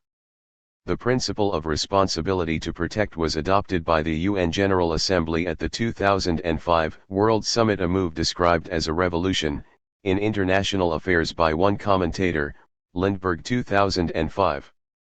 But what is the responsibility to protect, how was it adopted, and what does it mean for the future of humanitarian intervention? The Commission argued that states have the primary responsibility to protect their citizens. When they are unable or unwilling to do so, or when they deliberately terrorize their citizens, the principle of non-intervention yields to the international responsibility to protect, ISIS 2001, 11. The report broadens this responsibility to encompass not only the responsibility to react to humanitarian crises but also the responsibility to prevent such crises and the responsibility to rebuild failed and tyrannical states. This reframing of the debate away from the question of whether states have a right of intervention towards the question of where responsibility rests for protecting endangered peoples formed the basis of an attempt to generate a new international political consensus supporting what the ISIS report calls intervention for human protection purposes, ISIS 2001, 13. Two crucial motivating factors behind the setting up of ISIS were the aspiration to avoid future situations like Kosovo, where the UNSC was paralyzed by division among the 5 permanent members of the UNSC, P5, and future situations like Rwanda, where the world stood aside as genocide unfolded. There are 2 competing accounts of the causes of deadlock in the UNSC over Kosovo. On the one hand, there are those like British Prime Minister Tony Blair, who argued that it was caused by unreasonable threats of veto on the part of Russia and China, Bellamy 2006, 148, see also Wheeler and Dunn 2004. This position was endorsed by the 2 co-chairs of the ISIS when they described the UNSC's failure to authorize armed intervention in Kosovo as a failure to discharge its own responsibility to protect in a conscience-shocking situation, crying out for action, Evans and Sonown 2002:108. The alternative position holds that Russia and China had genuine concerns about the use of force, based on their view that the level of killing and ethnic cleansing was not bad enough to warrant intervention. To build an international consensus that would help prevent future Kosovos, therefore, the ISIS needed to make it more difficult for members of the UNSC to use the veto capriciously, but also to make it harder for states to abuse humanitarian justifications. The principal device for achieving this goal was a set of criteria that governments and other observers could use to evaluate whether military intervention would be legitimate on humanitarian grounds, see Box 30.1. The ISIS argued that if states committed to these principles, it would make it easier to build consensus on how to respond to humanitarian emergencies. On the one hand, it would be harder for states like China and Russia to oppose genuine humanitarian intervention because they would have committed themselves to the responsibility to protect in cases of genocide, mass killing, and large-scale ethnic cleansing, the thresholds established by the ISIS that justify military intervention. On the other hand, it would be harder for states to abuse humanitarian justifications because it would be very difficult to satisfy these criteria in cases where there was not a compelling humanitarian rationale to act. Preventing future Rwandas can be boiled down to overcoming a single obstacle: how to persuade states, particularly powerful states, to risk troops and treasure to save strangers in distant lands where few strategic interests at stake. Overcoming this obstacle requires that 2 fundamental problems be addressed: first, identifying precisely which actors should assume the responsibility to protect, and second, persuading those actors to accept the obligation to use force for human protection purposes. According to the ISIS, the UNSC has the primary responsibility to act. The report argued that if it failed to live up to this responsibility, there was a danger that other states might choose to take the law into their own hands with negative consequences for both order and justice. The commissioners warned that if the Security Council fails to discharge its responsibility in conscience-shocking situations crying out for action, then it is unrealistic to expect that concerned states will rule out other means and forms of action to meet the gravity and urgency of these situations. If collective organizations will not authorize collection intervention against regimes that flout the most elemental forms of legitimate governmental behavior, then the pressures for intervention by ad hoc coalitions or individual states will surely intensify. And there is a risk then that such interventions, without the discipline and constraints of UN authorization, will not be conducted for the right reasons or with the right commitment to the necessary precautionary principles. ISIS 2001, 71. Box 30.2 paragraphs 138 and 139 of the 2005 World Summit Outcome Document. 138 Each individual state has the responsibility to protect its populations from genocide, war crimes, ethnic cleansing and crimes against humanity. This responsibility entails the prevention of such crimes, including their incitement, through appropriate and necessary means. We accept that responsibility and will act in accordance with it. The international community should, as appropriate, encourage and help states to exercise this responsibility and support the United Nations in establishing an early warning capability. 139 The international community, through the United Nations, also has the responsibility to use appropriate diplomatic, humanitarian, and other peaceful means, in accordance with Chapters 6 and 8 of the Charter of the United Nations, to help protect populations from war crimes, ethnic cleansing and crimes against humanity. In this context, we are prepared to take collective action, in a timely and decisive manner, through the Security Council, in accordance with the Charter, including Chapter 7, on a case-by-case basis and in cooperation with relevant regional organizations as appropriate, should peaceful means be inadequate and national authorities are manifestly failing to protect their populations from genocide, war crimes, ethnic cleansing and crimes against humanity. In cases where there is majority support for intervention in the UNSC, a resolution supporting intervention for humanitarian purposes has secured 9 votes or more, but collective action is blocked by a veto. The ISIS suggested that states seek political support from the General Assembly. If it was not possible to secure a 2/3 majority in that body recommending military action, the legal basis of which would be highly dubious, the report even more tentatively suggested that intervention might still be justifiable if authorized by relevant regional organizations. ISIS 2001, 75. This suggests a hierarchy of where responsibility lies, starting with the host state, then the UNSC, the General Assembly, regional organizations, coalitions of the willing, and finally individual states. How, though, are we to persuade governments to abandon the statism that caused the world to stand aside in Rwanda and, more recently, Darfur? The ISIS had an answer to this, too.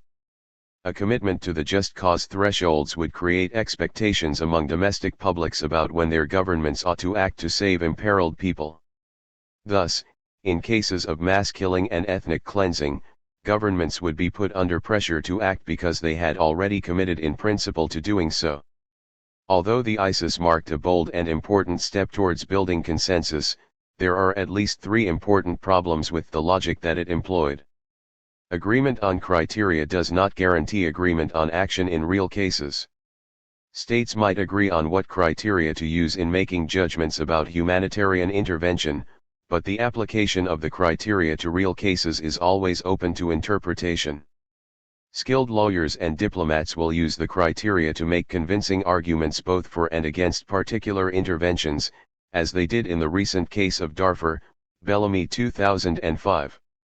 In 2005, UNSC members argued about whether or not the Sudanese government had indeed proven itself unable and unwilling to protect its people. Without an authoritative judge to determine such matters, the criteria can only provide a language for argument and discussion. They cannot resolve differences of opinion. The criteria are open to manipulation by powerful actors. Although criteria reduces the dangers of abuse by establishing the parameters within which justifying arguments have to be framed, the way the facts are interpreted and the arguments presented are inevitably shaped by power politics. Moreover, the interpretations of powerful states with the capacity to reward and punish others are likely to carry more weight in the deliberations of governments than the arguments of those who lack such sticks and carrots. Box 30.3 Recommendations of the High-Level Panel on Measures to Prevent War. 1. The Security Council should be prepared to refer matters to the International Criminal Court. 2. The UN and other agencies should work towards cooperative agreements about the management of natural resources. 3. The UN should develop frameworks for minority rights and the protection of democratic governments from unconstitutional overthrow. 4. The UN should expedite negotiations on the marking and tracing of small arms. 5. Member states should give accurate reports to the UN Register on Conventional Arms. 6. A training facility should be created for special representatives to the Secretary General.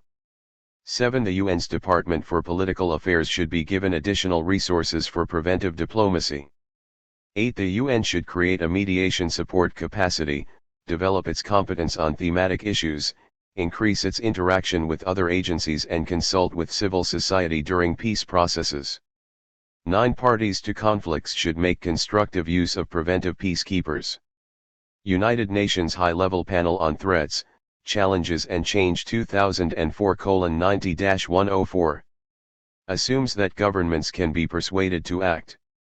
Translating the responsibility to protect from the ideal into reality rests on the notion that governments can be shamed into acting to end genocide, mass killing, and large-scale ethnic cleansing by moral pressure from other governments, their own citizens, and wider world public opinion.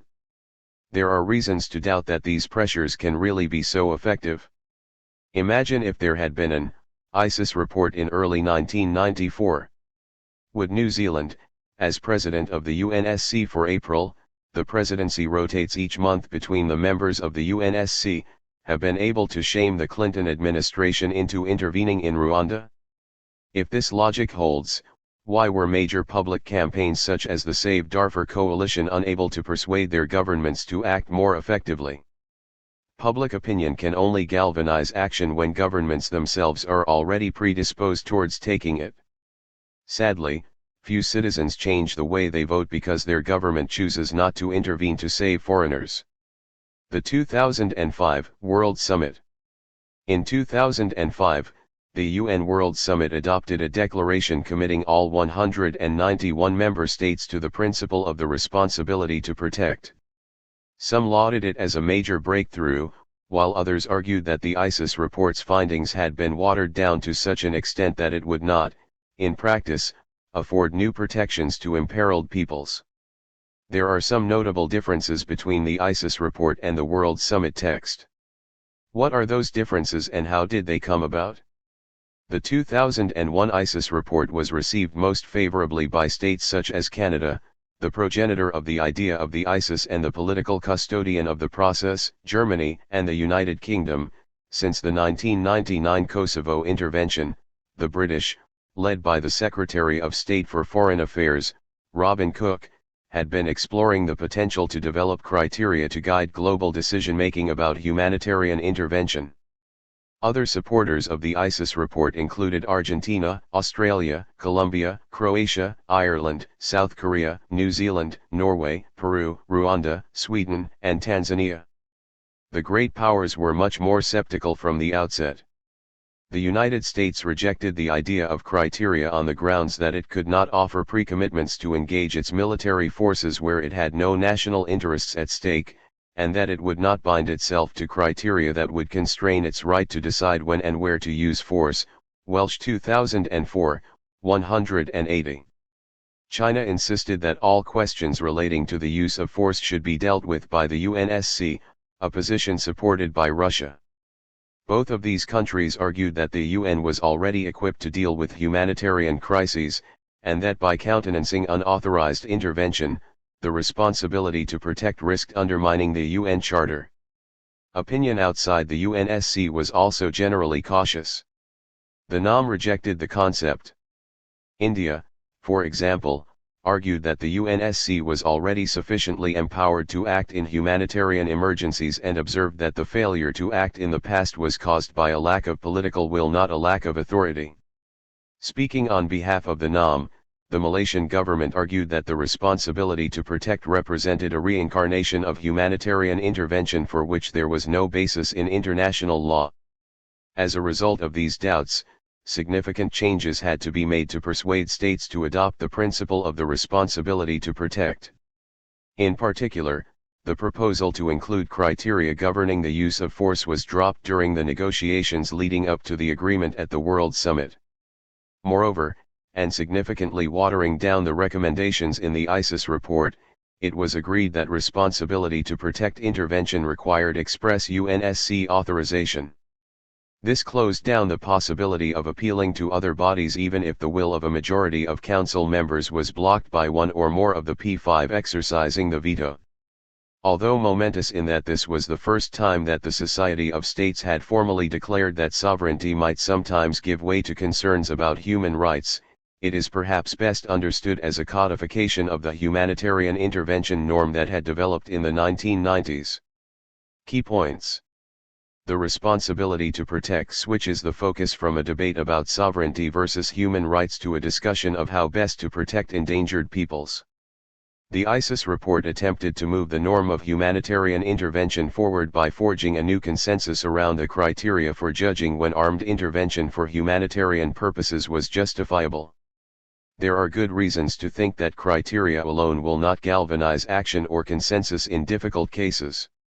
The responsibility to protect was adopted by states at the 2005 World Summit but in a significantly revised form. Conclusion. Globalization is bringing nearer Kant's vision of moral interconnectedness, but as the Rwandan genocide and global inaction over Darfur so brutally demonstrate, this growth in cosmopolitan sensibilities has not yet been translated into a global consensus on forcible humanitarian intervention. Western publics are increasingly sensitized to the human suffering of others, but this media-nurtured sense of compassion is very selective in its response to human suffering. The media spotlight ensured that governments directed their humanitarian energies to the crises in northern Iraq, Somalia, and Bosnia, but during the same period millions perished in the brutal civil wars in Angola, Liberia, and the Democratic Republic of Congo. Each case has to be judged on its merits, but as the examples of Somalia and perhaps Kosovo demonstrate, interventions which begin with humanitarian credentials can all too easily degenerate into a range of policies and activities which go beyond, or even conflict with, the label humanitarian. Roberts 1993, 448. A further fundamental problem with the strategy of forcible humanitarian intervention concerns the so-called body bag factor. Is domestic public opinion, especially in Western states, prepared to see their military personnel die in the cause of humanitarian intervention? A striking feature of all post-Cold War humanitarian interventions is that no Western government has yet chosen to risk its military personnel in defense of human rights where there was a significant risk of casualties from the outset. Since 9/11, Western states have expressed humanitarian sentiments in relation to many different types of war. While this indicates the growing power of humanitarianism, the downside of this is that states might abuse humanitarian rationales in justifying their use of force, while only selectively responding to humanitarian crises in strategically important areas. For many in the developing world, this is precisely what the United States and the United Kingdom have done in Iraq, damaging rather than furthering the humanitarian agenda. The chapter ended by considering the responsibility to protect, which has sought to reshape the terms of the debate between supporters and opponents of humanitarian intervention. The concept has certainly helped change the political language used to describe and debate humanitarian intervention, and its adoption at the UN World Summit was an important milestone. The real test, however, is whether it will generate a new political will on the part of the major states to incur the costs and risks of saving strangers. The evidence from Darfur is not encouraging in this regard. Questions. 1. How far is the use of force the defining characteristic of a humanitarian intervention? 2. How important are motives, intentions, means, and outcomes in judging the humanitarian credentials of an intervention?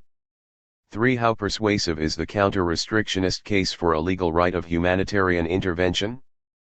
4. Should considerations of international order always be privileged over concerns of individual justice in the Society of States? 5. Why has the Society of States failed to arrive at a collective consensus on what moral principles should underpin a right of humanitarian intervention? 6. Is there a new norm of legitimate humanitarian intervention? 7. Has the war on terror made it less likely that powerful states will use their armed forces to save strangers? 8. Was the 2003 invasion of Iraq a legitimate humanitarian intervention?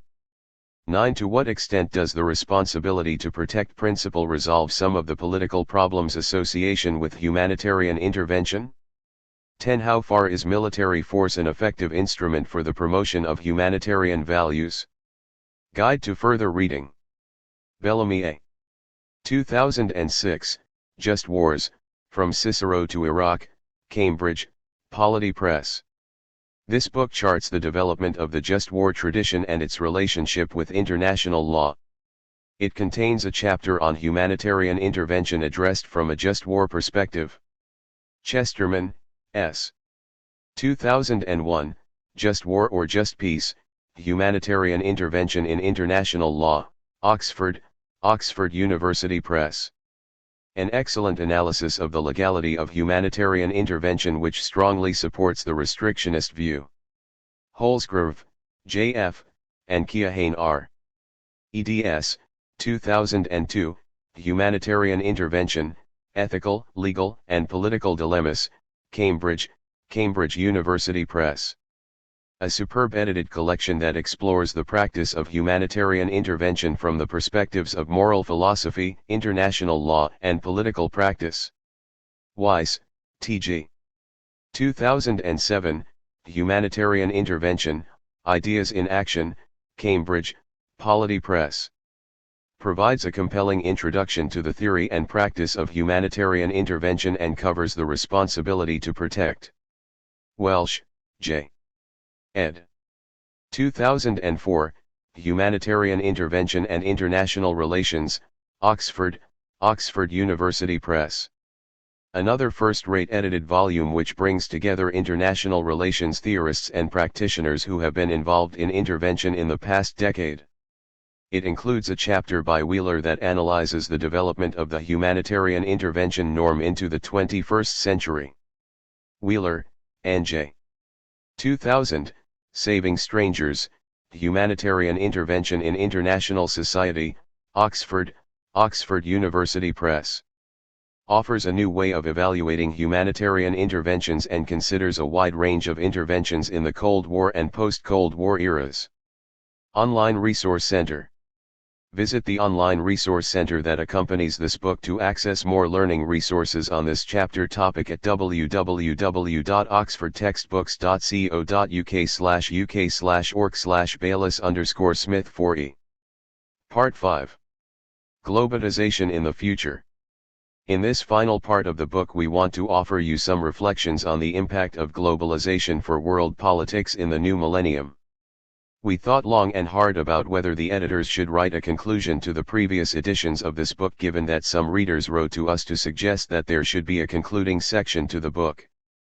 We eventually decided that it was impossible to do this given all the very different perspectives on globalization found in the preceding chapters. This is an approach we have continued in this edition. Our intention all along has been to show you that there are very distinct ways of looking at globalization, and writing a conclusion would have meant taking sides on which of these we preferred. We think that this is something that you should do. Therefore we asked two scholars to contribute chapters in this part, and, although neither of them is intended as a conclusion, together they outline the main questions concerning the nature of world politics in the current world. Andrew Linklater's chapter examines the forms of political community that are emerging under globalization, while Ian Clarke's chapter looks at the question of what kind of order exists in the post-Cold War period. We have two main aims for this part of the book. First, we want to end the book by returning to world politics, rather than international politics, by asking about the relationship between political community and globalization. Second, we want to summarize the main arguments about the nature of world politics since the Cold War, to bring the historical story up to date, so to speak. Each of these chapters problematize the traditional international politics notion of hermetically sealed states acting within a state system. Above all, we want to leave you with a series of deep questions about the effect of globalization both on the state and on world politics. Is the form of political community found in the globalized world different from that found before? Is the state still the unit for political community, or does globalization make cosmopolitan politics more possible? Is there order in the post-Cold War world? Is there much difference between the form of order found in the contemporary period and that found in the Cold War? Does globalization help or hinder the creation of a more just, or a more equal, world order? We hope that these two chapters will raise a series of questions that will allow you to come to judgments about the overall impact of globalization on politics in the world. Chapter 31. Globalization and the Transformation of Political Community. Andrew Linklater. Reader's Guide. Realist approaches to international relations focus on competition and conflict between independent political communities. They argue that the condition of anarchy involves permanent struggles for security and power. In the main, realists believe that separate states will survive well into the future. Many of their critics maintain that important challenges to traditional ideas about political community have developed in recent times. Globalization has led scholars and activists to question the nation-state's capacity to solve global problems such as accelerating environmental devastation. It has led many to defend cosmopolitan responses to those problems in addition to increased sympathy for the lone suffering of distant communities. Many nation-states are challenged on a second front by national or ethnic movements which believe they possess little more than second-class citizenship. Some of these groups have pursued the politics of secession, their aim being to establish their own sovereign institutions. Others have sought to alter national political institutions as part of the struggle for the recognition of group rights. This chapter explains how the nation-state became the dominant form of political community in the modern world. It analyzes approaches to new forms of community and citizenship which have appeared over the last 2 decades, and it asks how far the nation-state seems likely to endure as the main object of political loyalty. Introduction: What is a political community? Many different types of community exist in the modern world. They include local communities such as neighborhood groups, political associations such as sovereign states, transnational movements such as scientific associations or international non-governmental organizations, INGOs, and virtual communities made possible by instant forms of global communication. Each of these communities has its particular kind of human solidarity and distinctive pattern of cooperation. Each depends on a powerful sense of emotional identification with the group and on the willingness to make some personal sacrifices for a more general good. Politics exist in all such communities because members do not have identical views about the goals of society or about how to realize them. In modern states there are sharp divisions between those who think that governments should redistribute wealth and those who believe that unfettered markets should allocate resources. Like states, religious communities have their politics, but they may not be political communities according to the definition used in this chapter. The desire to worship with others is central to a religious community, but it is the aspiration for set fruit, the ambition to be free from the dominion of others, which turns religious and other associations into political communities. See ch. 23.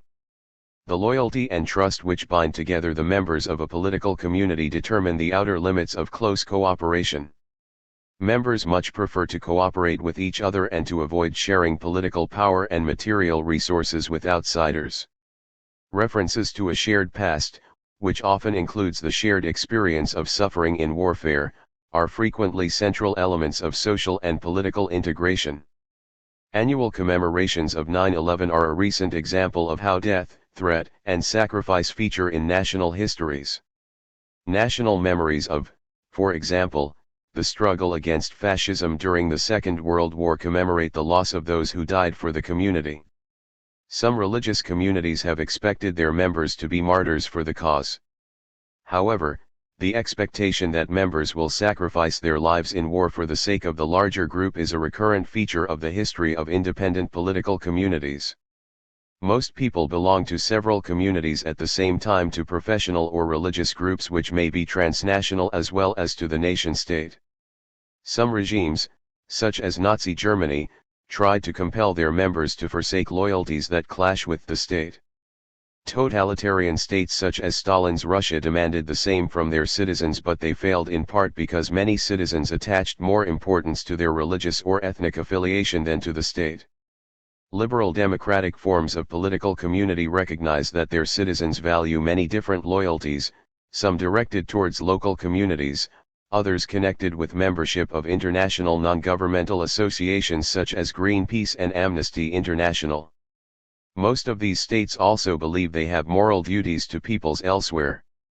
Most believe that they should obey international law and promote respect for human rights in other parts of the world.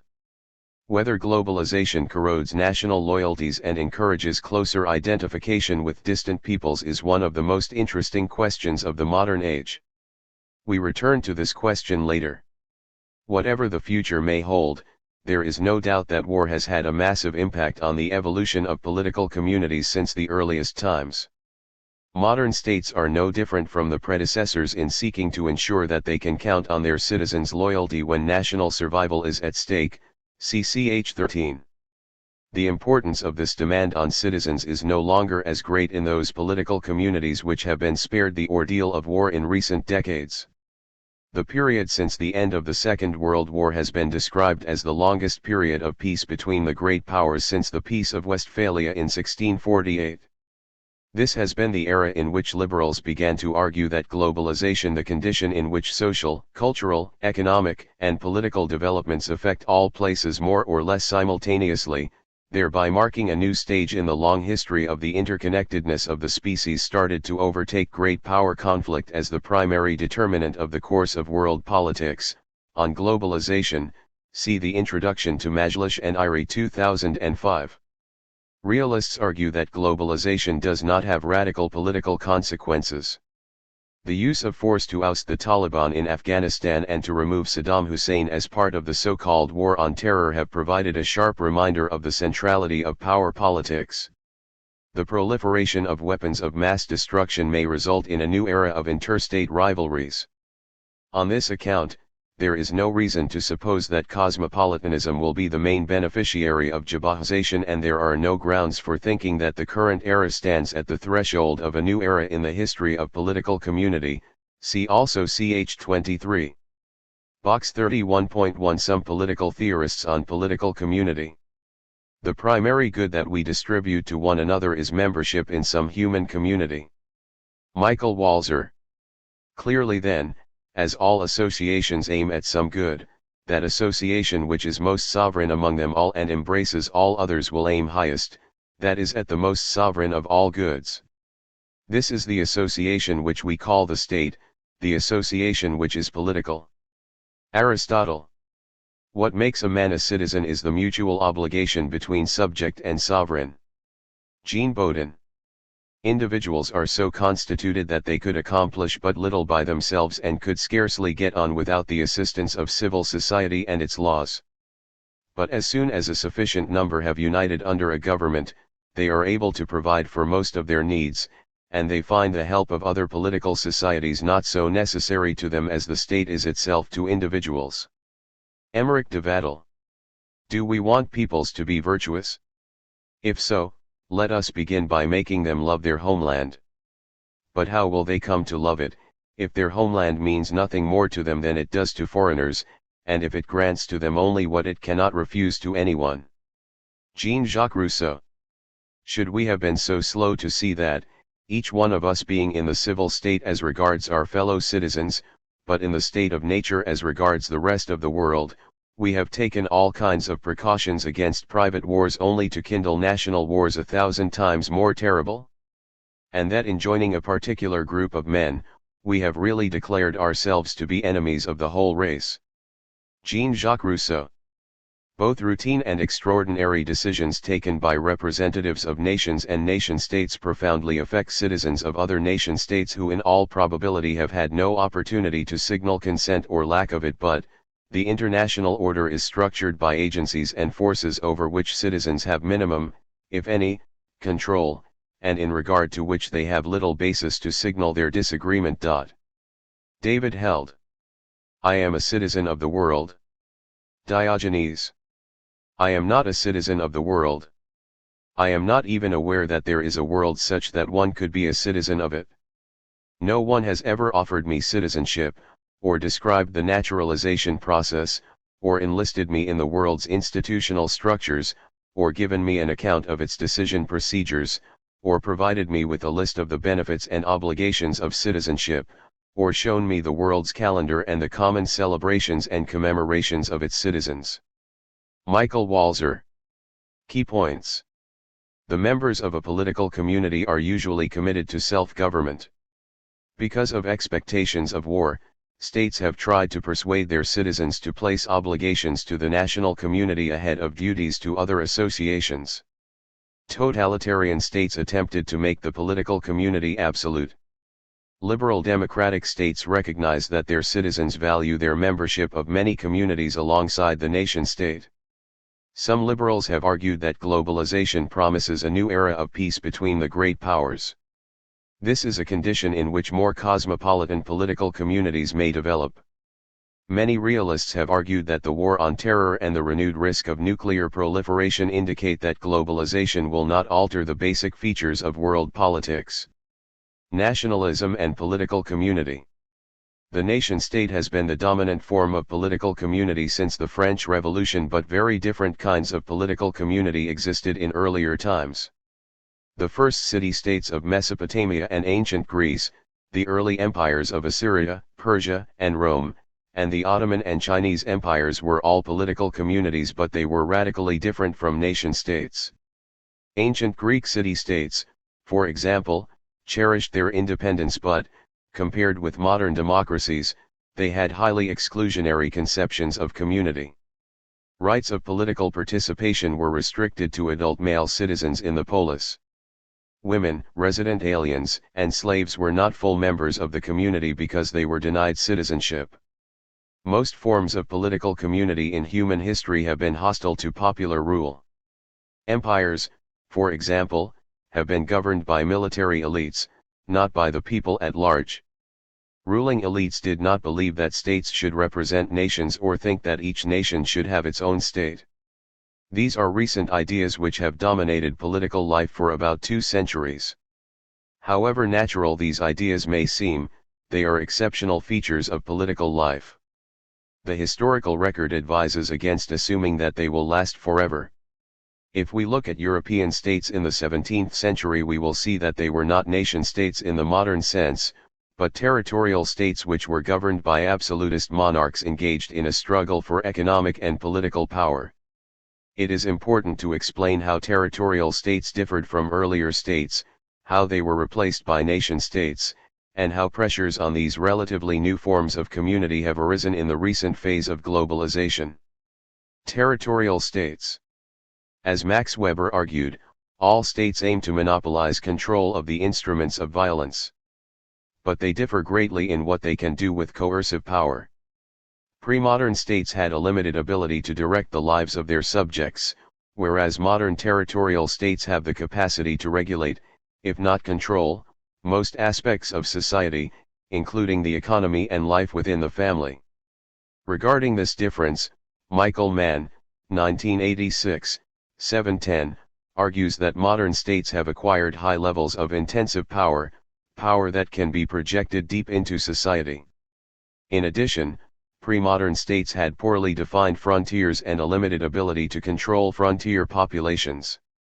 Viable modern states have clearly demarcated borders and the ability to project power across and often beyond national territories.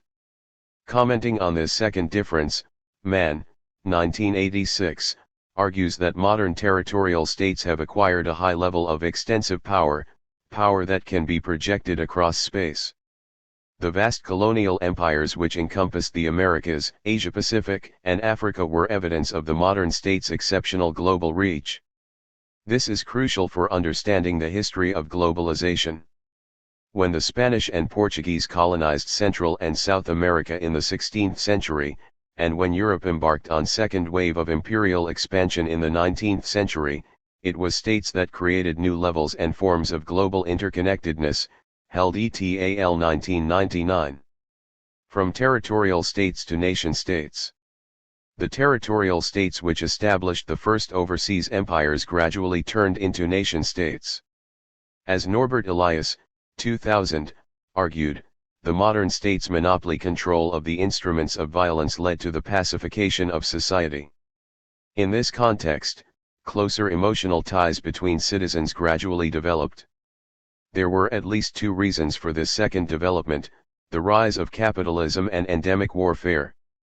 Benedict Anderson, 1991, has argued that print capitalism made national consciousness possible. Books, pamphlets, and the more recent mass media disseminated national symbols along with shared narratives about the past and the sense of a common destiny. Print capitalism meant that strangers who would never meet could identify with what Anderson calls the imagined community of the nation. Ernest Gellner, 1983, argued that industrialization was a primary reason for the rise of national languages and cultures. The sheer number of commercial exchanges which typify modern industrial societies simply could not occur unless strangers could communicate in the same language. The crucial point is that the human race is not divided naturally into nations. States played a central role in creating national identities, not least by building education systems that promoted shared values. Modern territorial states emerged in the cauldron of war. Indeed, they were largely instruments for waging war. It has been said that the successful European states in the 16th century were small enough to be governed from a central administrative point and large enough to withstand external threats. Mattingly 1955, see also Tilley 1992. Warfare was crucial for the transition from territorial states to national states.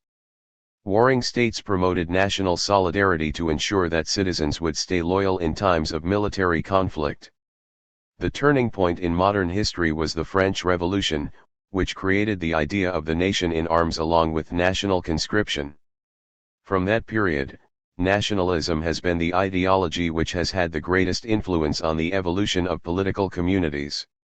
It is important to remember then that warfare and industrialization created modern peoples with a strong sense of national consciousness. By claiming to represent the nation, states increased their ability to mobilize populations for war and for building overseas empires. At the close of the 19th century, European nation-states expanded their worldwide empires by drawing non-European peoples into new chains of global interconnectedness. The nation-state has played a central role in the economic and political integration of the human race, while at the same time intensifying national differences. Nationalism was a European invention which spread to the rest of the world. Third World nationalist movements used European ideas to replace alien government with self-rule. Their success meant that the number of sovereign states more than tripled in the 3 decades following the Second World War, but many of these new political units failed to become viable nation-states. Frequently, ethnic rivalries meant that a sense of identification with the state did not develop. In many regions, such as the Indian subcontinent, divided peoples dismembered the former colonial territories in order to establish their own nation-states.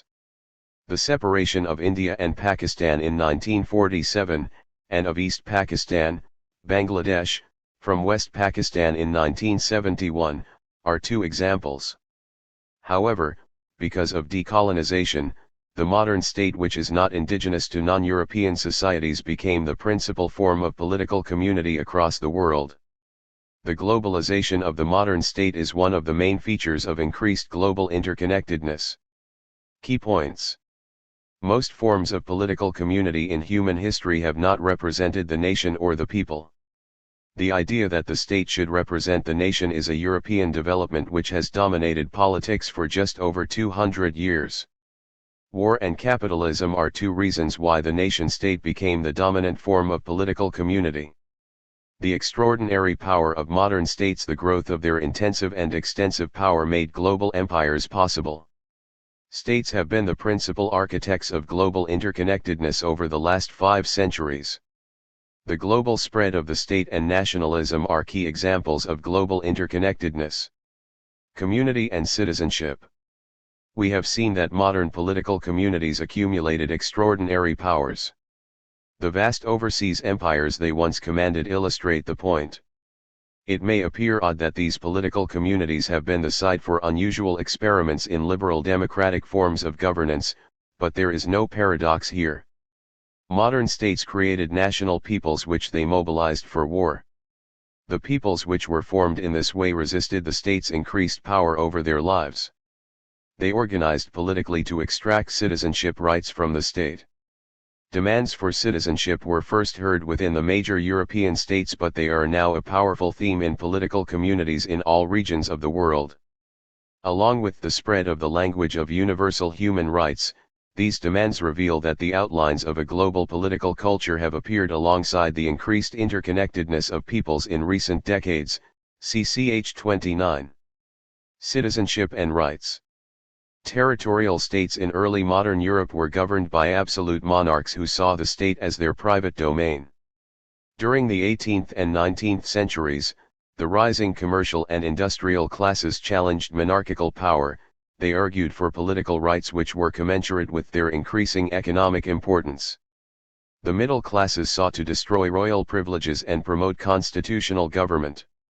They demanded the rule of law and representation in politics. They succeeded in winning democratic rights, but they refused to grant the same rights to subordinate groups such as women and the working classes. The struggle to extend the suffrage to all adult men and women was a dominant theme in all modern industrial societies during the latter part of the 19th century and the first part of the 20th century. Demands for welfare rights soon followed. The main point to note is that labor movements and political parties on the left argued that inequalities of power and wealth had increased under capitalism, with the result that the poor were denied the benefits of full membership of the community. The contention was that legal and political rights mean very little unless individuals have the power to exercise them. Pressures mounted to deepen the meaning of citizenship by adding social or welfare rights to the legal and political rights which had been won earlier. In the first part of the 20th century, many Western states introduced national health services, welfare provision for the poor, and more open educational systems in response to struggles to create more inclusive communities. The most influential account of the evolution of citizenship, at least as far as Britain is concerned, can be found in the writings of T.H. Marshall, who maintained that political communities acquired greater legitimacy by becoming more inclusive, and by giving all citizens the legal, political, and social rights which had previously been monopolized by dominant groups. Certainly, many governments in the industrialized West supported this package of citizenship to defuse social tensions.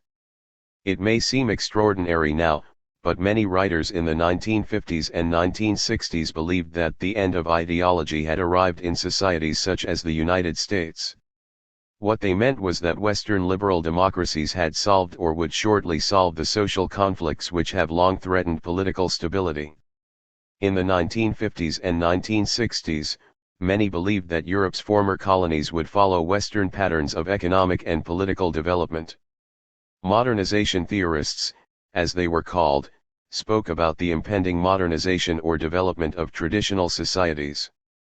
They thought that new states would undergo the nation-building process which had occurred earlier in the West. New states would undergo democratization and imitate Western models of capitalist development. In other words, increased global connectedness would lead to a general consensus about the most desirable systems of government. Modernization theory and the end of ideology thesis were seriously flawed doctrines.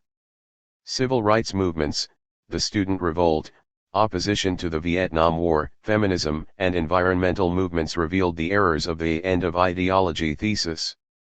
Ethnic and religious conflict in new states, the rise of military government as opposed to democratization, and economic stagnation rather than capitalist development, demonstrated that modernization theorists had underestimated the challenges facing post-colonial societies. What was striking about modernization theory, though, was its belief that most societies would gravitate to the Western path of economic and political development. Echoes of the approach are evident in the claim at the end of the bipolar world that liberal democratic capitalist forms of political organization are spreading to most parts of the globe, just as nationalism and the idea of the modern state had spread across the world in an earlier epoch. The spread of liberal democracy was championed on the grounds that liberal states belong to a unique realm of peace, Fukuyama 1989. The belief in an expanding global consensus was famously rejected by the notion of an approaching clash of civilizations, Huntington 1993.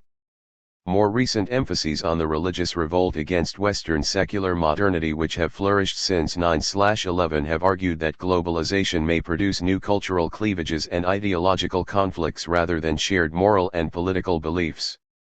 Key points. Citizenship rights developed by way of reaction to the growing power of modern states. The demand to be recognized as a free and equal citizen began with struggles for legal and political rights to which welfare rights were added in the 19th and early 20th centuries. The stability of modern forms of political community has owed a great deal to the fact that citizens won these rights. Indeed, some modernization theorists in the 1960s believed that liberal democracies had largely solved the social conflicts of earlier centuries. Modernization theory also assumed that non-Western societies would emulate Western paths of development. This thesis resurfaced in the West at the end of the bipolar era. It was linked with the belief that liberal democracies belong to a unique sphere of peace. Huntington's notion of the clash of civilizations challenged the idea that globalization will lead to a world moral and political consensus. The changing nature of political community. One paradox of the modern world is that the globalization of economic and political life has increased in recent years, with the result that the global influence of Western capitalist democracies is greater than ever, and yet the national fragmentation of political communities has not declined. The processes of globalization and fragmentation are two major influences on political communities at the present time. As noted earlier, the fragmentation of societies has been pronounced in many third world regions. The division of India and Pakistan in 1947, the civil war in Nigeria in the late 1960s, and the creation of the separate state of Bangladesh in 1971 were part of a larger trend which has included civil war in Ethiopia and the establishment of the new state of Eritrea in 1993. Novel approaches to precarious third world states appeared in the early 1990s. The concept of the quasi-state described states which enjoy international recognition as sovereign communities but are unable to protect the basic needs of their populations, Jackson 1990. The notion of the failed state has been used to describe states which are unable to govern their societies without significant external support, Hellman and Ratner 1992/3. Many thinkers have asked whether liberal democratic societies have moral responsibilities to the peoples of failed states, which include intervening when serious violations of human rights occur, CCH 30. But in an extraordinary and largely unforeseen development, the failed state is no longer a problem limited to the Third World. The disintegration of the former Yugoslavia was a striking example of a failed state in what was regarded as one of the most liberal and affluent socialist societies in Eastern Europe. Although there were major public disagreements, NATO had substantial public backing for its military intervention in Kosovo in 1999 and for sponsoring the prosecution of human rights violators under international criminal law. In the Yugoslav case, violent nationalism destroyed a multicultural political community which seemed to have succeeded in creating harmony between different cultural groups. Developments in societies such as Canada, Belgium, Italy, and the United Kingdom illustrate the more general point that needs to be made. It is that collective demands for respect for national or ethnic differences exist in virtually all nation-states. These demands are part of a global movement in which minority nations and indigenous peoples seek respect for their languages and cultures. Nationalist reactions to the influx of Western values are widespread in India and throughout the Muslim world, but they are rarely a challenge to globalization in itself, CCH 24. Al-Qaeda, which is an unusually violent example of this trend, has relied on globalization in the form of the global banking and communications system to promote its objectives and to rally support for a transnational cause. There is no more dramatic example of the rejection of Western forms of political community, and Western political influence, in the modern world. The politics of cultural difference. Another way of expressing the last few points is to suggest that traditional ideas about citizenship are being reconsidered across the world in the current phase of globalization. To understand what is changing, we need to return to the relationship between war and the evolution of modern political communities. In the course of creating national cultures in modern Europe, ruling groups invariably imposed a dominant language and customs on subordinate groups. Success in war went to states which succeeded in creating an overarching idea of the nation with its sense of a shared history and common symbols defined by national flags and anthems, annual commemorations, and so forth. But as British politics reveal, the sense of Scottish, Welsh, or Irish identity survived alongside efforts to create more encompassing national identities. Similar patterns are evident in most modern states. The desire to preserve local cultures and to achieve some degree of autonomy, if not outright independence, can be found in all modern nation-states, but success was limited when political communities faced the permanent threat of war. The long peace between the great powers has given national movements new opportunities to assert cultural and political rights. Core industrial states no longer need to mobilize their citizens for war, and they may be less able to use national symbols persuasively, especially in multicultural societies which are subject to the forces of globalization and fragmentation. Of course, the War on Terror and the 2003 invasion of Iraq have shown that states can harness popular support for war if they can convince citizens of immediate threats to personal and national security. On the other hand, public opposition to the Iraq War in the Western democracies indicated the extent to which large sections of the population make loyalty to the state conditional on compliance with international law and respect for the United Nations system. The increasingly conditional nature of loyalties may be one of the most important characteristics of political communities in the modern age, Waller and Linklater 2003. However, the ethnic revolt has long indicated that many minority nations and indigenous peoples give qualified or begrudging support to their respective nation-states. Group rights. Claims for group rights have produced global changes in attitudes to citizenship, Young 1990. Earlier struggles for legal, political, and social rights usually assumed there were no significant cultural differences between citizens. Feminists have argued that the advancement of citizenship was gender-blind since no account was taken of the special needs of women.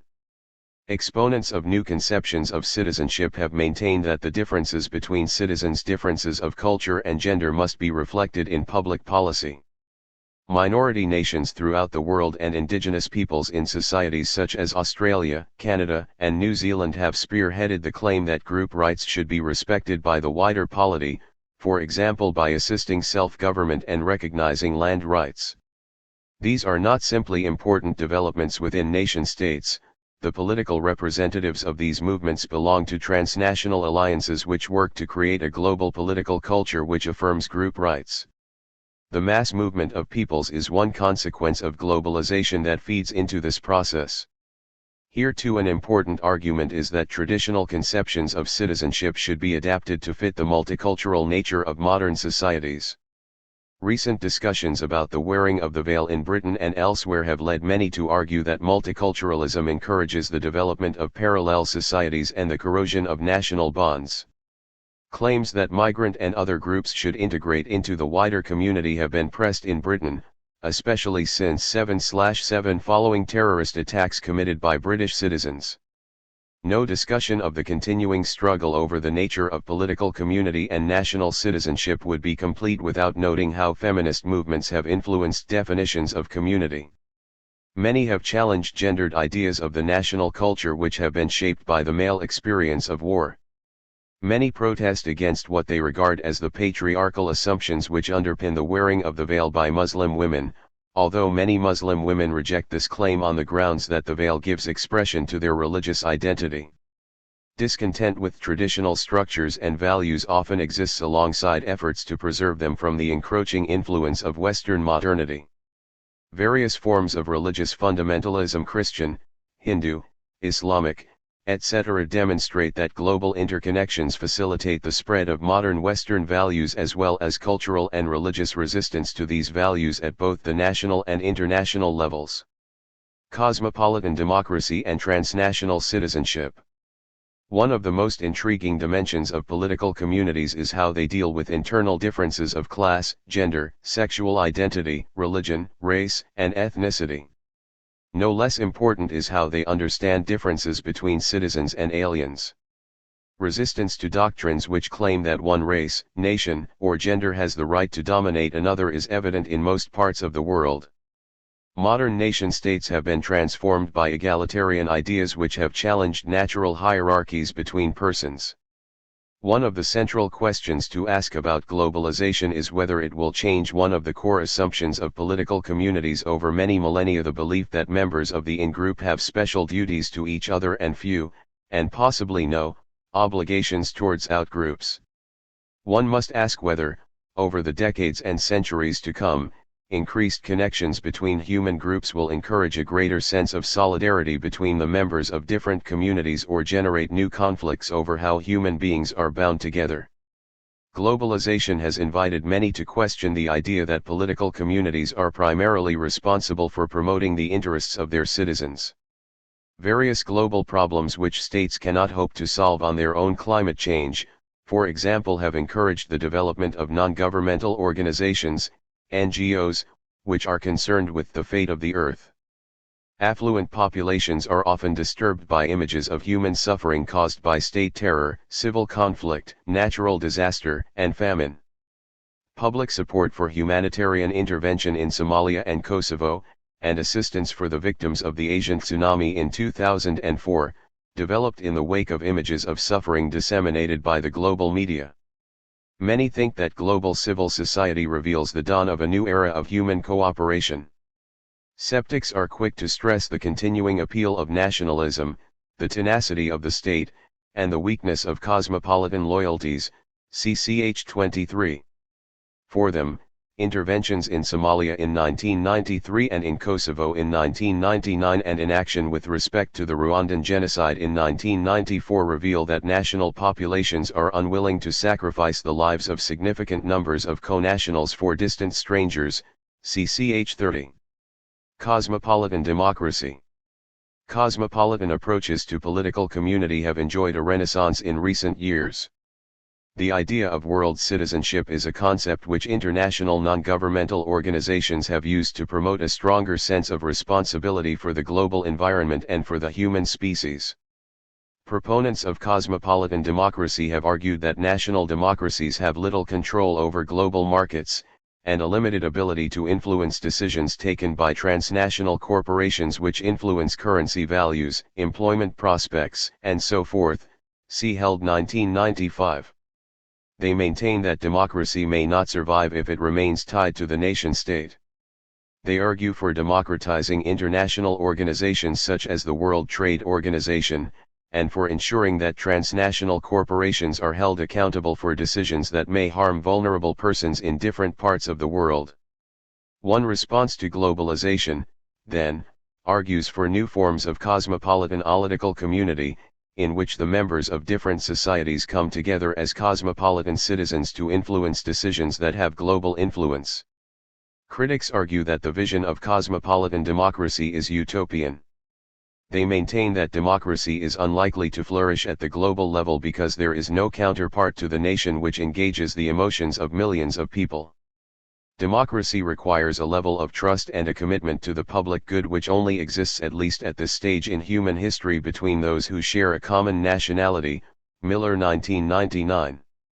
Better than to improve existing nation-states than to squander resources pursuing a utopian ideal of global cooperation. Box 31.2 Contrasting views about the scope of human sympathy. Whether we can conceive of a way to think of morality that extends some form of sympathy further than our own group remains perhaps the fundamental moral question for contemporary life. Jean Tronto. We should all agree that each of us is bound to show kindness to his parents and spouse and children, and to other kinsmen in a less degree, and to those who have rendered services to him, and any others whom he may have admitted into his intimacy and called friends, and to neighbors and to fellow countrymen more than others, and perhaps we may say to those of our own race more than to black or yellow men, and generally to human beings in proportion to their affinity to ourselves. Henry Sidgwick. If he was to lose his little finger tomorrow, he would not sleep tonight, but provided he never saw them, he will snore with the most profound security over the ruin of 100 millions of his brethren, and the destruction of that immense multitude seems plainly an object less interesting to him, than this paltry misfortune of his own. Adam Smith. Our sense of solidarity is strongest when those with whom solidarity is expressed are thought of as one of us, where us means something smaller and more local than the human race. Richard Rorty.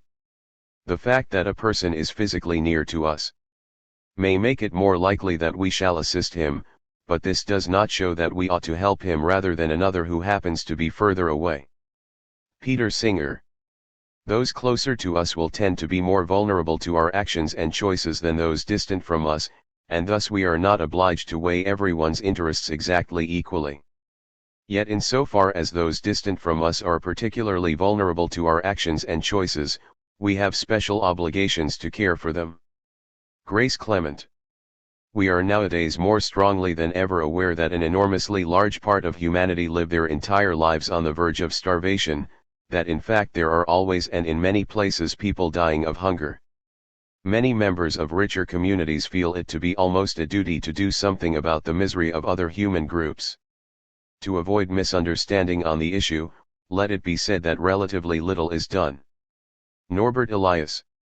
Do the oceans make a community of nations impossible? Immanuel Kant.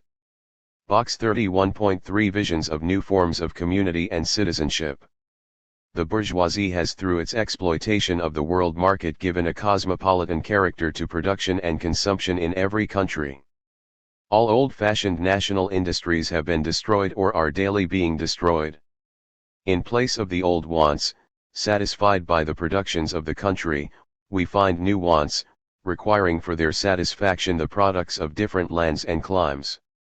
In place of the old local and national seclusion and self-sufficiency, we have intercourse in every direction, universal interdependence of nations. The bourgeoisie, by the rapid improvement of all instruments of production, by the immensely facilitated means of communication, draws all, even the most barbarian nations, into civilization. It compels all nations, on pain of extinction, to adopt the bourgeois mode of production. That is to become bourgeois themselves. In one word, it creates a world after its own image. Karl Marx. We have a system of national citizenship in a social context which requires a new theory of internationalism and universalistic citizenship. Brian Turner. Every person holding the nationality of a member state shall be a citizen of the Union. The Maastricht Treaty. It is time to go higher in our search for citizenship, but also lower and wider. Higher to the world, lower to the locality, the citizen has been too puffed and too compressed. Andrew Wright. We may envisage a situation in which, say, a Scottish authority in Edinburgh, a British authority in London, and a European authority in Brussels were all actors in world politics and all enjoyed representations in world political organizations, together with rights and duties of various kinds in world law, but in which none of them claimed sovereignty or supremacy over the others, and a person living in Glasgow had no exclusive or overriding loyalty to any one of them. Such an outcome would take us truly beyond the sovereign state and is by no means implausible. Hedley Bull. The preference of Western powers, especially the United States, for air strikes, despite the physical and psychological damage caused even with highly accurate munitions, arises from the privileging of nationals or Westerners. This type of national or statist thinking has not yet come to terms with the concept of a common human community. Whereas the soldier, as the traditional bearer of arms, had to be prepared to die for his country, the international soldier/policeman would risk his or her life for humanity. Mary Calder. Europeans have stepped out of the Hobbesian world of anarchy into the Kantian world of perpetual peace. Robert Kagan. Neo-medievalist approaches. Neo-medievalism is a related vision of new form of political community which has attracted attention in recent years. Neo-medievalism refers to an ideal political order in which individuals are governed by several overlapping authorities, which is roughly how political community was organized in Europe in the Middle Ages prior to the rise of the modern state. The forces of globalization and fragmentation have renewed interest in a neo-medieval world order in which states transfer some powers to international institutions which will deal with global problems while other powers are transferred to domestic regions where the sense of cultural difference remains strong. Linklater 1998, Falk 2000. According to this vision, national governments should retain many powers, and citizens should remain loyal to the state, which would be only one tier of government. However, loyalty to the state would exist alongside emotional attachments to sub-state and transnational authorities. None of those authorities or loyalties would dominate the others. The best prospects for neo-medievalism are to be found in those parts of Europe, such as the European Union, where some erosion of sovereign powers has taken place and where traditional conceptions of national interests have reduced importance. CCH 25. It is no small achievement that the neo-medieval vision commands some support in a region which was frequently embroiled in major wars. Whether this normative vision will ever appeal beyond Europe is a moot point. No less important is how organizations such as the EU support a global civilizing process through efforts to maintain respect for global norms, including the one that prohibits torture. Key points. Globalization and fragmentation are two phenomena that challenge traditional conceptions of community and citizenship. Ethnic fragmentation is one reason for the failed state in Europe as well as in the Third World, but demands for the recognition of cultural differences exist in all political communities. Globalization theorists have defended cosmopolitan democracy on the grounds that national democracies are unable to influence the global forces which affect them. Case study: torture and the war against terror. The modern civilizing process, as Elias, 2000, called it, has involved changing sensibilities to violence. The abolition of the death penalty and public execution, and the eradication of judicial torture are examples of the civilizing process. The international community declared its opposition to torture in the 1984 Convention Against Torture and Other Cruel, Inhuman, or Degrading Treatment or Punishment. In reality, great powers such as the United States have often ignored human rights violations committed by allies in third world regions. Nevertheless, the belief that torture is unacceptable acquired the status of a sacrosanct norm after 1945. It was a key element in the distinction between progressive liberal and backward authoritarian regimes. It was evidence of a global civilizing process. The war on terror led the USA and its allies to cooperate with various states such as Uzbekistan, deemed guilty of serious human rights violations by the UN Special Rapporteur on Torture in 2002. Security needs were placed above human rights. One consequence of this development is that many non-Western governments claim they are equally entitled to violate human rights in their struggle against domestic opponents. Western liberal democracies also debated whether certain forms of torture can be used to extract information from terrorist suspects. Extraordinary rendition refers to the alleged practice of transferring suspects to authoritarian regimes such as Uzbekistan, which allegedly use forms of torture which are deemed illegitimate or excessive in the West. Western powers have been accused of being complicit in tolerating acts of violence which are contrary to international law. The relaxation of the global norm prohibiting torture raises profound questions about the extent to which liberal restrictions on violence will influence the course of world politics. Prior to 9/11, there was a global consensus that torture is illegitimate. At least regimes that used torture rarely did so openly. Many observers have assumed that the onus is on liberal states and organizations such as the European Union to protest against torture across the world. Whether the war on terror involves only a temporary setback to the torture norm is unclear. Realists may argue that recent pressures on that norm have demonstrated that states will disregard legal conventions when they clash with vital security interests. The fact that these moral compromises do not go unchallenged may provide hope to those who believe that the ideal of eradicating torture and other forms of human suffering may yet prevail in world politics. See Foot 2006. Beyond realism. In recent years, globalization and fragmentation have weakened or destroyed centralized nation-states as different as Indonesia, Yugoslavia, the USSR and Czechoslovakia. Perhaps new forms of political community, which are more respectful of cultural differences and more cosmopolitan than their predecessors, will emerge in future. As far as the great powers are concerned, the apex of violent nationalism was reached in the first half of the 20th century, ch. 3. In 1914, European governments led their populations into the most destructive war in human history. 2 decades later, an even more devastating international conflict took place. The desire not to return to major war was the main reason for the creation of the European community after the Second World War and for the development of the universal human rights culture. War no longer seems likely to engulf the European continent, and it is improbable that it will be waged between the core industrial powers in the foreseeable future.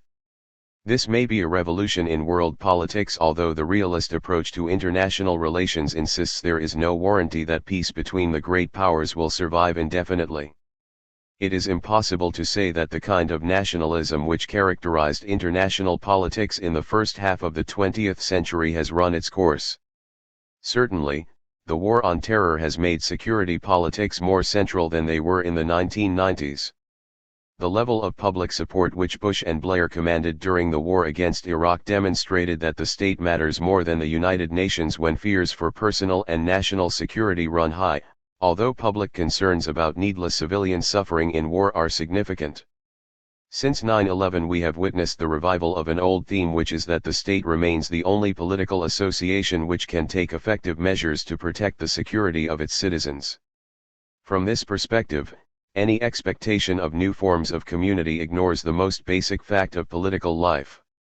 A related point is that violent nationalism can be the main beneficiary of the weakening of the nation-state, as occurred in Yugoslavia. Realists will argue that the points which were made about security in the last paragraph hold the key to the future of political community. They argue that it is almost certain that human beings will continue to look to the state to guarantee their security or to local warlords when state power disintegrates. Even so, there have been several efforts to develop visions of alternative forms of community and citizenship in recent years, not least because of the belief that globalization and fragmentation pose new challenges to states and create new possibilities for transforming world politics. Linklater 1998. These are important developments in a discipline that has been powerfully influenced by realism and neorealism, with their focus on continuities rather than change in world politics, that is, on war, the balance of power, the rise and fall of great powers, and so forth. 3 broad theoretical approaches to the study of community merit consideration because they cast great light on whether globalization and fragmentation have the capacity to transform political community. They are communitarianism, post-structuralism, and cosmopolitanism, ch. 10. Communitarianism. Communitarianism, which is a strand of argument rather than a monolithic doctrine, maintains that cosmopolitans underestimate the role that separate communities play in the moral lives of human beings. Its proponents contend that individuals acquire their most fundamental rights and responsibilities as members of particular communities, and not as members of the human race. Walzer 1995a. Communitarians do not deny that societies have obligations to one another, but they insist that it is appropriate that most human beings are moved more by attachments to their community than by appeals to common humanity. On this view, it is wrong to suppose that globalization will so weaken particular communities that human beings will replace national ties with cosmopolitan loyalties. To act on the assumption that this is likely to occur is to endanger existing viable political communities. Walzer's position on the idea of world citizenship is a good example of this critique of cosmopolitanism. Walzer 1994. He argues that citizenship refers to a web of political rights and duties which only exist when there is a strong sense of identification with the nation-state. In his view, it is highly unlikely that any meaningful sense of citizenship, which includes the right to participate in politics and a willingness to make personal sacrifices for the larger society, will develop beyond the nation-state. For example, according to the Maastricht Treaty, the citizens of member states of the European Union are European citizens, but this is a pale imitation of the forms of citizenship which exist within nation-states. In short, citizenship is a national achievement, cosmopolitan citizenship is illusory. As the idea of communitarian realism indicates, these sentiments can be connected with realism to argue that the struggle for power and security in the context of anarchy will ensure the survival of strong attachments to independent political communities. Post-structuralism. Post-structuralism has challenged visions of more cosmopolitan political communities on the grounds that all standpoints that claim to represent humanity contain the risk of domination. Foucault's claim that all forms of knowledge are potentially dangerous, including those that are designed to promote progress, informs this critique, ch. 10. This is a telling criticism of Marxism, which set out to liberate the human race but became an instrument of totalitarian rule, ch. 8. Richard Ashley and R.B.J. Walker, 1990, have argued that all perspectives that claim to have uncovered universal moral and political truths contain this danger. Intrinsic to such worldviews are distinctions between those who possess the truth and those who live in ignorance. Therein lies the danger of domination. In the case of cosmopolitanism, the distinction between those who think globally and those who remain wedded to particular communities may lead to forms of power and exclusion which are established in the name of humanity. This argument resonates with claims that cosmopolitan perspectives, which include the universal human rights culture, may form the basis for new forms of Western power over backward societies. The idea of humanitarian intervention has been criticized because it elevates civilized Western liberal societies and because it increases the danger of force which may cause great suffering to those it is designed to assist, as in Iraq at the present time. Similar fears inform discussions about the possible consequences of efforts to create a new international community in Europe. Jacques Derrida, 1992, argued that a Europe which reduces the monopoly powers of the nation-state and gives expression to new forms of citizenship is desirable. But movement in this direction is not risk-free, since it may be that pernicious distinctions between, for example, Europe and the Islamic world are created in the attempt to promote close cooperation within Europe. There is no guarantee, then, that efforts to create post-national communities will dispense with the exclusionary practices which have been central to the history of modern states. Post-structuralists have not confined their criticisms to the advocates of cosmopolitan perspectives. They have argued that communitarian arguments often fail to appreciate the extent to which the dominant constructions of community exclude marginal groups. Members of minority nations and indigenous peoples have advanced similar claims. Many feminist movements have argued that large numbers of women suffer exclusion at the hands of their community. The main lesson to draw is that all communities include some human beings as full members but exclude others in the process. The important warning is that this danger will remain whether peoples remain loyal to sovereign states or try to build new forms of political community at the regional and global levels. Cosmopolitanism. Globalization may seem to create new opportunities for promoting the cosmopolitan idea that all human beings are equal. The greater interconnectedness of human beings has increased popular awareness of common threats, such as global environmental degradation, which affect all human beings, but not in identical ways. The global media convey images of distant suffering into the living rooms of affluent populations across the world.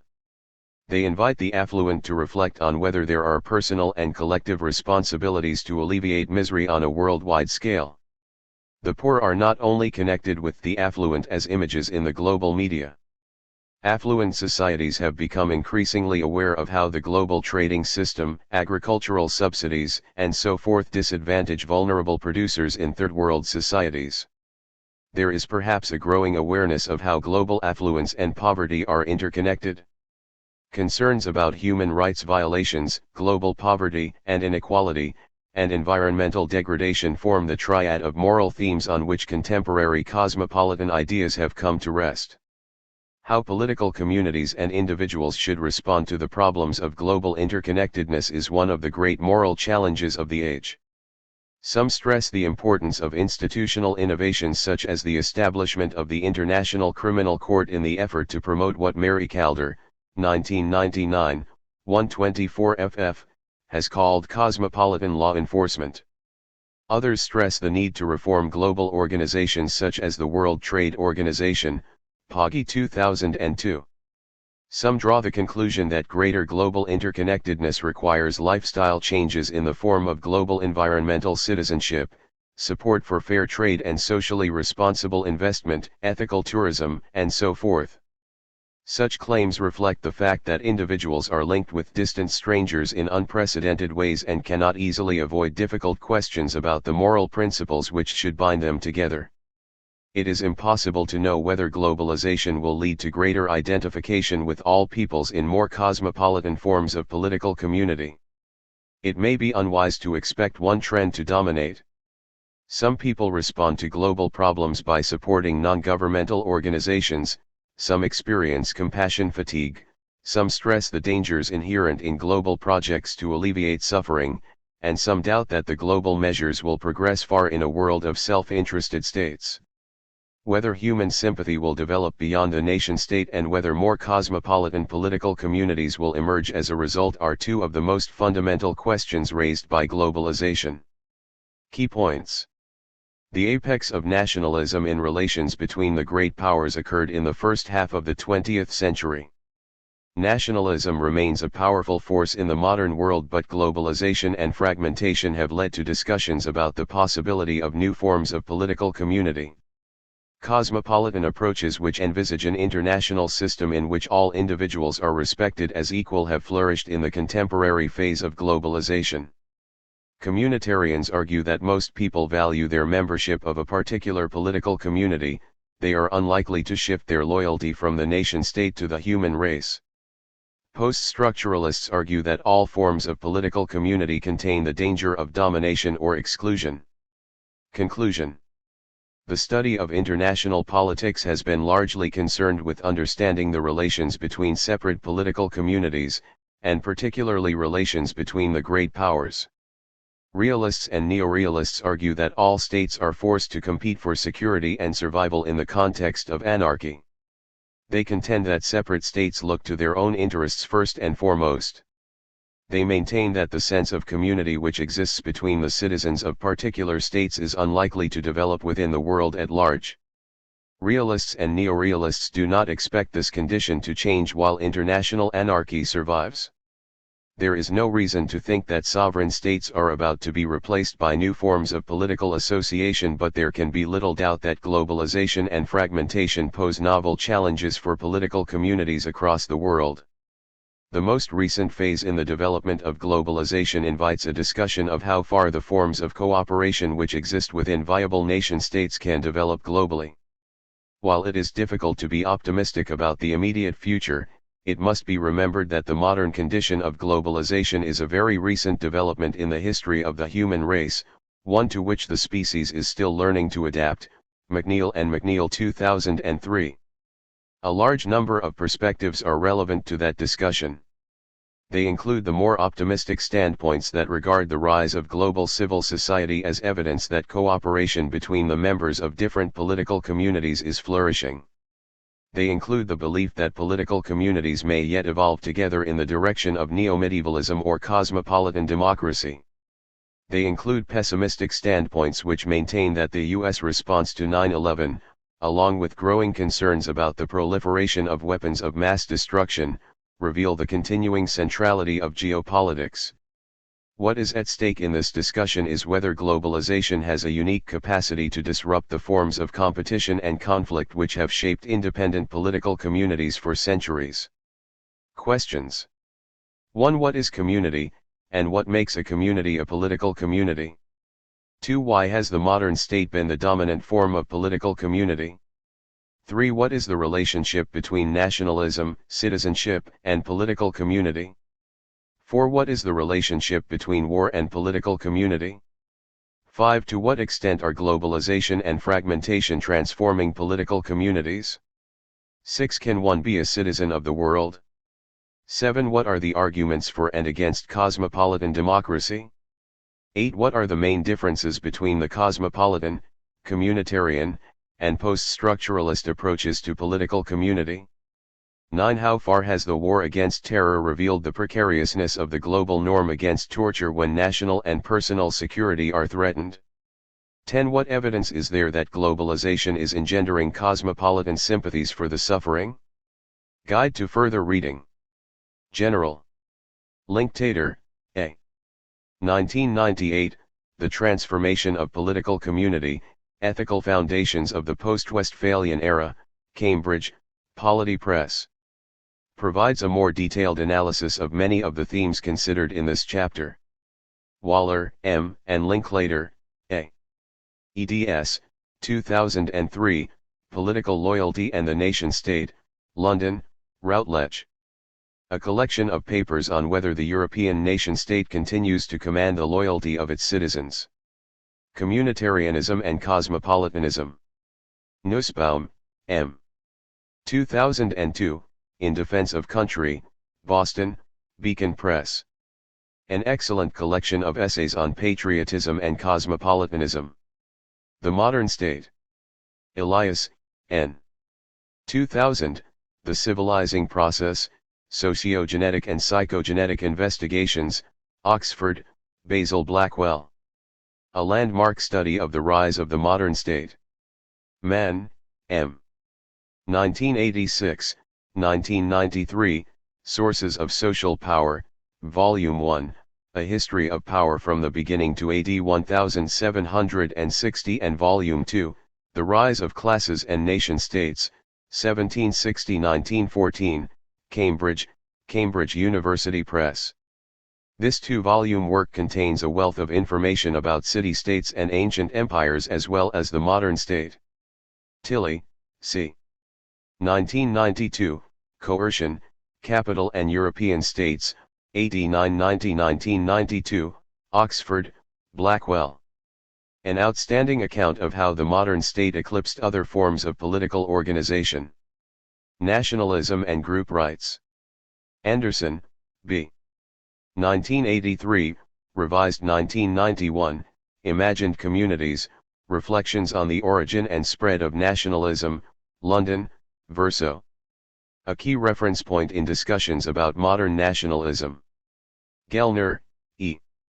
1983, Nations and Nationalism, Oxford, Basil Blackwell. A classic study of the relationship between industrialization and nationalism. Kimlicott, W. 1989, Liberalism, Community and Culture, Oxford, Oxford University Press. A path-breaking study of the significance of the struggle for indigenous rights for liberal democratic communities. National and World Citizenship. Dower, N., and Williams, J. eds. 2002, Global Citizenship, Edinburgh, Edinburgh University Press. A comprehensive collection of essays on world citizenship. Hutchings, K., and Denruther, R. eds. 1999, Cosmopolitan Citizenship, London, Macmillan. A useful set of debates about the idea of cosmopolitan citizenship. Marshall, Th.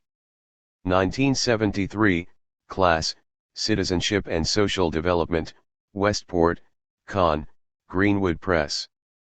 A central study of the development of legal, political, and social rights. Emotional responses to suffering in other societies. Cohen, S. 2001, States of Denial, Knowing About Atrocities and Suffering, Cambridge, Polity Press. An excellent sociological study of attitudes to human suffering. Sontag, S. 2003, Regarding the Pain of Others, London, Hamish Hamilton. An excellent work on photographic images of suffering in other societies. Alternatives to the Nation-State. Held, D. 1995, Democracy and the Global Order, From the Modern State to Global Governance, Cambridge, Polity Press. An influential defense of cosmopolitan democracy. Globalization and World History. McNeil, J.R., and McNeil, W.H. 2003, The Human Web, A Bird's Eye View of World History, New York, W. W. Norton. A highly accessible overview of how the human race has become interconnected over several millennia. Majlish, B., and Irie, A. eds. 2005, The Global History Reader, Abingdon, Routledge. A comprehensive guide to the history of globalization. Online Resource Center. Visit the online resource center that accompanies this book to access more learning resources on this chapter topic at www.oxfordtextbooks.co.uk/uk/org/Baylis_Smith 4e. Chapter 32. Globalization and the Post-Cold War Order. Ian Clark. Reader's Guide. This chapter explores the nature of the order that has developed across the period since the end of the Cold War. It asks whether that order is distinctive. It asks also whether globalization is its defining feature. After distinguishing between various types of order, international, world, and global, the chapter sketches out the main ingredients of the contemporary order. These extend well beyond the traditional domain of international military security. The argument then addresses globalization as one of the forces that helped to bring the Cold War to an end, and investigates the associated trend towards a post-Westphalian order.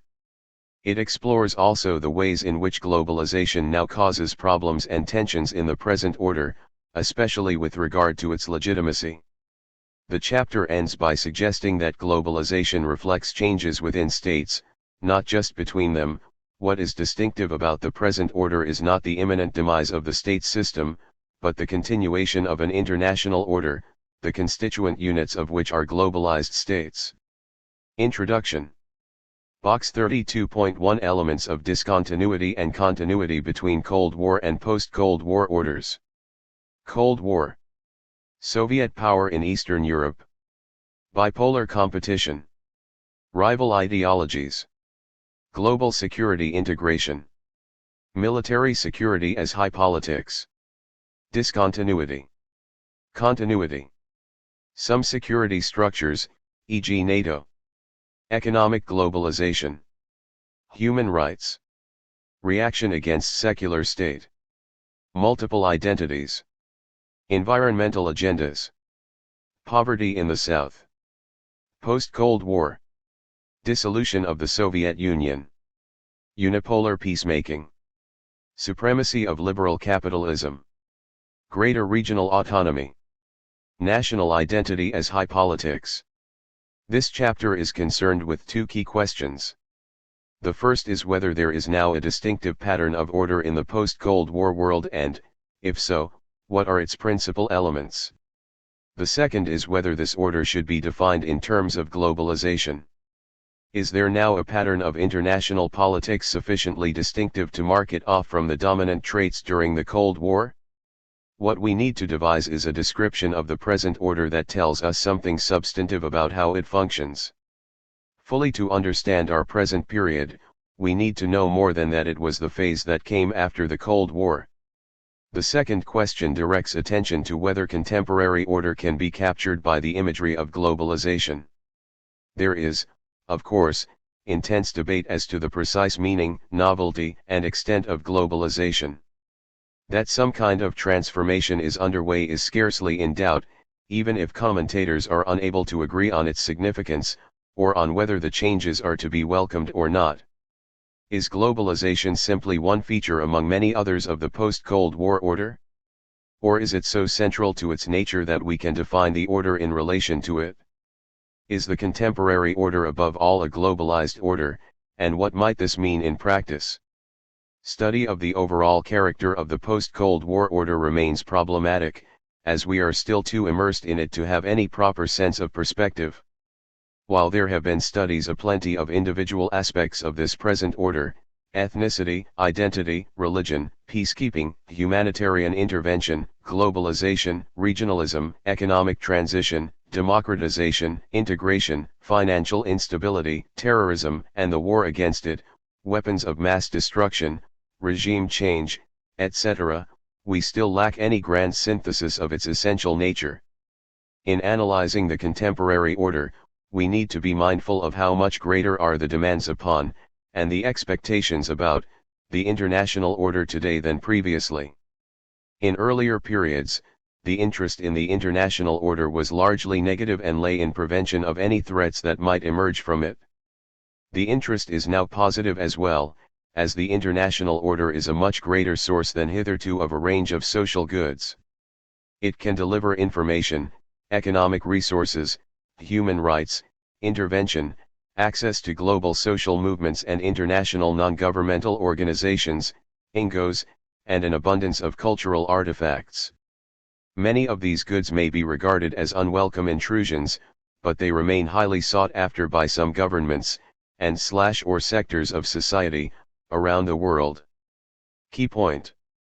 The principal characteristics of the contemporary order that give it its distinctive quality are difficult to discern. As we live in its midst, it is hard to get any sense of historical perspective. Our understanding of, say, the interwar period, 1919–39, is informed by how it ended, but we do not yet know how our present period will end. The international order now delivers a range of international goods, but also a wide range of bads. A typology of order.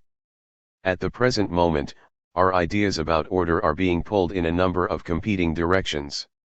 At the one end, they continue to be largely state-centered and retain traditional concerns with the structure of the balance of power, the polarity of the international system, and the current forms of collective security.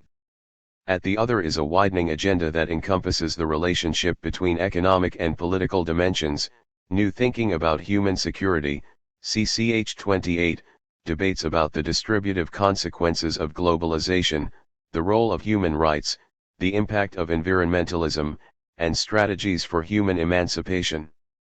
Clearly, a number of differing, and potentially competing, conceptions of order are at work.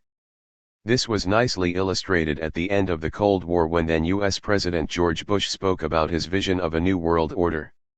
In an address to Congress on September 11, 1990, Bush outlined a new era freer from the threat of terror, stronger in pursuit of justice and more secure in the quest for peace, an era in which nations of the world can prosper, a world where rule of law supplants the rule of the jungle, a world in which nations recognize the shared responsibility for freedom and justice, a world where the strong respect the rights of the weak. Individually, these goals might all have been highly desirable, but the troublesome question was how they would fit together into a consistent whole and, given the tensions among them, what priority should be assigned to each respectively. Underlying the separate elements of this vision, we can distinguish competing frameworks of order. Some derive from traditional state-centric models and emphasize stability and peace among states. Others take the individual human being as the unit of account and construct models of order in terms of rights, justice, and prosperity. These draw our attention to a number of important distinctions. Are we to judge the effectiveness of order solely as an aspect of the interstate system, and thus speak of international order? Or are we to widen the discussion and consider order in terms of its impact on individual human lives and aspirations, and thus talk of a world order? Such a distinction is widely noted in the literature, and is replicated in the similar distinction between international society and world society, Clark 2007. However, how does the introduction of the concept of globalization impact upon the analysis? Does globalized order signify the same as world order or something different? An attempt will be made to answer that question in the final section of this chapter. The search for the definitive elements of the contemporary order proceeds within quite separate theoretical frameworks, see Introduction. The first is the broadly realist. This concentrates upon the structure of the post-Cold War system, especially upon the number of great power actors and the distribution of capabilities among them. It defines order largely in terms of the security structure. It spawned a debate in the early 1990s about the polarity of the post-Cold War system, about the possibility of a renewed concert, and about the worrisome eventuality that a return to multipolarity could herald the erosion of the stability generated by the Cold War's bipolarity. The second is broadly liberal in derivation and focuses upon regimes and institutions, and their associated norms and values. Its central claim is that patterns of integration and interdependence had become so deeply embedded in the Cold War period, albeit for strategic and geopolitical reasons, that they had by then created a self-sustaining momentum. Since complex systems of global governance had been spawned in the interim, these regimes would survive the collapse of the realist conditions that had given rise to them in the first place. Table 32.1 Typologies of Order. A third line is the one that assesses order in terms of its achievement of individual human emancipation.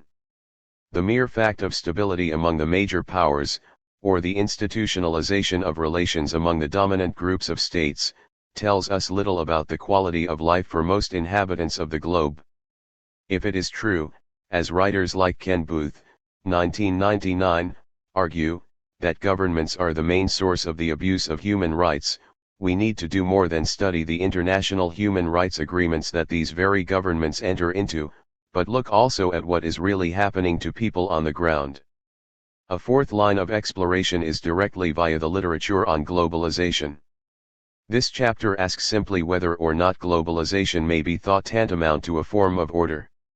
Must we speak of globalization as an ongoing process without any end state, or can we instead speak of a globalized order as a distinctive political form? The latter view is clearly set forth in the suggestion that the contemporary Western state conglomerate, collectively, constitutes an emergent global state, Shaw 1997, 5034, 2000. Globalization, on this view, represents an incipient political order in its own right. Key points. When we speak of order, we need to specify order for whom: states, peoples, groups, or individuals. International order focuses on stable and peaceful relations between states, often related to the balance of power. It is primarily about military security. World order is concerned with other values, such as justice, development, rights, and emancipation. A pattern of order may advance some values at the expense of others. There is often a tension, for example, between state-centered concepts of order and those that promote individual values. For instance, policies based on the balance of power might lead to support for regimes with bad human rights records. A key question about globalization is whether it supersedes other ideas of international order, or whether it can be incorporated into more traditional ideas. The elements of contemporary order. The social state system. Initially, there is the basic nature of the contemporary state system itself. The state system is social, first, in the sense that states over the past century have performed a range of social functions that distinguish them from earlier phases. The great revival in the political viability of states, from the nadir of the Second World War, is attributable to the largely successful undertaking of this task. While not all states are equal in their ability to deliver these functions, most would now list responsibility for development and economic management, health, welfare, and social planning as essential tasks for the state. It is social also in the second sense that pressures for emulation tend to reinforce common patterns of behavior, and similar forms of state institutional structure. Historically, states have emulated each other in developing the social and economic infrastructures of military power. Now this task has broadened as states seek to adopt best practice in terms of economic competitiveness and efficiency. They face also the social pressure to conform to certain standards of human rights, and this has permitted a measure of dilution and delegation of the state's exclusive jurisdiction over its own domestic affairs. In consequence, some of the key rules of the state system, sovereignty, non-intervention, are undergoing considerable adaptation, and this gives the contemporary order many of its complex and ambivalent qualities. Identity and the nation-state. A second feature is the multiplicity of issues about identity that have become prevalent since the 1990s. Some of these revolve around contemporary forms of nationalism, and are subject to contested assessments as to whether they represent a new nationalism, or a reversion to a pre-existing primordialism.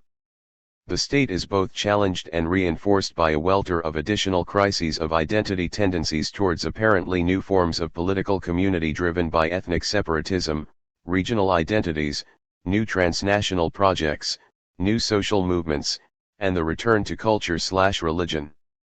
The key question here is the extent to which these are wholly new tendencies, or represent some kind of historical atavism. The politics of identity at the beginning of the new millennium impacts on the social nature of the state, as it raises explicit questions about citizenship: who is to count as a citizen, and what is the nature of the contract between state and citizen, ch. 31. It must not, however, be imagined that all such issues of identity have emerged only in the aftermath of the Cold War. For example, it could be said that there has been a widespread reaction throughout much of the developing world against what has been seen as the imposition of a modernizing, westernizing, and secular form of state. The revolution in Iran in 1979 is a case in point, and cautions us not to assume that identity politics were invented simply with the end of the Cold War. This is particularly so with regard to the resurgence of religion as a factor in international relations. While it may seem that religion has suddenly been rediscovered, the more plausible account is that it had never gone away, but simply had been less visible under the alternative distractions of the Cold War. Polarity and the collectivization of security. A key area of concern remains the traditional security order. This addresses the present distribution of power, and whether that distribution should be described as unipolarity, or as bipolar, multipolar, or some kind of hybrid. This debate has shifted considerably since the early 1990s. At that point, expectations of a resumption of multipolarity were widespread, and a US-centered unipolarity thought likely to last for a moment at most. Since then, US predominance has become much more clearly established, so that analysts now routinely refer to American hegemony, or some kind of American empire, CCH4. This trend results from US economic successes during the 1990s, coupled with the ongoing difficulties of its other competitors. Japan's economy stagnated over the same period. Russia became embroiled in protracted and deep-seated domestic political and economic transformation. The European Union, although it has both widened and deepened, continues to have difficulty in acting decisively on its own in international crises. China's power remains a long-term prospect, although its economy has certainly grown prodigiously in the early years of the new millennium. In consequence, a key determinant of the present security order remains the role of the United States, and its willingness to become involved in general order maintenance. This element has been highly variable, with the prominent U.S. role in Kosovo in 1999 and in Iraq in 2003 standing in marked contrast to its unwillingness to become engaged in Rwanda in 1994 or Sudan in 2005-06. Without doubt, there was a marked shift in U.S. policy in the early 2000s under the administration of President George W. Bush. This crystallized after the terrorist attacks of September 11, 2001. These did not change the facts of U.S. power so much as they intensified the political will of U.S. policymakers to deploy that power in a direct fashion. This has been demonstrated in the open-ended war on terror that was declared shortly after September 11. Whether or not such a commitment will prove sustainable in the longer term may be shaped largely by the political fallout from the war in Iraq. The organization of production and exchange. Another prominent dimension is the political economy of the present order. Central to it is the degree of stability within the international trading and financial systems. The former remains beset by disputes between the world's three great trading groups or triads, and their trading relationship with the developing world.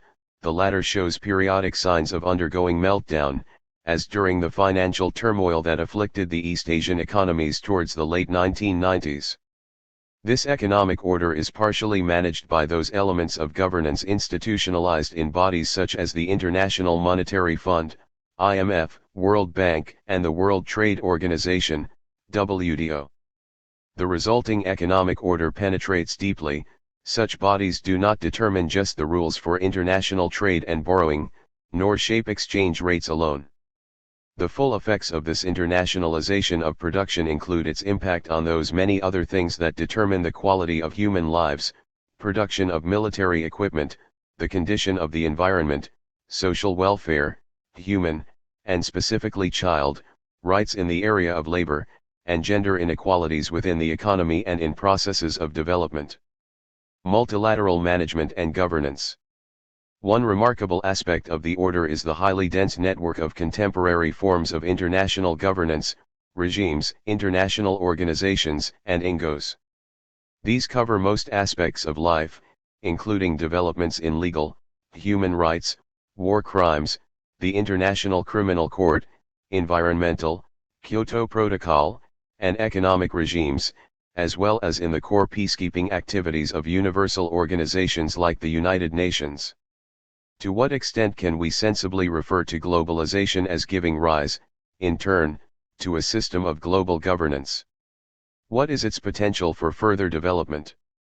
Are current international regimes dependent on the underlying power structure of Western dominance and reflective of Western preferences, and how sustainable are they given the cultural diversity of the present world?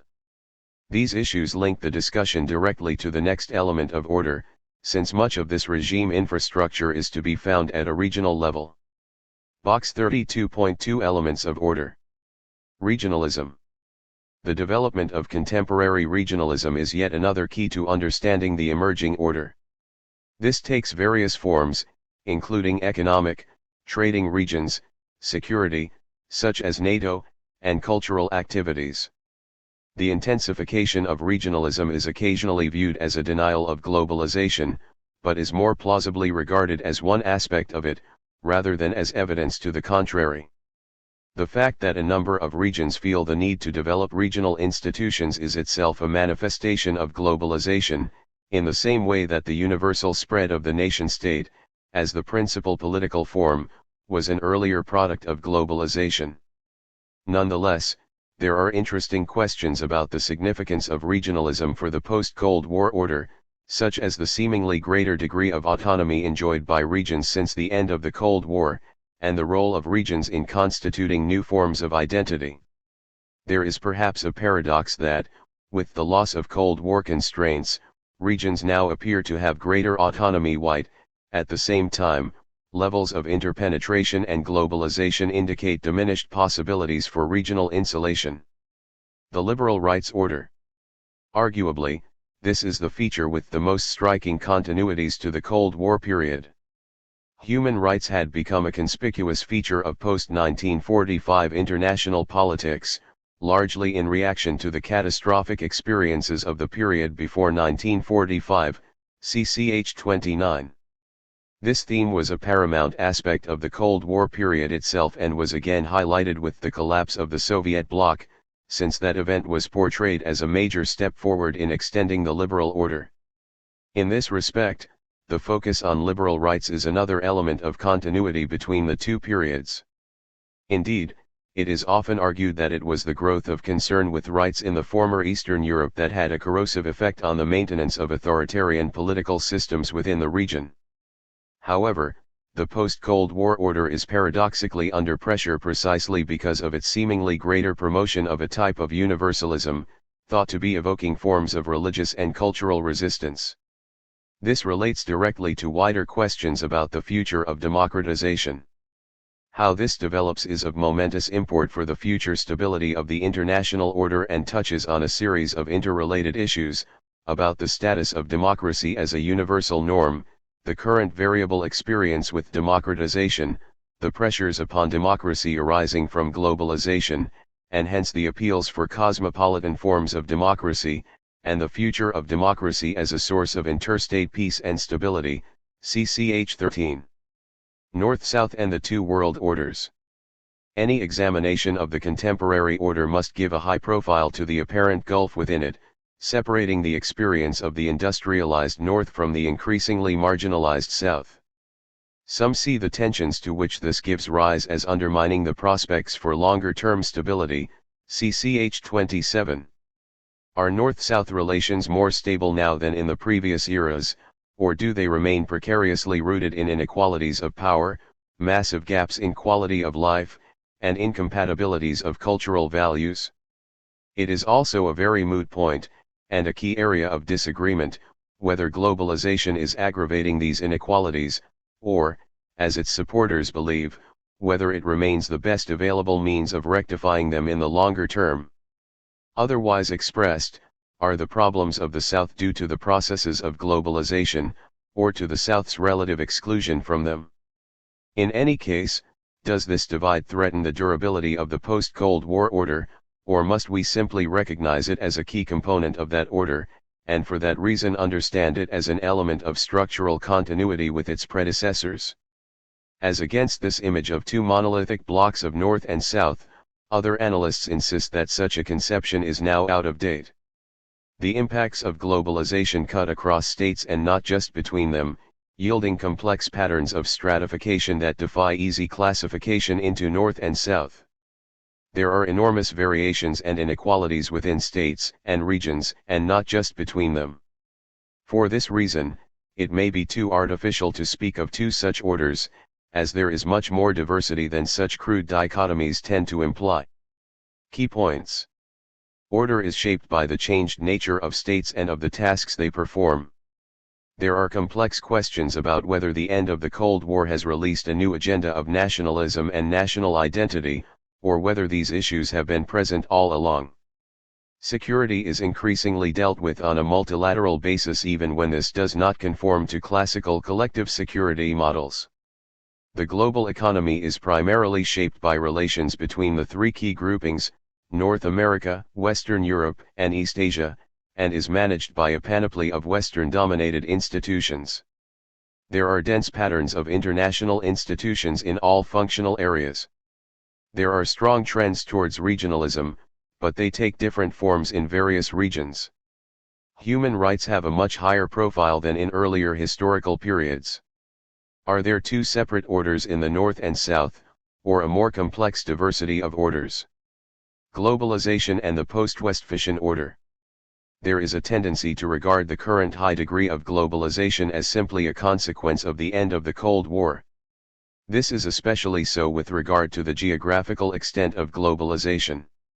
Areas of the world that were formerly excluded from the full force of global capitalism, global communications, and global cultural intrusions are now much more integrated into these networks than at any previous time.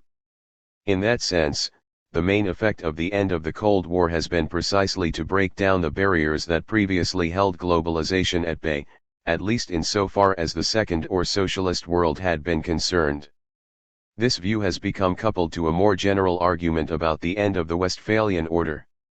Not surprisingly, many commentators see the post-Cold War period as characterized by the intensification of the processes of globalization, particularly with regard to financial integration. The global financial order is now virtually universal in its reach, as is the influence of its principal institutions, such as the World Bank and the International Monetary Fund. On this reasoning, it is the ending of the Cold War that has allowed the further spread of globalization to occur, and we can therefore regard the scope of globalization as a point of difference between the Cold War and post-Cold War worlds. Unfortunately, there is a danger in such an analysis. The problem is that to regard globalization as simply the consequence of the end of the Cold War is to neglect the extent to which globalization also served as a cause of its end. In other words, globalization marks a point of continuity, not simply discontinuity, between the two periods. Box 32.3 Interpretations of Globalization and the End of the Cold War. The end of the Cold War division into competing world orders marks a crucial substantive and symbolic transition to single world economic, cultural, and political orders. Shaw 1999, 194. America has ceased to be a superpower, because it has met its match, globalization, a globalization which, moreover, it helps to promote despite not managing to master totally its meaning. Lady 1998, 170. Globalization is the most significant development and theme in contemporary life and social theory to emerge since the collapse of Marxist systems. Al Brown 1996, 89. Globalists continue to maintain that there are big, Fin de siècle transformations underway in the world at large, which can be laid at the door of something called globalization. This new era, popularized as a world without borders and symbolized by the dismantling of the Berlin Wall, came into its own where the Cold War left off. Weiss 1999, 59. To talk of 1989 as the beginning of globalization is very misleading. Globalization was happening during the Cold War and has continued since. If the Cold War system dominated international politics from 1945 to 1989, then its successor is American hegemony, not globalization. Legrain 2002, 11. In a wider sense, the danger with such a procedure is that it neglects other dimensions of continuity, such as in the construction of a liberal capitalist order, Eikenberry 2001. What is the historical evidence for this type of argument? Its principal element is the view that globalization developed out of the core of Western capitalist states that formed during the Cold War. This became such a powerful force that it finally both weakened the other Cold War protagonist, namely the Soviet Union, and also made the point of the Cold War increasingly irrelevant. As regards the Soviet Union, what damaged and eroded its capacity as a military power was precisely the fact that it had not become integrated into the financial and technological sinews of global capitalism. As regards the logic of the Cold War as a whole, the existence of a hostile Soviet bloc was crucial in the initial integration of the Western system. By the 1980s, however, this system was effectively self-sustaining, and no longer required any external enemy to provide its dynamic for growth. In this sense, the Soviet Union had become redundant as far as the needs of the dominant Western system were concerned. If globalization was both an element of the pre-existing Cold War system and also stands out sharply as an element of the contemporary order, it needs to be seen as a point of continuity between the two periods. This logic, in turn, requires us to concede that the present order is not sui generis, as it contains within it elements previously present during the Cold War. This suggests that the contemporary order should be understood as not wholly distinct from that which preceded it. But if globalization is the element that binds both together, can it be also the key to understanding the present order? Is it the defining quality of today's world? The claim that globalization defines the essential quality of the present order has been denied for a number of reasons. Most generally, if globalization is seen as a long-term historical trend with various waves, then to interpret the present order in terms of globalization does not say enough about what is specific to the current situation in particular. Beyond this, globalization has been described as the dystopic absence of order. Negative qualities appear in abundance but without any seeming coherence. The clearest example is provided in the description of globalization as a constellation of market, technological, ideological and civilizational developments that have nothing in common, Falk 1997, 125. The general claim is that no one seems now to be in control, Bauman 1998, 58. Even at the most basic level, globalization seems not to constitute a minimum order of the kind that has traditionally underpinned international society, Bull 1977. It has no common institutions fulfilling minimally agreed societal functions. It is for this reason that globalization has come to be associated with a more general thesis about the demise of the Westphalian order. This system had typified the order since 1648, and its hallmarks were clearly defined states, with hard borders, each enjoying full sovereignty and jurisdiction within its own territory. The rules of the game dictated that states would not intervene in the domestic affairs of each other. Globalization, in contrast, is thought to question the efficacy of borders. This is very much so in the case of the global economy, where it is suggested that borders no longer mean as much as they once did. It applies also to other aspects of political life, such as human rights and humanitarian intervention, where the norms of the Westphalian order have come under increasing pressure. All of these arguments suggest that globalization may be inadequate as the exclusive conceptual basis for understanding the contemporary order because of what globalization does. It is too varied in its effects, and so lacking in purpose and goals, that we cannot visualize a single order constructed on that basis alone. Indeed, the main theme of these writings is just how disorderly is the process of globalization. But a different form of argument can be made on the basis of what globalization is, not just what it does. We need to be more precise about its nature, and not look only at its effects. This will be set out in the final section, after we have reviewed some of the political problems that appear to be attached to globalization today. These arise exactly from that sense of purposelessness and lack of control. Key points. Globalization is often portrayed as an effect of the end of the Cold War because this led to its further geographical spread. At the same time, globalization needs to be understood as one of the factors that contributed to the end of the Cold War. It was the Soviet Union's marginalization from processes of globalization that revealed, and intensified, its weaknesses. Accordingly, globalization should be regarded as an element of continuity between the Cold War and post-Cold War orders, and the latter should not be regarded as wholly distinct. There is reason for skepticism that globalization is the exclusive hallmark of contemporary order. One of the reasons is that, as a long-term historical trend, globalization is not specific to the late 20th or the early 21st century. Globalization is often associated with a borderless world in which the old Westphalian order no longer applies. Globalization embodies a range of often competing values. Globalization is too much outside our control to form an order on its own.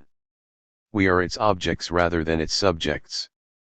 Globalization and legitimacy. On the face of it, globalization potentially creates several problems for the political stability of the current order. Not least is this so with regard to its legitimacy. There is a widely shared view that the emergence of a diffuse protest movement against globalization is symptomatic of a new wave of resistance to it. This creates tensions at several levels. The central problem is understood to be one of the limited effectiveness of democratic practice in present world conditions. At a time when so much emphasis is placed on the virtues of democracy, many question its viability when organized on a purely national basis, given the context of globalization.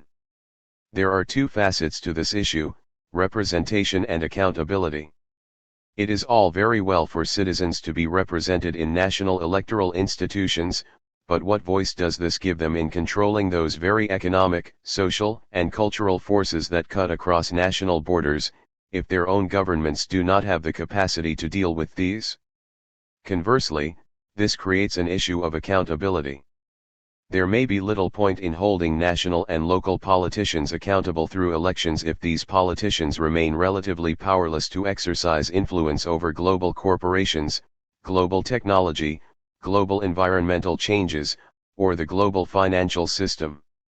These concerns apply specifically to just how democratic are bodies such as the World Bank and the International Monetary Fund, as well as international organizations such as the United Nations. On a regional level, there has been recurrent anxiety about the so-called legitimacy deficits that afflict the institutions of the European Union, CCH 25. The general issue is the lack of congruence between the geographical organization of our various political systems, and the deterritorialized nature of our current economic, social, and political activities. In the face of these concerns, there has been much debate about the role of an emerging global civil society, Keane 2003. This embraces a variety of cross-national social movements, including anti-globalization activists, as well as a multitude of international non-governmental organizations, such as Greenpeace and Amnesty International. Their proponents see these movements as the only feasible way of directly influencing global policies on such matters as development, environment, human rights, and international security, and hence as the best way of democratizing global governance. Others, however, remain skeptical. There is nothing inherently democratic about global civil society as such, as there is no legitimate basis of representation or accountability to many of these movements. Van Ruy 2003. They may simply represent sectional interests, and make policy hostage to those that are better organized, have greater resources, and are more vocal. Indeed, From the perspective of many governments in the South, global civil society may aggravate the inequalities between rich and poor. Civil society is resented as an extension of the power of the North, for the reason that such movements have a much more solid basis in the developed world, and are more likely to speak for its interests. This is illustrated, for example, in the tension between the economic development objectives of many governments in the South, and the preferred policies of many environmental movements in the North. The possible objection is that this perpetuates the sense of two contrasting global orders, one for the North, represented both by strong governments and strong civil society movements, as against the South, led by weak governments, and weakly organized civil society. This may contribute to a perceived crisis of legitimacy for the state in the developing world. Key points. There is evidence of resistance to globalization. Some of this is generated by the feeling that traditional democracy does not offer effective representation in the global order. National elections may not make politicians accountable if they cannot control wider global forces. There is a heated debate about whether global civil society can help democratize international institutions, or whether they themselves are largely undemocratic. Some governments in the South remain suspicious of social movements that may be better organized in developed countries. Box 32.4 The debate about globalization and legitimacy. The process of globalization has had a mixed impact on the legitimacy of international organizations. The demand for international coordination and common action has obviously increased. But at the same time, the effectiveness of IOS has diminished. Jun 2001, 1879. Global structures violate commitments to the politics of consent. There is a global democratic deficit that must be reduced if worldwide arrangements are to be legitimate. Linklater 1999, 477. It will be argued that the rising need for enlarged and deepened international cooperation in the age of globalization led to the establishment of new international institutions with specific features. As a result, the intrusiveness of those new international institutions into national societies has increased dramatically. Zern 2004, 261-2. The democratic project is to globalize democracy as we have globalized the economy. Barber 2002a, 255. Some theorists have pointed to the activity of social movements working beyond state borders as a method of increasing democratic practice. They see a contradiction between the fact that the structures of power are firmly rooted in the global context, but participation, representation, and legitimacy are fixed at the state level. O'Brien et al. 2000, 21-2. However much individual NGOs and global social movements may have contributed to the extension of democratic politics across the world, they do not currently possess the requisite degree of legitimacy and accountability to be considered as democratic representatives in a globalized political community. Colas 2002, 163. Rather than reform, these critics insist that what is required is an alternative system of global governance, privileging people over profits, and the local over the global. Held and McGrew 2002, 64. Case study: The crisis of developing state legitimacy. The idea of the two world orders, one applying to the rich and stable North and the other to the poor and unstable South, reinforces the image of a crisis of state legitimacy in the South. Many of these have, since decolonization, been depicted as quasi-states, Jackson 1990, not enjoying the full capacities of strong states. The period since the end of the Cold War has reinforced this tendency. It has become commonplace to refer to a number of failed states, e.g. Lebanon, Cambodia, Afghanistan, Somalia, Rwanda, Zaire, Zimbabwe, indicating their inability to maintain central order within the state, or to produce at least minimal conditions of social welfare and economic subsistence. In some cases, law and order has broken down into civil war, creating fiefdoms organized by rival warlords. The deployment by the international community of a number of peacebuilding missions has been implicitly justified on the grounds of the failure of these national authorities to maintain order on their own, especially in the aftermath of international or civil conflict. This has been associated with the revival of doctrines of trusteeship in the international community, charging the strong with some responsibility for protecting the welfare of the weak. However, there is considerable resentment against this notion of failed states, and it is often suggested that the failures are exactly the outcome of the structural conditions that the northern powers have themselves created by their economic and political actions. This resentment leads to charges that the instruments of the international community are being used to erode the political legitimacy of Southern governments, thereby making Southern societies more vulnerable to intervention, and more adaptable to the preferences of the rich states. This is further compounded when the most powerful states themselves question the legitimacy of some governments, by designating them as rogue states, or sponsors of terrorism, and questioning their full entitlement to be represented within international negotiations, or to enjoy equal rights with other states. The objection raised is that state failures, and the resulting diminished legitimacy of developing states, are not objective conditions but the products of northern policies. An international order of globalized states. Finally, the chapter returns to whether globalization can be regarded as the defining element in contemporary order. Globalization could be taken to represent the mainstay of today's order only if it superseded all traditional elements of the international order. But if globalization is an addition to, not a substitute for, the existing international order, then it is not wholly adequate to the task of providing us with the single key to the post-Cold War order. If it can be convincingly held that globalization is not some process over and above the activities of states, but is instead an element within state transformation, we can develop on this basis a conception of the globalized state.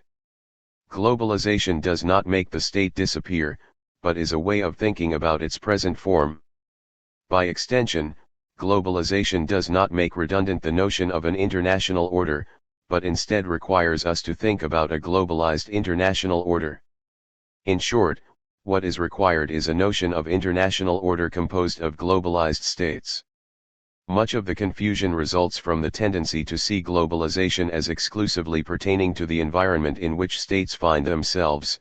Globalization is a force wholly external to the individual states, and demands an outside-in perspective on the resulting outcomes. On this view, globalization is a claim about the degree of interconnectedness between states, such that the significance of borders, and the reality of separate national actors, is called seriously into question. There is no denying that this is part of what globalization signifies.